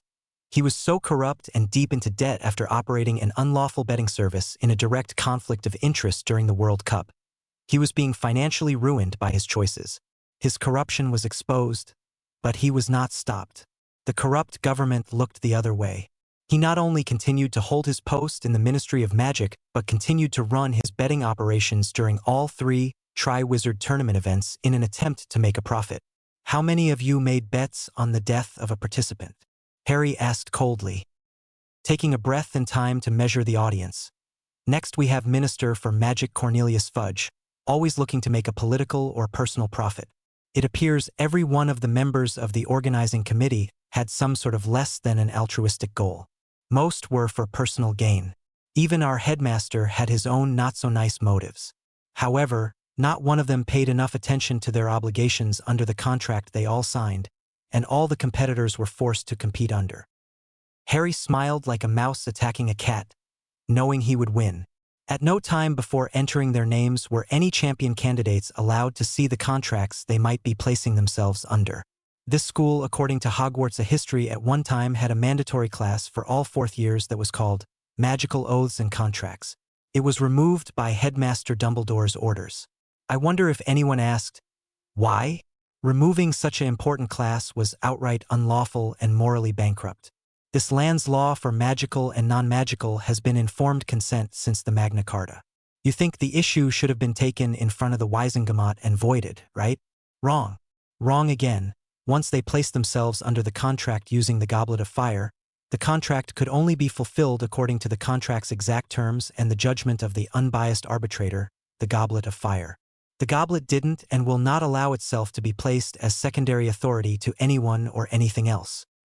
It is complete folly to use such a dark object. Harry started his conclusion. I donate my cup, the memory of the committee of fools and idiots, to be displayed in the ministry for all to see. I want the cup displayed as a reminder not to surrender your life to an object you cannot see where its brain is located. Harry smiled as his plan came together. The 1,000 galleons prize money will be donated to Hogwarts scholarships for Muggles Fund. Additionally, I will be giving matching funding of 49,000 galleons because I want people to understand I neither needed the 1,000 galleons in prize money nor the so-called glory of winning the tournament. Thank you all for listening to me. I hope you all have a good evening and enjoy your summer holidays. As he stepped away from the podium, leaving the trophy, cup, scroll, and money on the podium, a red-faced Percy Weasley sat there dumbfounded and stunned, not knowing how to react. As Harry walked away loud enough for all to hear, I hope they never use the Goblet of Fire as an arbitrator again. Harry turned to go back to his seat but was stopped by the professor and, watching the mixed reactions from the crowd, thought about his words. The professor thanked Harry for the donation, making the fund, which had dwindled to nearly nothing, suddenly grow robust once again. But then, she asked aloud before Harry could leave to sit down, Harry, did you mean to say all that about the personal motives of the committee? I did. I want people to think before they pick an uncontrollable final arbitrator and judge. In this case, it will be only the unbiased judge, introduced by the tournament committee with the approval of the Ministry of Magic. It was used to force my total participation against my will. I, as the winner, had to surrender the results to the judgment of the Goblet of Fire. May magic have mercy on their souls, for they had none for me. Harry looked down. The deputy headmistress nodded and spoke. Thank you, Mr. Potter, for your generous contribution to the Muggle Scholarship Fund. As Harry returned to his seat, Cedric Diggory stood after a moment and started clapping. He was quickly followed by Hermione, Daphne Greengrass, and Hannah Abbott. Soon most of the students were standing and clapping. Harry returned to his seat, but instead of sitting, he dropped to one knee in front of Hermione Granger. Holding a box out in front of him as he snapped open the box, with a voice that could be heard by all, he asked, Lady Hermione Jane Dagworth Granger Puckle, I am asking you to enter freely into a period of betrothal with me. You and I will start making our wedding plans when we are both ready. Will you agree to eventually be my wife? He asked as he lifted the box he held towards her as the pops of multiple camera flashes were seen.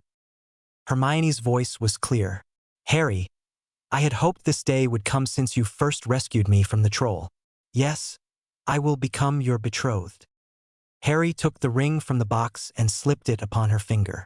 By this time, he had grown used to the flashing of Colin's camera flashes going off. Harry stood and formally announced, I am Lord Harry James Potter, and I would like to introduce my betrothed, Lady Hermione Jane Dagworth Granger Puckle. Cedric was on his feet again, clapping as quickly, followed by several more well-wishers. Slowly most of the great hall stood clapping. Dinner was served shortly after, followed by a dessert made from a bitter fruit for many of the adults in the crowd as they recalled the young lord's harsh and critical words. Harry and Hermione stood up to leave after the feast, only to be stopped by the deputy headmistress. My first order of business is congratulations on the public statement and your betrothal. It will set limits on what people can say and do. Second, I need to know if you are both okay? This morning, the Daily Prophet was cruel and attempted to brand you in a very ugly light. Harry said, My statement tonight will be in the Prophet in the morning. Rita has been violating her ban from entering the school over the entire school year. Yet, the headmaster refused to put a stop to her. So, I simply used this venue to air the dirty laundry of some of the most self-serving and corrupt people I know. Hermione said, Rita is an animagus and has the form of a water beetle. She has been in and out of the castle almost at will, all year long. Harry suggested, If you become the next headmistress, I suggest you carefully go over the wards.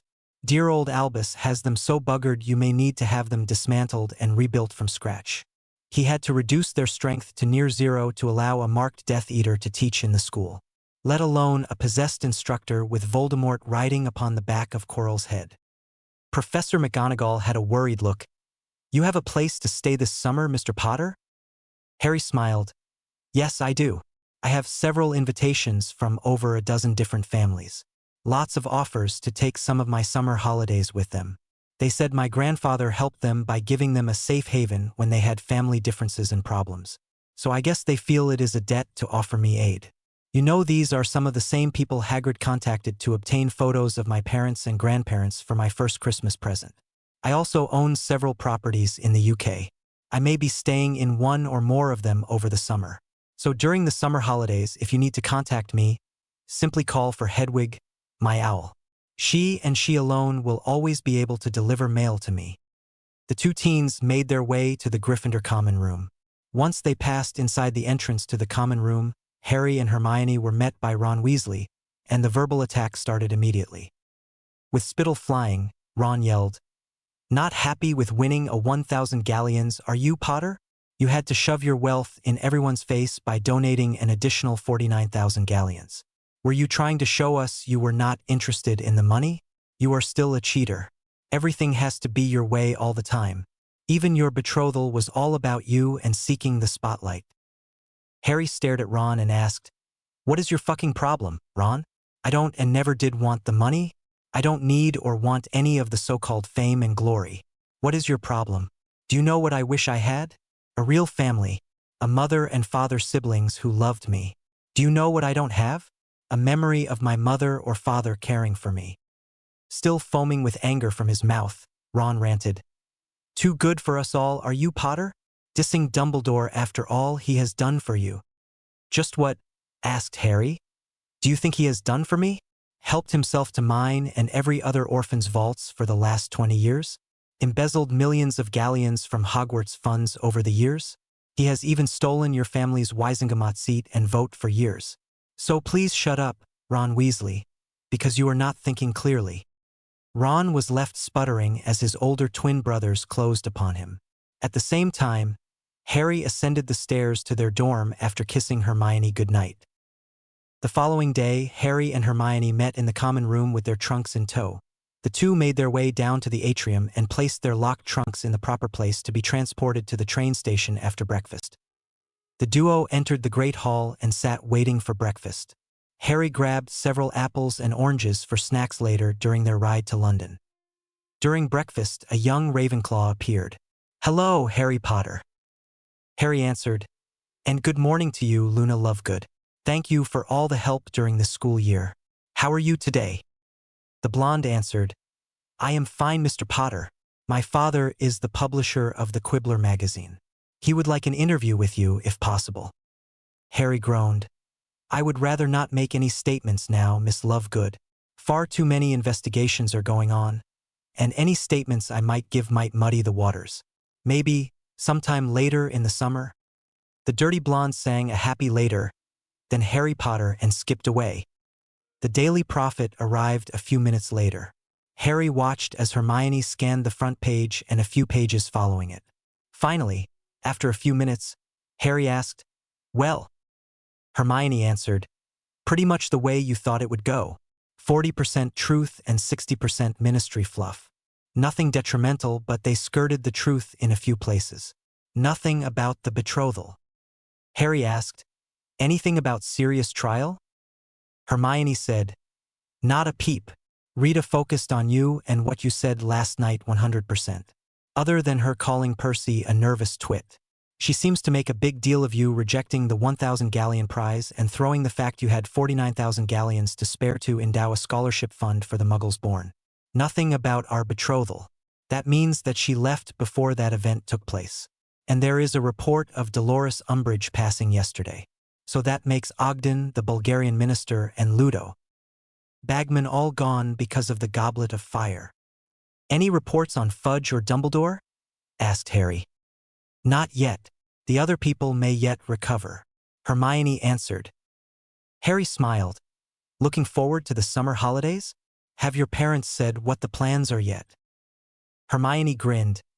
No, they haven't. They only asked me to make sure you had a passport. That means international travel, right? Harry laughed. Or it could be a simple bit of misdirection. Not that I have lots of experience with parents. Hermione turned solemnly. Mum and I have exchanged many letters in the last 2 weeks. Your visit surprised my father, and even more surprised when you formally requested a betrothal me. Harry confessed. I noticed you on the Hogwarts Express when you were looking for Neville's toad, Trevor. I have never lost sight of you in my mind. I didn't know what I was feeling for so long. It was more than loyalty. It was only after I saw everyone but you and Neville abandoning me. Neville is a true friend. You are much more than a friend. I would mourn the loss of friendship if we split up. I feel hurt about Ron's abandonment, but I will move on. I seriously do not know how I could move on without you. Hermione said. One sage once said, it is not enough to be willing to die for someone you love. It is more important to live for them. So, Harry, no matter what happens, I want you to live. Not be stupid and have some Romeo and Juliet complex. You can go on without me if you must. Harry smiled. The best way to do that is to have you beside me, where we can watch out for each other. A sudden knock on the door interrupted the two. George Weasley stuck his head inside. Heads up, lovebirds. Just as the train left the stations, Knott and Parkinson, Crabbe and Goyle got on the train, and 3 seventh-year Slytherins got on. None of them were at Hogwarts last night or this morning. Harry said, Thanks. George closed the door. Harry cast his best sealing charm followed by a wizard notice me not charm. He immediately sent a Patronus to Madame Bones. Warning of possible trouble on the Hogwarts Express. Shortly after that, he sent a warning. He sent a warning to Neville to be aware of the Slytherins making trouble. Minutes later, they heard the first blast, followed by screams. Harry sent another Patronus to Madame Bones. 10 minutes out of Hogwarts. Slytherin factions attacking students. Send help. Harry opened his trunk and took out his invisibility cloak. I have to do something, Hermione. People are getting hurt. As he handed her his cloak. They won't expect this. Harry closed his eyes and morphed his physical aspects into Draco Malfoy. Cover my back. Harry unsealed the door and went out. He could sense Hermione following closely behind him. He paused at the rear car and slid the door slowly open. He saw several doors hanging, having been blasted as each entry was torn asunder. Nott would ask, "Is Potter here?" And when answered with a no, he would cast a few curses into the compartment and move on. Harry slammed the door wide open, catching Nott's attention. In as much a voice like Draco Malfoy as he could muster, using what he thought was an authoritative voice with an edge snobbery of speaking down to what he felt was his lesser people. "Just what do you think you are doing, Nott? Trying to go to Azkaban for life?" Nott's head swung around and froze, looking at what he thought was Malfoy. How? Now that Harry had the full attention of Nott and his crew, he raised his wand. "When I have a perfect plan to get Potter and the Mudblood, you went and spoiled it. They left the train after the first blasting spell you cast. Out of a window by broom. I hope you have a plan to escape because when the train gets stopped, it will be surrounded by Aurors." Nott said, "We have hostages. You have nothing if any of them are hurt." Draco said with a sneer, "I had a plan. I have a broom, and you have nothing." As he went back out the door. As he reached, the door started to reach out with his offhand to close the door. He whispered, "You take the two on the left primary. I'll take Nott, and the people next to him on the right. Goyle is the slowest to react. I will try to get him as my number 3. You're the backup if I am too slow. On 3, 2, 1. Harry cast in a row. Stupefy, stupefy, stupefy. Swing to the left to cover Hermione's 2 targets to cast a stupefy. At the moment the 3 older Slytherins came charging up, Harry aimed at the leftmost 2 and fired with a stupefy, stupefy. While Hermione started with the rightmost and swung to her left, stupefy, stupefy. The hours 2 of them had worked to make each spell count with pinpoint accuracy worked. Finally, Harry eased up and said, "Ollie, Ollie, oxen free. It is time for Hermione Granger to out and be free." After the all-clear was called and Hermione had taken off the invisibility cloak, Neville and the twins led a group of students in the vestibule between cars. Neville yelled, "Drop the wand, Malfoy." Harry shifted back to his base form. Surprise, Neve. "You now know a new secret. Can you guys keep it?" The twins' eyes were agog. "Sure we can, Harry. Right, everyone?" A chorus of yes and sure were heard. Harry turned to cast on each of the fallen Slytherins an Incarcerus, which bound them each with ropes. Harry said everyone needs to take one compartment to assess. We might need a healer. We need to move fast. Harry strode to the rearmost compartment, quickly counted the bodies, and cast the few medical detection charms he knew. Then, moving swiftly, took off his shirt and wrapped one person's leg tightly, to slow the bleeding. The rest were hurt but not in immediate medical danger. Casting another Patronus, he said, "We are about 25 to 30 minutes out of Hogsmeade. Attack on Hogwarts Express. We need help. One student is critical, bleeding." I applied bandages and direct pressure. Assessing another 10 to 15 students follow. Send medical help. Harry Potter. Harry quickly sent off a second Patronus message to the driver. Attack upon students. We have injuries. Stop the train. Aurors notified. Cedric Diggory came into the compartment where Harry was applying first aid. Harry immediately asked, "Cedric, I need you to apparate and get help. St. Mungo's? This one has a sliced femoral artery. I don't know how badly the others are hurt. Maybe worse. Get some help here. I already alerted the Aurors, but they have to find us. If you know anyone else, can they apparate to the Auror office? Go now." Harry realized this girl was bleeding out, so he tore off the bandage, reached into the gaping wound, and found the spurting artery, and with 2 fingers pinched it shut. Hermione came into the compartment. Some bad cuts in the other train compartments. Concussions and broken legs and arms. What do you have? Asked Hermione. Harry said, severed femoral artery. It looked like it bled freely for about 3 minutes. She is in shock from blood loss. Get someone on a broom, get up and have him shoot red sparks. Get someone else on a broom and send them back and forward along the track so the searchers can find us. I sent Diggory and a few others to DMLE and St. Mungo's for help. Find out if there is a medical kit with blood replenishment potion on the train. Have someone else watch the injured for signs of going into shock. Harry concentrated on the injured girl. Quietly, a young blonde girl slipped into the compartment. She said, "That's Astoria Greengrass." Harry looked up and saw Luna Lovegood. "Harry Potter, you can save her," sang Luna. "Did you know, Harry, the hands of the king are healing hands? It is part of your blessings. You must use them, picture things as they need to be, and make it so." Harry looked at her, confused. "What?" Luna said in a coaching voice, "Close your eyes. Picture the artery connected and complete with the blood flowing through it unrestricted. Pull the raw end between your fingers to the other raw end. Use your senses to visualize the severed ends and call them together with your magic. Picture the two ends meeting together in your mind. Center yourself and reach into your magic. Then breathe deeply. Remember, the hands of the king are healing hands, Harry. Believe. Picture it in your mind. Make the end meet together to focus your will and your magic. Make it your intent. Apply your will. Focus." Madame Pomfrey entered the compartment a few seconds later and stood watching the glow grow around Harry Potter's hand. Slowly the light grew brighter as Luna Lovegood sang her words of focus, intent, and will. Finally, Luna stopped singing and chanting. Again, as if it was a fact, she states, "The hands of the king are healing hands. He will heal the people as he heals his nation." Harry seemed to falter and fall back, sitting on his knees.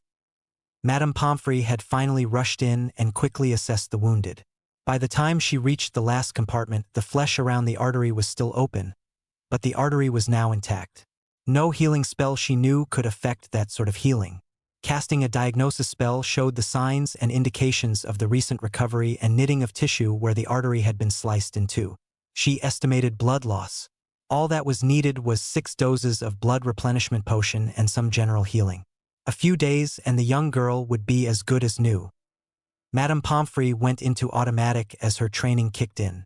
A dozen more pops were heard as St. Mungo's healers started arriving. Seconds later, the Aurors started arriving.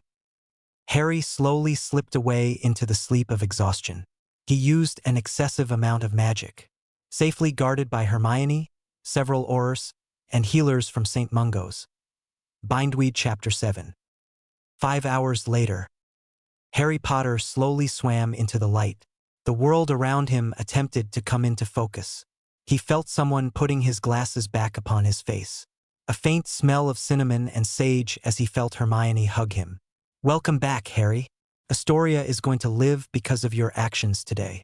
The healers do not understand how you did it, but you managed the repairs to her artery.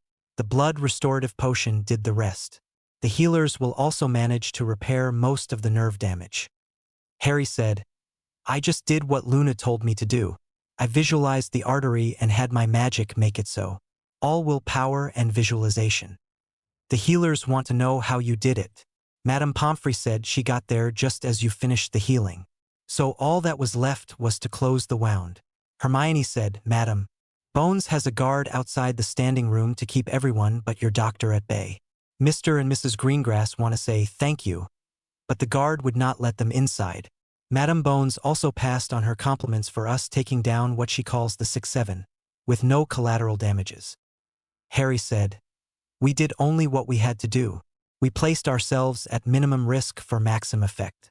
Is everyone okay? You tended to the worst injured, Astoria. Madame Pomfrey says it would have taken a team of 3 or 4 healers working together to do what you did. She was the only healer available for another 10 minutes. After that, she would have had to amputate the leg or lose the patient. The chances of regrowing the leg would be about 25 to 30%. Harry nodded. That's why Moody has a prosthetic leg. But, unfortunately, magic can't fix everything. That's why the healers want to talk to you. You see, that artery was cut with a severing curse. Normally, a portion of the artery on both ends must be removed because the raw ends carry residue from the curse. But, somehow, you fixed the cursed ends, and they grew them back together. Hermione said, "The healers want to learn that from you if possible." "It isn't a great technique if it put me out for—" "How long was I out?" asked Harry. "A little over 5 hours," said Hermione.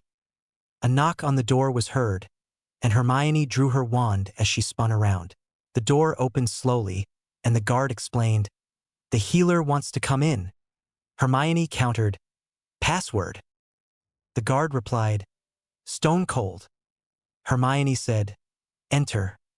Lowering her wand, the healer said, "The monitoring charms showed you had awakened several hours earlier than we expected. You used a very significant amount of magic, more than you should safely try to use. So we want to limit your use of magic for the next 24 hours or so. No big magic. No Patronus, no attempts to heal any more arteries, no major transfigurations. You know, the kind of magic which in the past has made you feel woozy afterward. Other than feeling tired, how are you?" Harry said, "Like I just woke up from a little nap. I am hungry and still feeling a bit unsure of what I did. I had Luna coaching me on how to heal the artery, so I just closed my eyes and did what she said." The healer smiled. "That matches what Madame Pomfrey told me. We will figure out what you did eventually and how it was done. It might just be a power or magical talent thing. Not all wizards are powerful, and we have limitations on what we can do. We want to know and watch for it if it is a magical talent. Healers are some of the most powerful wizards around. You need knowledge of the human body and the raw power to wield it with pinpoint accuracy every time." As the healer finished casting a few diagnostic charms, the healer reached the foot of the bed and pulled up a clipboard. Then, using a ballpoint pen, made a few notations. "Well, that explains things. You've recovered nicely, Mr. Potter. I'll see you again in a few hours after you have eaten and rested more before we can talk about cutting you loose. It is just an observation now. Nothing to worry about." A house elf popped in with 2 trays of food and announced, "Healer Jackson ordered food for you and your lady. Orders for you to eat and rest." Before she popped out, Harry started eating and said, "I am hungrier than I thought." Hermione said, "I was at the doorway listening. What did Luna mean when she said, 'Hands of the king'? Were any of your family related to the royals?" Harry said, "Unless it was from my mum's side of the family. So very little is known about most of her family." "What about your Aunt Petunia? Would she know something?" asked Hermione. Harry reminded Hermione, "Petunia was not born an Evans. She was born a Gaither. Mum's father was her godfather and adopted Petunia. My aunt cared little for the Evans family. I once heard Petunia say she felt her parents died because they were on the way to visit with Miles when the drunk driver hit her father's car head-on. She hated my mum and her father. When, as she put it, had me foisted upon her. Things got worse. I was a constant reminder of my mother. Dumbledore even gave them money, hoping it would smooth the way, but it only strengthened the resentment. Mum was a straight-A student in school. Petunia was lackluster, never excelling in any subject. She was not lazy but uncaring and careless. Mum wrote in her journal that her father had spoken about the long hospital stay after the auto accident and some head trauma that Petunia had. Hermione said, "It is a belief held by many that severe head trauma can lead or contribute to some personality disorders." Harry said, "Petunia could go from nice as could be to a raving maniac in seconds. But on the other hand, Vernon was always abusive, always thinking people were out to get him. He always screamed about other drivers getting in his way when he drove anywhere. I can't see how he survived to do a job in sales of all things where being nice is a major factor in sales." Hermione said, "Well, that's behind you for now. When you get out, you're coming home with me until you get the arrangements worked out for summer. My folks will be happy to have you." Harry said as he finished eating, "I was hungrier than I thought, and now I am sleepy again," he said as he fought, nodding off. Hermione just smiled, and sad the healer said, That you want to just rest was to be expected. Close your eyes and relax. Harry's slowly fell shut. His perception turned inwards, and he dreamed. Harry had flashes of images so brief he could barely tell what he was seeing. It was confusing. Finally, a small soft voice said, "Your duty is done. The evil has been locked away. Now it is time for you to heal. Your hands, which once held a sword, are now hands that can be called healing hands. Heal my people." Harry looked around, and the voice said, "Be not afraid. Now it is the time to put up the sword, for a time. Now it is time to live and give life, not take lives. Heal the people. Heal the land." As a small figure came into view, Harry stood quietly in his dream space, carefully watching the woman. "Harry, you have been many things in the past and will be many things in the future. Your name has changed, but not your nature. You have always done what is right rather than what was easy. Enjoy, live, give life, and heal my people. Heal the lands. I have no other gift but a few words to guide you. Listen to them. Like her mother, Luna serves magic, and Hermione also serves magic. And you have been magic's knight from the beginning. Today you went from knight to king. The hands of the king will be healing hands." The figure turned and walked away into the darkness, laughing. "I will always be with you. I am magic, after all." Harry stood in the darkness of his mind. He understood very little of what just had happened in his mind. He felt confused but understood he was no longer what he had been. A new path had opened for him to follow. It wouldn't be easy, but he never did what was easy. "I have always tried to choose what was right." Closing his eyes, he fell into a light sleep, resting peacefully. Harry awoke 3 hours later. "What?" Hermione said. "It was a reporter trying to get in. The Auror stopped them from entering the room. I am sorry they woke you. How are you feeling, Harry?" "Hermione, what does it take to become a healer?" Harry asked. "Under Professor Snape's rules, an O in Potions Owl to get into Newt-level potions, and St. Mungo's requires an E or better in the rest of the core classes before you can sit the entrance exam for training. While training, you need anatomy, etiology, medical potions, physiology, and maybe even psychology. Practical clinical tours in pediatrics, OB/GYN, trauma/ED, field hospital/disaster response, curse treatment and spell reversal, and mind healing. Why do you ask?" Running his hands through his hair, he said, "Today, when Astoria was bleeding out, I didn't know what to do. Luna came in and coached me. I still don't understand what I did or how I did it, but I think I am tired of fighting. Let someone else be the Auror, the hit wizard. I think I want to be a healer. I want to help people. Felt good to help Astoria. I wish I could have helped the others, but from what you said, they were not hurt as badly as Astoria was hurt." Hermione said, "Wow, that's a significant change in your life's direction, Harry." Harry said, "This day opened my eyes. It is like I know I need a change of direction." Hermione said, "Today has been stressful. Rest, Harry, and when they let you out, we can deal with what we can. And live with the rest." The next morning after Harry awoke, he found Hermione sleeping again in the chair. Harry mentally prepared himself for the next day. His hope was that he would escape the hospital sooner rather than later. However, he was not sure why they kept him overnight. He had not been awake for more than a few minutes when Hermione stirred. "Good morning, love," he said softly. "You know, it is becoming a habit of waking up and seeing you. I could get used to that." Hermione blushed. "I seem to end up sleeping in chairs around you that I would like to avoid." Harry decided to have a little fun teasing Hermione. "You could have always used the bed," watching as her face turned even more red. "I would have taken the chair." Hermione asked, trying to change the subject, "How are you this morning?" Harry said, "I am feeling well. I was so tired last night. I got a good sleep last night without any potions help. I'm not going to run a marathon or do impossible magic today, so I should be fine." Hermione inquired, "How did you do it? Heal that artery? It was sliced completely in two."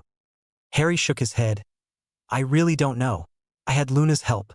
She guided me in how I used my magic. I allowed my magic to read Astoria and my focus to undo the damage.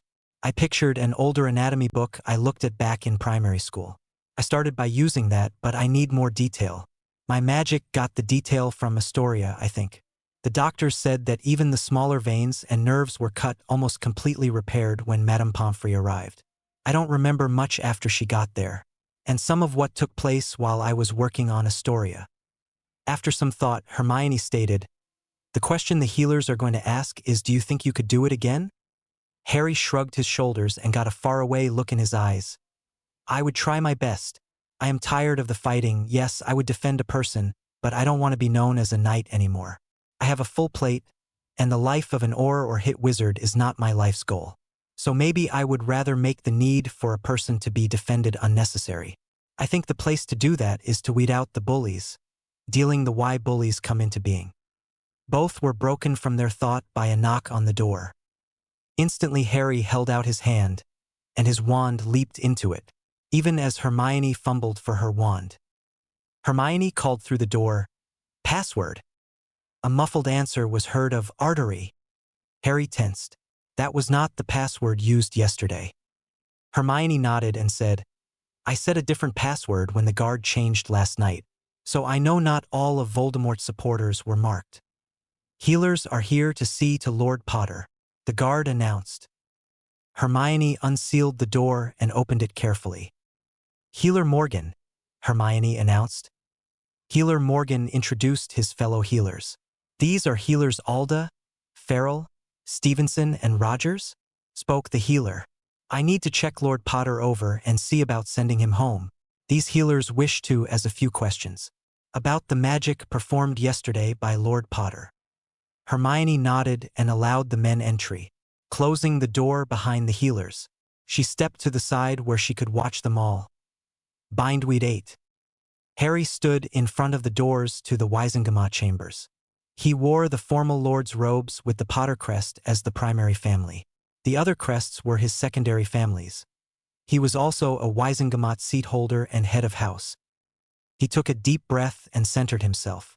He knew both Hermione and Luna were in a witness's isolation chamber waiting to give testimony about the attack on the Hogwarts Express.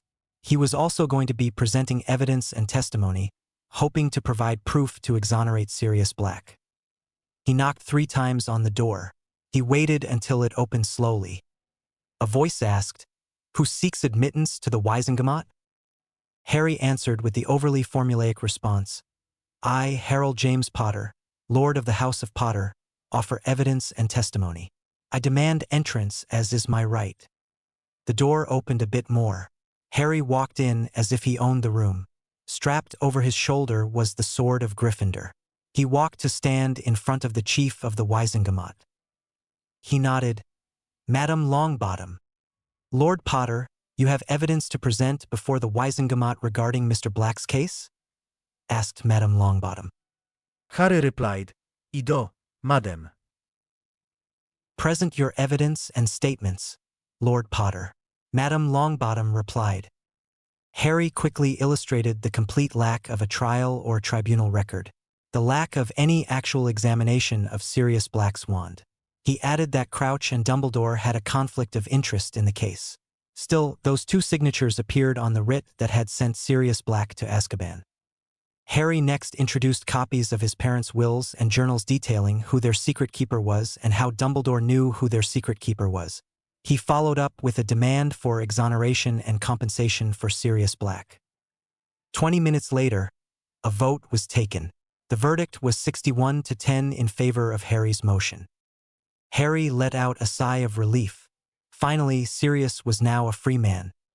The Wisengamot took a short break before the trial of the Shifty Seven, those sons and heirs of the Death Eaters, which attacked students on the Hogwarts Express. Harry took his seat to wait. He knew Hermione and Luna were staying in witness rooms to be called. Harry looked and saw Lord Greengrass sitting across from him. A simple nod was exchanged. Harry recalled how Abner Greengrass had met briefly with Harry just before Harry was released from St. Mungo's and thanked Harry for saving his daughter's life. The first words out of Harry's mouth were an apology for failing to stop the attack sooner. Lord Greengrass explained, "If you had not stopped to plan, more people might have gotten hurt, or you might have gotten into a protracted battle and not been able to help my daughter in time. Your defensive attack was properly planned and well done. Your take-charge attitude stopped the chaos before widespread panic had time to start. Harry said, "Somehow, this is all the fallout from the fight between Tom Riddle and me in the cemetery. These people came looking for me and followed the tactics they learned from their Death Eater fathers." Harry stopped and gathered his thoughts. He was prepared to argue a case against these 7 people. These followed a path to the dark. They had sought revenge and power rather than justice. How to do it so they had no chance of hurting anyone again. He was happy Dumbledore wasn't here to preach second chances and forgiveness.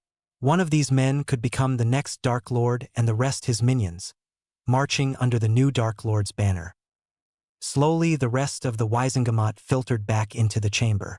Yesterday, Draco Malfoy had his trial and was found guilty. The sentence was death. He had been ordered kissed. The verdict had been carried out just before midnight, effectively ending the Malfoy line in England. This morning, at Narcissa Malfoy's request, he had nullified her marriage and reclaimed her dowry from the Malfoy estate. Harry had also signed the eviction papers and had them delivered and served to the statue of Lucius Malfoy and legally reclaimed Blackstone Manor for the Black family. How these 7 were treated today would set the course for magical England for years. Abner Greengrass had said to Harry before he left the hospital, "No free passes. They nearly killed my child, and if not for Miss Granger and Lovegoods and your own timely interventions, she surely would have died. No, the full weight of the law shall be brought to bear." These were not children acting out but grown men, fully committed and responsible for these attacks. 2 of them had started to rape a girl when you intervened. These are animals and need to be put down. Dowager Longbottom called the Wizengamot back to order. The 7 accused criminals were brought in and chained to a bench. The Wizengamot clerk read out the charges. 18 charges of attempt premeditated murder and a conspiracy to commit murder. Additionally, 2 of the 7 had charges of attempted rape and sexual battery. Last were the charges of trespassing against the non-students. Harry wasn't surprised when several barristers stepped forward to represent these men. They all offered up not guilty pleas. One of the barristers asked to dismiss all charges because the men were within their rights as head of the house. Harry quickly stood and entered an objection. Madame Longbottom stated, "Give us your objection, Lord Potter." Harry remained standing as he spoke. Not one of these men is a head of house. Not one has the magic rings, recognizing them as head of the house. If, as they claim, I am responsible for the condition of their fathers, then I would have a lawful claim upon their houses. This makes them come to harm me, their lawful head of house, a crime. Just like the crime for which the ministry successfully prosecuted the late heir Malfoy. Assassination or attempted assassination of their head of house or claimant to their head of household position is a crime punishable by death. Taking a deep breath, since the barrister raised the question, I so moved to have the charges amended to attempted assassination because they were going to hold me responsible for the condition their fathers are in currently. In their minds, I was the claimant to their head of house position. Harry nodded as he sat. Madame Bones stood and was recognized. I second the motion to amend the charges as stated. During the interview process, each one of them admitted their goal to kill Lord Potter for what they believed he had done to their head of house. One of the Dark families called for discussion. The argument was that the family name and line would be dead if these men were found guilty and executed in 5 of the 7 cases. When recognized, Arthur Weasley stood and stated, "Your argument about ending family lines doesn't matter. That's exactly what the accused were seeking to do. Kill a recognized last male of an ancient and noble house, thus ending the Potter family line." The discussion died down, and the chair of the Wizengamot stood. Any more discussion? Motion for dismissal is before you. I ask for a call for the question. Several voices were heard by the call. Question. All in favor of dismissal stand. Madame Bones announced the count to the clerk. Asked Madame Longbottom. Madame Bones spoke. I count 5 votes for dismissal. Madame Longbottom spoke. Clerk record those 5 votes for dismissal, as I concur with Madame Bones' count. Madame Longbottom asked, "Those who wish to abstain on this vote, please stand." Then, after several minutes and no one stood, she spoke again. "Last call for abstentions?" Lord Abbot, Please announce your count, Madame Longbottom asked. Lord Abbot stood, turning completely around and double-checking. Madam, my count is 0. Madame Longbottom spoke. On the assumption, the remainder votes against dismissal. The motion to dismiss is refused. Madame Bones, proceed with your case, Madame Longbottom ordered. Madame Bones stood. I call Inspector Orr Shacklebolt. Once Shacklebolt entered the witness box and was sworn in, Madame Bones asked Shacklebolt, tell us about the events of June 5th of this year. The Aurora started. I was on duty as the watch commander in the Aurora bullpen. We had received routine notification of the on-time departure of the Hogwarts Express. About 18 minutes later, we received a Patronus messenger that the Hogwarts Express was under attack. I proceeded to full alert, calling in reserves and sending a notification to St. Mungo's Hospital. I did a briefing and broke the shift into 3 squads. One with brooms and a portkey to Hogsmeade Station and instructions to fly towards London following the tracks. The second group was instructed to portkey to a point 40 miles out of Hogsmeade and fly north to follow the tracks.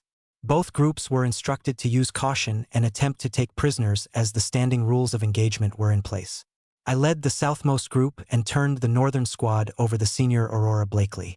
The command at HQ was turned over to Orr Davis.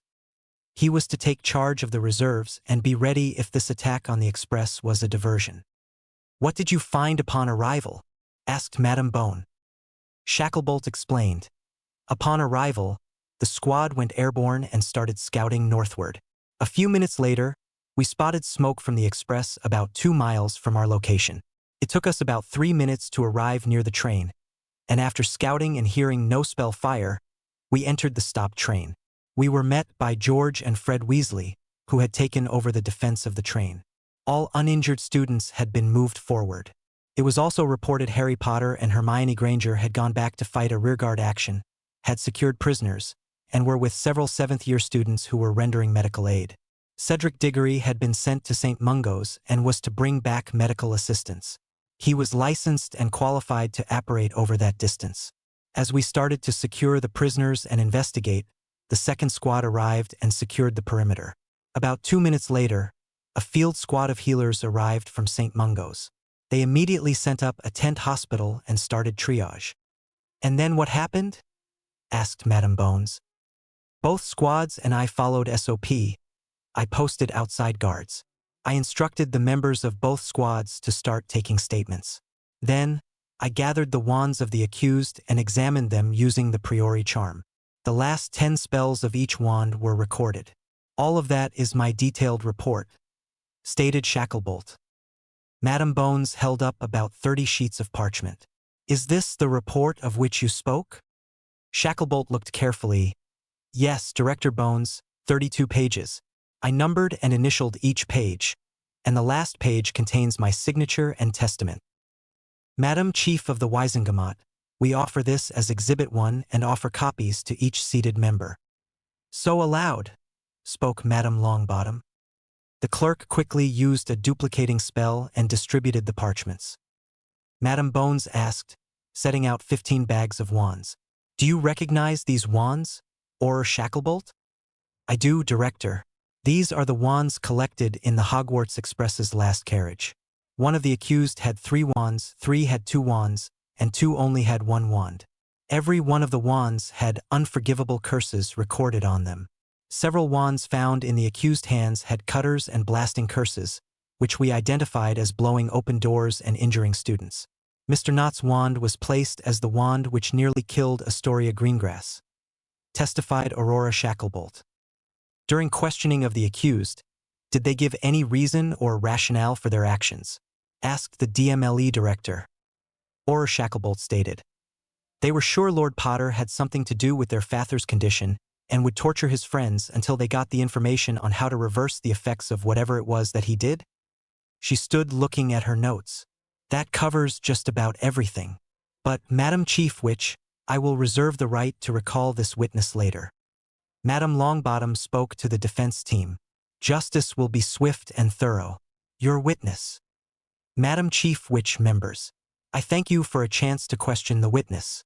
Then, turning to the witness, Mr. Shacklebolt, what's your blood status? Shacklebolt corrected the barrister. The name is Or Chief Inspector Shacklebolt, Barrister Brown.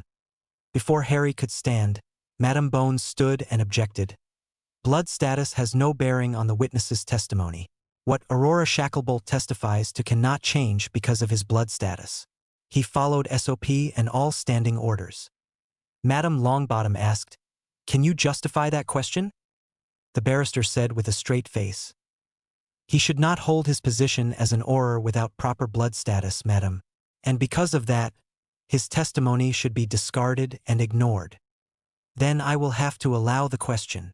Madam Longbottom frowned, knowing where this was going. "Answer the question." Shacklebolt said my father's father, 22 generations ago, was a chief wizard in Sudan for the pharaoh Ementhoth. The rest only go back 15 generations. So I guess you would say I am pure blood magical because the goblins certified me for this position. "No other questions," stated the barrister, looking at Harry Potter with a smirk. Madam Bones knew she lost the case but decided to go through the motion anyway. "Next witness is Lord Harold Potter." Harry stood, and as he walked by Madam Bones, he passed a sheet of parchment. He was seated before she had a chance to look at it. She looked at her notes and then the parchment Harry had passed. "Got ya," she thought as she smirked at the defense barristers. "Good afternoon, Lord Potter. I need to ask you this and move forward with your testimony since the good gentleman brought this up. What is your blood status?" Harry explained, "As a lord of the Wisengamot, my blood status is moot, because I am not an Aurora, I am a witness." However, without a change of expression, he stated, "My father's family magicals date back to Celts and Beakers. My mother's family was believed to be Muggles, but she was adopted. There is a record of her real family being magical for over 60 generations. Robry and Blofeld were her parents' names, killed by the Knights of Walpurgis.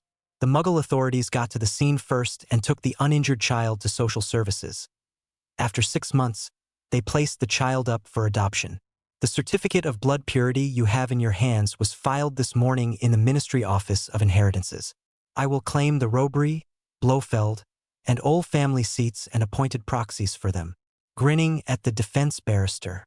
Checkmate, Harry thought.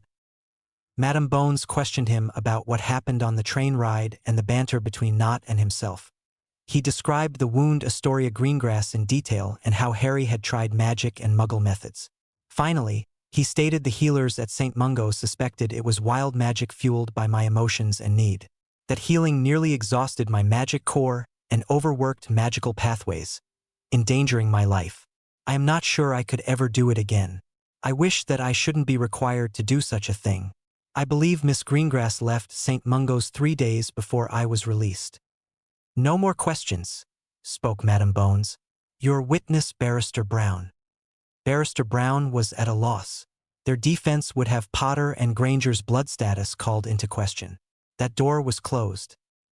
He looked over his notes and found one question. "Mr. Potter." "That's Lord Potter to you, sir. Actually, since I outrank you, Barrister Brown, the proper address from you to me in formal sitting like this is my Lord Potter. Now correct yourself and start again." With a frown of being put down by this whippersnapper, Barrister Brown started over. "My Lord Potter, Mr. Nott is willing to swear he was talking to Draco Malfoy and not you. But, because you have never been taught human transfiguration, how did you fool Mr. Nott?" Harry frowned. "I was trying to keep it a secret. My grandmother was black. The black family is known for having one inherited talent which cannot be taught or learned. However, one can learn how to control it, and I have been working on the control from before I went to Hogwarts. I am a metamorph magus. I am still working on control but can keep a form for about an hour." Slowly, Harry concentrated on reshaping himself. The barrister's mouth stood agape as he looked like a near doppelganger. "The more changes I do seem to take off, the longer I can hold the next change." The look of concentration disappeared, and the witness's feature quickly reverted to the regular Harry.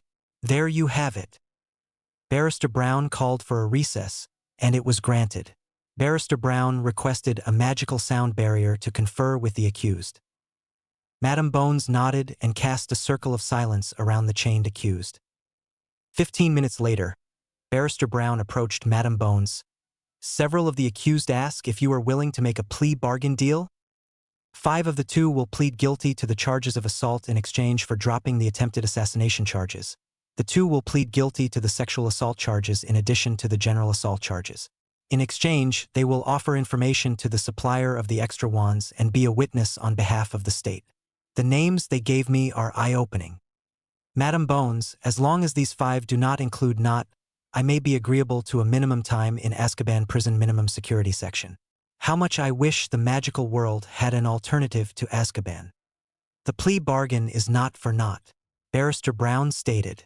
Even after I explained to him the only avenue of defense collapsed when Potter played that trump card. I don't see him here, so he is down in inheritance, claiming those seats and votes? How many seats? Madam Bones smiled. All total 18 from both sides of his family. If he claims all those seats that are currently empty because they are now statues, over 60. Barrister Brown. That is too much power for any one person. But I know I am responsible for some of that. I knew of Auror Shacklebolt's blood status. Please forward my apologies to him. I had to establish a precedent before questioning. Potter. I lost. Madam Bones observed. Here comes Madam Longbottom. Let me speak to her. Ami, I know that look. What's up? Asked Madam Longbottom. Madam Bones grinned. We have what we want.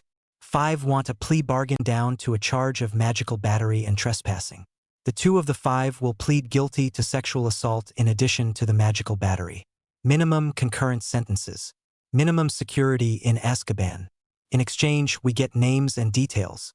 We know there were unmarked supporters and some are in the ministry. We have a few now and we'll get most of them. This is the break we need. We will see. Any plea bargain will have to court ratified, reminded Madam Longbottom. A few minutes later, Madam Longbottom called the court back to order. Will the prosecution and defense approach the bench? Madam Bones, I understand the defense has an offer? Asked the chief witch. I have received such a proposal, and if the investigation proves their information true, will be willing to enter into a plea bargain for 5 of the cases. Barristers for the defense? Asked the chief witch. Barrister Brown. I spoke with the 5 defendants, and with their counsel, they have elected to enter into a binding plea bargain agreement. The lawyer spoke with an air of resignation. Then we will adjourn until 9 a.m. tomorrow. The prisoners are remanded to the custody of the DMLE until that time. The court is recessed, announced Madam Longbottom. Harry stood somewhat vexed. Madam Bones made her way to him. She was quickly joined by Lord Abner Greengrass. Madam Bones explained to Lords Potter and Greengrass. No one is getting off without some time in prison. 5 of the 7 are entering guilty pleas. 2 of them are entering guilty pleas for sexual assault. Sentences will be served concurrently and will be minimum security in Azkaban. In return, they will give full information to everyone behind this attack. This will give us an inroad into the unmarked supporters of Tom Riddle. Harry turned to Abner Greengrass. I don't know how I feel about this. None of them were the ones firing curses, but they enabled not. They all had unforgivable curses on their wands. They must answer under Vertiserum where and when they used those curses and ensure no human or other sentient magical being was killed. They are all cowards that depend on mob strength to terrorize people. Because the charges are reduced, they serve the sentences serially and not concurrently. Abner said, to which attempted the sexual assault should not get concurrent sentences. But if we get them to give information on unmarked Death Eaters and supporters of Riddle, then so be it. At least the girls involved with the assault will not have to testify. Instead, their names will remain private and not be part of the public record. That is a good thing. Harry nodded completely, not happy but in agreement. Abner asked Madam Bones, any word on Albus' condition, Ami? Amelia shook her head. McGonagall said he stays in bed all day and sleeps most of the time. His magic is waning, and he is wasting away. It is as if his magic is fading, and that is the only thing that keeps him alive. When he wakes up, he asks for Harry Potter and falls asleep quickly again. Harry said, he set himself up by not following the rules. I hope no one ever again decides to use the Goblet of Fire to bind a person to a contract. Anyone that does suggest that needs to be removed from power. Abner said, You speak as if you have done more than the normal amount of study. Harry spit out, Well, a group of students that helped with research and training, we have. That artifact is dangerous. One can write just about any contract they wish, activate the Goblet of Fire, and then write a person's name and enter it. 48 hours after activation, the contract automatically gets activated. The person is forced to follow the contact. Abner asked, How might that work? After Harry thought for a second, Well, let's say some old wizard with a taste for young ladies got his hands on the Goblet of Fire. He could write a marriage contract. Activate Goblet of Fire by the contract and enter any young lady's name 48 hours later. That contact will be active, and it could cost your life and your daughter's life if not followed through. Even worse, Harry explained. He would write a contract for you to sell him your business, perform a deed, or just about anything else lawful or unlawful, and need not even tell you about the contract, and the results would be the same.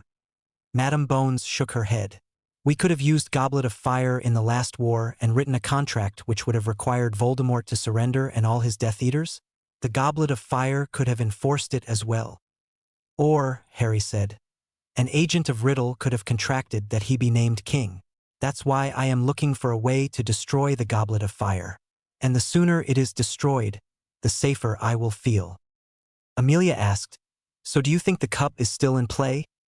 Harry said, Yes, because in his head Dumbledore is still seeking a way to win and revoke my adult status. As long as he won't give up, the Goblet of Fire will punish him and all the others that tried to do the same thing. So he must either stop his actions in thought, word, and deed, or we must destroy the Goblet of Fire, or he will continue to suffer the punishment. Abner Greengrass said, I will speak with the people in the Department of Mysteries. They may want to undertake that project. Madame Bones nodded. I will talk to Croaker myself and ask the object to be destroyed. The members of the Wisengamot slowly filtered out chambers. Harry remained behind, hoping that the press would have glutted their own different member statements and had their appetites sated for the time being. As he made his way toward the atrium before he got to the lifts, he was joined by Luna and Hermione. They rode in silence and, when the doors opened, quickly made their way to the fireplace of Flu's home. Allowing the young ladies to go first allowed him to take a deep breath and step forward, calling the rookery his destination. Sirius was waiting for them, and the five gathered around the table. Sirius asked, Well, the decision on your case was easy, 61-10 for exoneration and compensations, Harry said with a grin. Madame Bones did say to let the press blast the word around for a few weeks before you started popping up in public. Keeping you freed in the press will be big news for a few days. After that, maybe an interview or 3 will keep it there. Sirius nodded. I hate the idea of interviews, but if that will make the transition easy for the public, I might feel safer going out in public. Hermione asked, What about the other trial? Harry frowned. Well, it started with the charges being amended to an attempted assassination of the head of House Claimant. But, unfortunately, the defense had an ace in the hole. The prosecution's first witness was Shacklebolt, as expected. However, what was unexpected was a challenge to his blood status. A little law prevents anyone except purebloods from being an Aurora. Because an Aurora must testify as a witness, only purebloods can testify against purebloods. With a grin, Harry said, While Shacklebolt passed that test easily, everyone knows my mother was Muggle, right? Everyone knew Sirius was my parents' secret keeper, but they were wrong. 2 days ago, I had an inheritance test done because I ran across some paperwork stating my mother had the same test done. Turns out she was adopted. Her real name was Lilith Diana Roby. I registered it this morning and filed for the 3 seats with the Roby family. I have to have lots of children, it seems. My firstborn son will be a Potter, and my second son will have to be a Black unless you have a son, Sirius. The Roby, Ole, and Blofeld lines can go to either gender. I don't want or need that many votes. Well, back to the trial, a move that killed the defense's only option, and I had to out myself as a metamorph to the court. They asked how I could fool not, and I demonstrated by morphing into Barrister Brown. Best prank ever. No, there is one better, but I must let the dust settle more. So we adjourned for the day. 5 of the 7 are negotiating a plea bargain agreement, and Madam Bones is ironing those out. The specifics are concurrent sentences except for the attempted sexual battery. Those are 2 to be served serially. The charges of attempted assassination are dropped. Trespassing, conspiracy, and magical assault and battery stay. 2 plead guilty to sexual assault. All are minimum security stays in Azkaban. 30 years plus the 3 addition for the attempted sexual battery, reduced to 15 and 17 years if the information leads to prosecution and arrest of those who aided and abetted them in the attack, and any information they might know about hidden and unmarked supporters of Voldemort.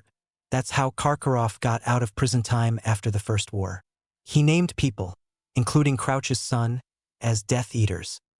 Hermione asked, "So the 2 girls will not have to testify?" "It doesn't look like that. The only thing left is for Nott and Stebbins to offer vertiserum testimony.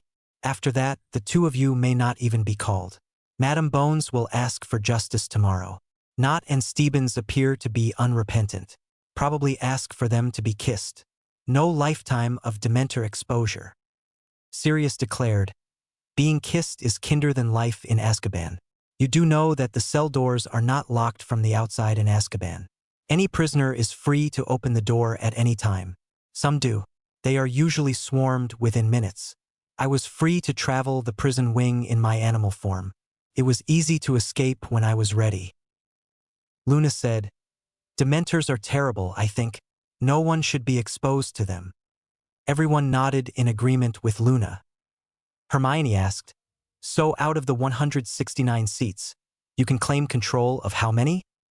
Harry shook his head. "Enough may be to force a change. I want those 37 seats of the Death Eaters to put up for election. The Ministry nominally holds 13 voting seats for department heads. That would leave 156 seats held by heads of house.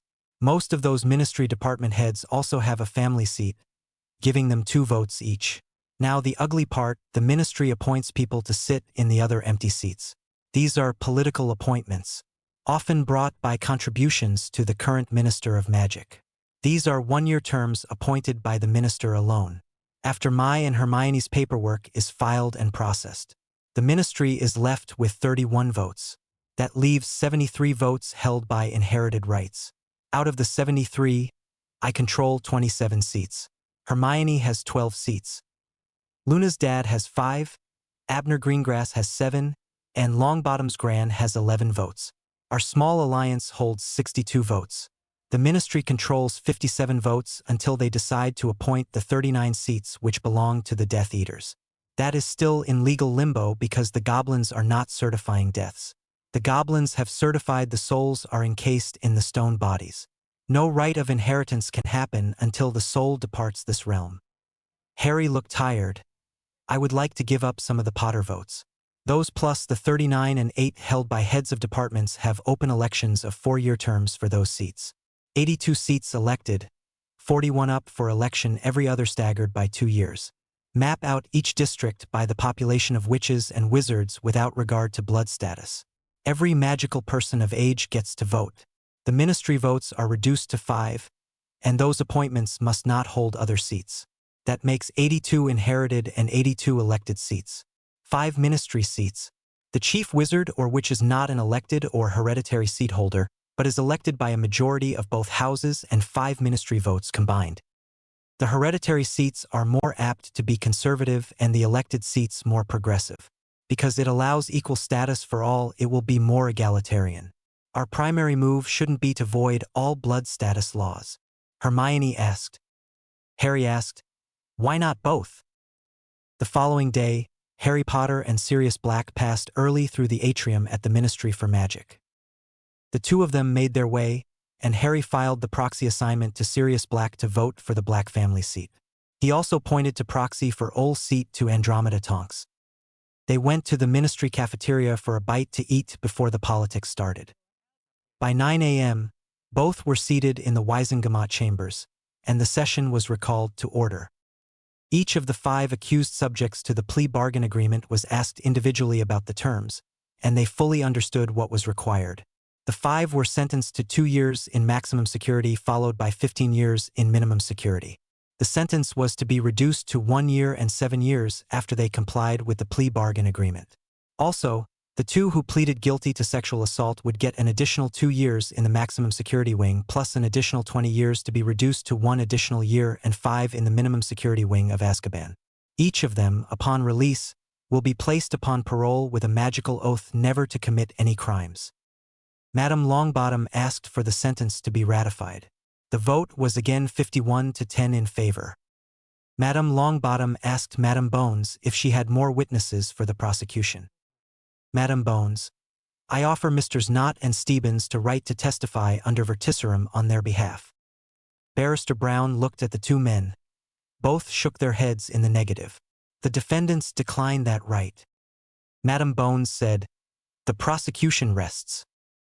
Madame Longbottom, "The defense, do you have any witnesses to call?"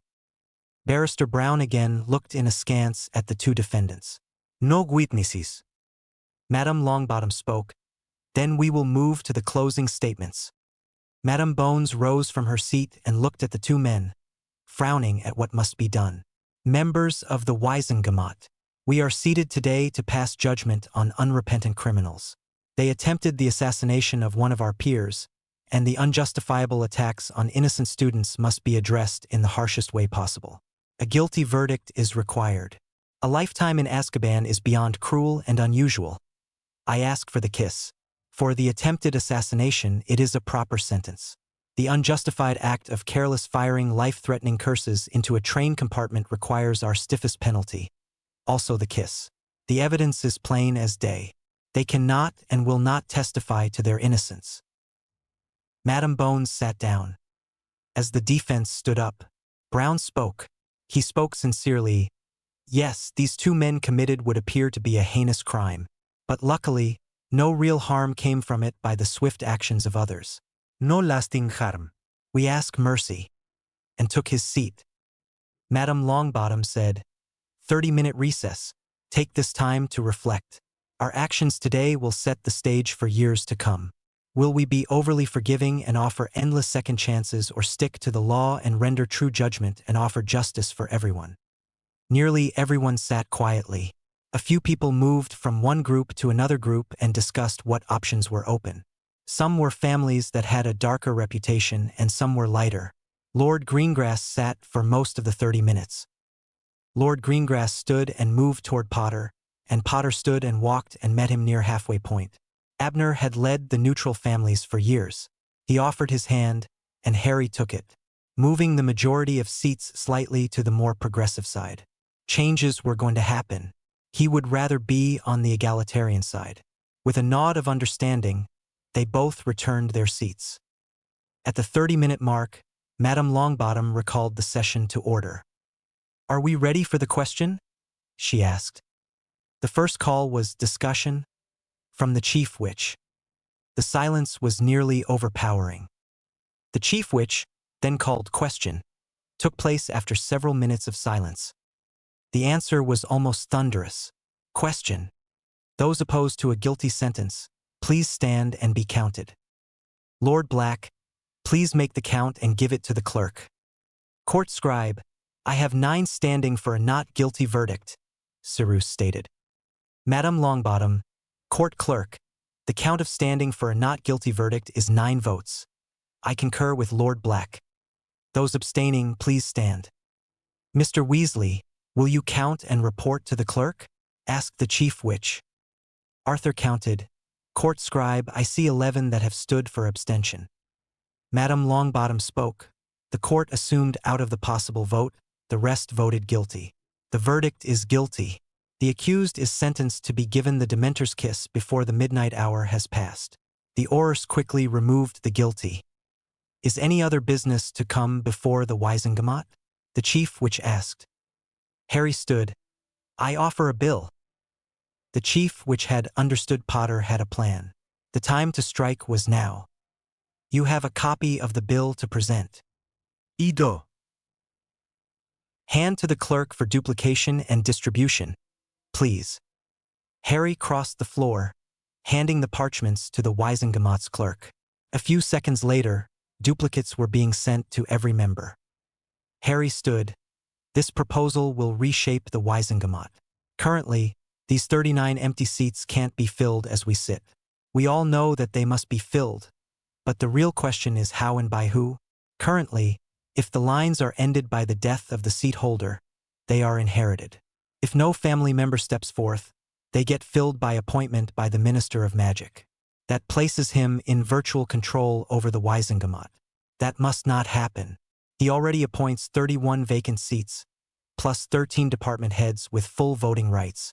This proposal eliminates that problem. I suggest that the Wisengamot take the 31 inherited seats currently filled by appointment by the Minister of Magic, the 39 now vacant seats, and 10 of the 13 head of department seats by assigning them to an elected proxy. Plus, I am donating 5 seats to make the elected seats equal to the currently inherited seats. The proposed bill is made that Britain should be divided into 82 election districts. Each district will comprise an equal amount of the magical population. Each magical district will elect one witch or wizard to set the proxy for 4 years. The first election will be for 41 2-year terms and 41 seats with 4-year terms. Any of the age witches or wizards can run for these seats.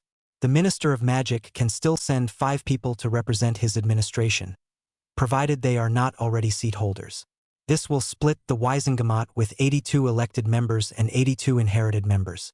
The chief wizard will not vote unless need to break a tie exists. After a brief wait, the chief witch asked, "Any questions?" She stated. This bill is declared properly introduced. A vote will be held in 2 days. The session will start at 10 a.m. Madame Longbottom declared and then inquired, "Is there any more business to come before the Wisengamot today?" After waiting a few minutes, she declared, "The Wisengamot session is in recess." In seconds, chaos erupted. Potter was mobbed with voices of support and against his proposal. Eventually had enough. "Do you wish your votes to become useless? If you do not move quickly, then the Minster will." The favoritism of the past nearly ruined this nation. If Voldemort had succeeded in recovering his body, our nation would be again crouched in fear, while the lawless ruled again. Those 39 voices all carried the dark mark. They were Voldemort's voices. If you allow the minister to appoint those seats, they shall be his voices. He will be the next tyrant, making his word the only word. This allows everyone a voice, the old families and the people themselves. It is called buying in, and it works in the Muggle world. It works in the magical world. The United States, the Middle American and Caribbean Confederations, the magical Arabian states, and the Union of Pacific Islands all have a split house system. It works. Why have the last 2 Dark Lords come from England? Grindelwald wasn't German. He was born here in Godric's Hollow. Good grief, people. He was Dumbledore's best friend and lover when they were both young. Harry said, "If you sit and wait, the choice will be taken from you. This cannot be allowed to happen. The choice is ours to make. Discuss this and weigh your options. Nothing is being taken from you. Those currently sitting in appointed seats may lose them in the end. Starting today, Gringotts is offering to test any Muggle-born for inheritance. In the last 3 days, I have claimed the seats from my mother's side. Several other Muggle-born are starting the process to reclaim their family seats. By making a move now, those 39 seats which will never be able to be claimed will be removed from the equation. Our choice, people. We need to exercise our choice, or the Minister of Magic will make it for you." He stood and went through the crowd that stood silently with the stark realization of Harry Potter being right again. Harry thought to himself, he had not just stirred up an honest nest. He had kicked it so hard that the members were actually thinking and acting rather than being a rubber stamps. 2 days later, sharply at 10 a.m., Madame Longbottom, the acting chief witch, banged her gavel. "Come now. The Wisengamot will come to order." She started without hesitation. "We have a bill on the floor which has been introduced. Does everyone have copies? Good. Moving on, I open the floor for discussion. You will rise. I will start in the rightmost upper-tier seat first. When I call upon you, state your name for the record. Then you can comment or ask a prior commentator about his comments or question the author of the bill. Be polite. Be calm. Those wishing to make a comment or question, please stand." Madame Longbottom saw a dozen members had stood. He pointed to her first person. Madame Longbottom voiced, "Mr. Johnson, the member representing the Department of Transportation, You have the floor. The 5-minute rule is in effect and can be extended if necessary. Mr. Johnson stood and started. I don't see the need for any ministry members. This politicking takes my valuable time. I can see why a member representing the DMLE is here. I am glad to see the member's monthly stipend and my wage from the ministry. Truthfully, I believe that my time is better spent doing my job. I think this is a good idea. I yield my time. Mr. Johnson sat looking around. He saw a few surprised faces and thought, at least no one was screaming yet. Dozens of people proceeded to speak, mainly for the bill. A few questioned how the election campaigns would be financed. Would there be a limit or cap on spending? What sort of additional rules needed to be made? Can people outside the district contribute money? Do they have to reside inside the district and maintain a primary family residence there? Most were good questions. There were a few ugly suggestions, like one that wanted to amend the bill to exclude muggle-born witches and wizards. Some want to restrict the elections to males only. Some want only purebloods to run for election. Those were in the minority. Someone even suggested a maximum age limit. And few wished to raise the minimum age limit. In all, the group moved forward nicely. Madame Longbottom had kept track of possible amendments, as had Harry. As they wrapped up the discussion, Harry stood up and thanked everyone for the comments. He listened to the discussion and answered the questions the best he could. I admit the bill isn't perfect. I knew not everyone would like it, but our discussion has shown that this body can be a fully functioning lawmaking body. So, I condensed the best of the suggestions to an amended bill, he said while walking down and presenting to the clerk. It isn't perfect, but it allows the Wisengamot to retain the power to write laws. It answers most of all your misgivings. It covers the rules for domicile, campaign finances, and spending limits. It also creates a rule for impeachment and removal by the group, as well as creating a method to recall a member by the voting public in the districts. The clerk duplicated and distributed the amended bill. Most sat and read it quietly. Lord Greengrass stood. Madame Longbottom, can we have a 30-minute recess in the chambers? The chamber stands in recess. 30 minutes, people. Madame Longbottom stated. Harry had never seen a group so engaged in a discussion. A few had frowned, but most felt the bill was workable. The 5-day filing period and 15 days to the election meant it would not be a protracted period. Many of the goals Harry and Hermione wanted were covered once the new Wisengamot was assembled. The details on the bill removed all blood purity laws. It was considered a backdoor way of fixing a problem, but the language was straightforward. Groups collected and broke up well before the 30 minutes were up. Everyone was back in their seats. Madame Longbottom nodded and asked, "Is everyone ready?" With no dissenting voices, she rapped her gavel. "Session will come to order." Immediately Lord Greengrass stood and was recognized. "Madam Chief Witch, I am proud to call for the question and a roll call vote." "Thank you, Lord Greengrass. The motion is a call for the question and a roll call vote. All opposed stand? Mr. Johnson, will you count those standing and inform the clerk of your count?" "Madam Chief Witch, I count 7 opposed to the question," Mr. Johnson replied. "The clerk will record 7 stands as opposed to the question. Any abstentions, please stand. Mr. Abbott, your count, please." John Abbott looked and reported, "Madam Chief Witch, I see no one standing in abstention." Madame Longbottom commanded, "The clerk will call and record each member's vote. Can everyone keep their personal tally as well?" The clerk started with the single votes first. The roll call starts with John Abbott, who voted in favor. The voting in this style was long and protracted because even members not present needed to be called and declared absent. Finally, the clerk called, "Lord Harry Potter?" Lord Potter stood declared, "I vote the Potter seat for and the Roby seat for the bill. The remaining seats abstain." Continuing on, Harry said, "I am happy to say I see that a majority of members support the move forward. I wish to thank everyone. The small fact is that this bill would have passed without any of my votes. Today we made history. This day in years to come will be as important as the day the king granted the magical people our great charter." Madame Longbottom smiled. "Everyone, we thank you all for your hard work. Any further business?" "Good work. We stand in recess until Monday at 10 a.m. All those that wish can sign the official tally. Today we made history." And she banged her gavel. The wizards and witches stood and approached the table, slowly laid their tally sheets down and stood back, waiting. Madame Longbottom said, "It is traditional that the bill's author is first to sign it. So, Mr. Potter, you have the honors today." Harry walked down and, with a sigh, saw the long row of tally sheets to sign.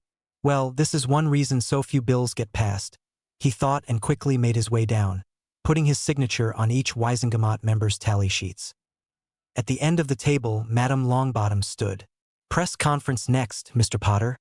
The clerk will collect your personal sheet for you." Amelia Bones, Augusta Longbottom, Lord Greengrass, and a few other members made their way out to Wisengamot doors. They made their way to a small podium and table. Madame Longbottom stood. A microphone for Wizard Wireless Service was sitting on the podium. Madame Longbottom spoke. "Good afternoon, wizards and witches of Britain. As many of you know, the Wisengamot has been struggling for days now to handle the vacant seats that cannot be filled by inheritance. Lord Potter was gracious to donate a few seats, so tomorrow will mark a shortened filing schedule. The goal will be to fill those vacant seats, 10 former seats held by department heads for a total of 82 seats to be held by election. Britain will be divided into 82 equally populated districts. Each district will elect a member from that district. The person running in that district must have their primary domicile. Tomorrow a committee will sit down and draw up those districts and publish them in the Daily Prophet. The next morning will start the 5-day filing period. And then after 10 days after that will be the election. This is a special election. 41 seats will be for 2-year terms, and 41 seats will be for 4-year terms. An election after that will be every 2 years for 4-year terms. Any wizard or witch of age in good standing may file to run. The news reporters scrambled to pick up the press handouts. Madame Longbottom asked, "Any questions?" Dozens of reporters stood and shouted a barrage of questions from every side. Madame Bones stepped up and emphatically said, "Stop that right now. We will take the questions in an orderly manner and with proper decorum. First, I will indicate a reporter. He or she will introduce themselves, state the news outlet where they work, and then ask one question. After that, the questioner may ask for a follow-up. It may or may not be allowed. No personal questions. The only questions allowed at this interview are about the bill which was just enacted or the process which took place." She pointed at one of the reporters. "You first." The person indicated spoke. "Dane Harrigan, a reporter for the World Voice. I read this handout. It states any witch or wizard of age and in good standing. Does that mean that blood status does not matter?" Harry stepped forward. "Any blood status, as long as they are in good standing. Part of the definition of good standing is to have passed at least one owl in a wand-based subject. Do not read anything more into or out of the new law. The wording is plain and simple. There are no tricks or loopholes." Next, Madame Bones points at a younger witch. She spoke softly. "I am Grace Farragut with the Weekly Witch. How much of this law was written by Lord Potter? If he had help in crafting it, who aided him?" Harry again stepped forward. "The initial concept came about while I was in St. Mungo's recovering. The wording was smoothed out with the help of 2 witches, Hermione Granger and Luna Lovegood. During this morning session, the final language was done to ease misgivings and correct some of the election and nomination protocols, campaign finance rules, and spending limitations. Many of the members of Wisengamot aided in the final markup of the bill we passed into law today. In the end, it was a group effort." Madame Bones pointed at another, and that person spoke with a pronounced French accent. "June Margot, Parisian Daily. This new law allows witches equal vote and equal say in government. Madame Longbottom, I take this one. Because there are a few more witches than wizards, I might expect an equal or slightly greater number of elected witches. The hereditary seats, by far, will still follow family charters and will be mostly wizards. The rule is that about 17% will allow a witch to hold the seat." She pointed at one more wizard reporter. "Hank Longfellow, Daily Prophet. How many seats will you hold when all is said and done?" Before Madame Bones could admonish the reporter, Harry indicated he would answer, but this was the last question. "When everything is said and done, I will hold nothing, for I will be dead. I surrendered 5 seats to make a workable plan so the inherited and elected seats were equal in number and power. The ministry gets 5 votes. As you will find out, I voted 2 votes today, one to honor my mother's family and one in honor of my father. Neither vote was needed to pass this law. Hopefully, distant family members may be found with the testing being done at Gringotts. The seats were distributed to them to vote proxies with the long-term goal for someone from that family branch to eventually become the head of the house. I hold the old saying, you can't take it with you. What is important is what I leave behind. A legacy of repairing the harm to this country is what I want to leave. This is a step, one of many needed, but a good step in the right direction. Out of the mess we currently have, there will not be a dictator or tyrant looming in the next few months. Power will be distributed more evenly. You'll see fewer ministerial edicts and executive orders from the Minister of Magic. Lawmaking will again be in the hands of the Wisengamot. Thank you all for your understanding and time. It has been a trying time for all of us. Good day to all. Harry turned and stepped back as the rest of the Wisengamot followed him out. Abner Greengrass turned and said, "Well spoken, Harry. I am glad we made our alliance. It worked better than I thought it would. Your willingness to compromise carried the day. Everyone felt they had input and could see the fine-tuning you did. We have a working body of lawmakers again. This wasn't created in a week or 10 days. I suspect you and your helpers have been working on this most of the last of the school year." Harry laughed. "Yes, but it was then a project for the far future. We had a small window of opportunity before Minister Fudge realized what he might try to do. I didn't do it alone. Everyone who voted in favor voted to preserve our freedoms. This time when he left for the lifts, he was met and walked alongside Hermione and Luna. Before they left the elevator lifts, Luna passed out 2 sets of sunglasses. Hermione laughed, saying, "The future is so bright. We got to wear shades." The trio moved confidently across the atrium, and several press photographers took pictures of this trio of power. And in 3 flashes of green flames, they were gone. That evening, Harry and company sat around the parlor. Sirius Black, Zeno Lovegood, Dora, Andy, and Ted Tonks joined the trio. Harry said, "This is about the greatest prank ever and a lesson about why one should never make up rituals on the fly. It started as I was portkeyed away and arrived in the cemetery. I made a good landing and didn't fall. I saw something, ducked back, falling on my ass, and decided I could get a better shot if they got closer. There are 2 spells that I can do without a wand and silently. They are the levitation charm and the basic stunning spell. I have to be close because I can't get the aim down to hit anything reliable more than 6 feet away. I lay there listening to these clumsy footfalls and heard him getting closer and closer. Finally, I heard him stop right next to me. I waited to the count of 3 and fired off a wandless stunner at near point-blank range. Blew Wormtail back over 10 feet away. I grabbed my wand and stunned him again for good measure. Then I searched Wormtail for anything I could use. I found a sharp ritual knife and a couple of wands." Pausing for breath and taking a sip of butterbeer, Harry continued, "While I was searching the area, I heard a voice calling for Wormtail. Glancing into an open crypt, I saw this hideous thing. About the size of a 2-year-old baby but looked like an old man. I was stunned by it. Whatever it was, it housed or was possessed by Voldemort. I stunned it again for good measure. I continued to explore the area. I was expecting Voldemort to have more of his Death Eaters around. I didn't find anyone. Instead, I found a big arse cauldron, a book on rituals, and everything needed to restore Voldemort's body. Get this, his ritual required the blood of an enemy, my blood. I could let that plan be ignored. So I rewrote the ritual." He reached into his pocket, fishing out the folded paper he used that night. "I put the abomination into the cauldron and started the ritual, using these words. Spirit of magic, hear my voice. The voice of Tomas Marvolo Riddle's named enemy. Hear the voices of all victims calling for justice.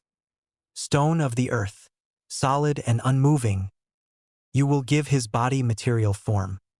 You will contain his person and all his branded followers until the end of time. Winds of the world, swift, free, and unbound. You will carry all parts of his fractured soul here, from wherever they are hidden or locked away. Bindweed, grown out of the earth, the keeper of life. You will join the souls within the unchanging stone, and bind them inside the stone, living and unmoving until the end of time. Harry said, "This next part was hard." I remembered what Neville said about some plants. I found and gently had a rolled-up ball of dozens of bindweed vines with flowers and seed pods intact.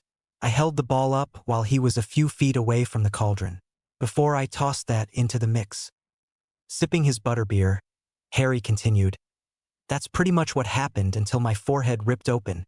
A piece of Voldemort came out. I passed out because of the pain." Harry smiled at the people's faces. The rest was setting the stage and creating a false memory. I have hidden the real memory and will hide it deeper after tonight. Someone else needed to know. Voldemort and his Death Eaters will never walk this planet again. The universe has a long life ahead of it. They are stuck in the stone until the end of all time.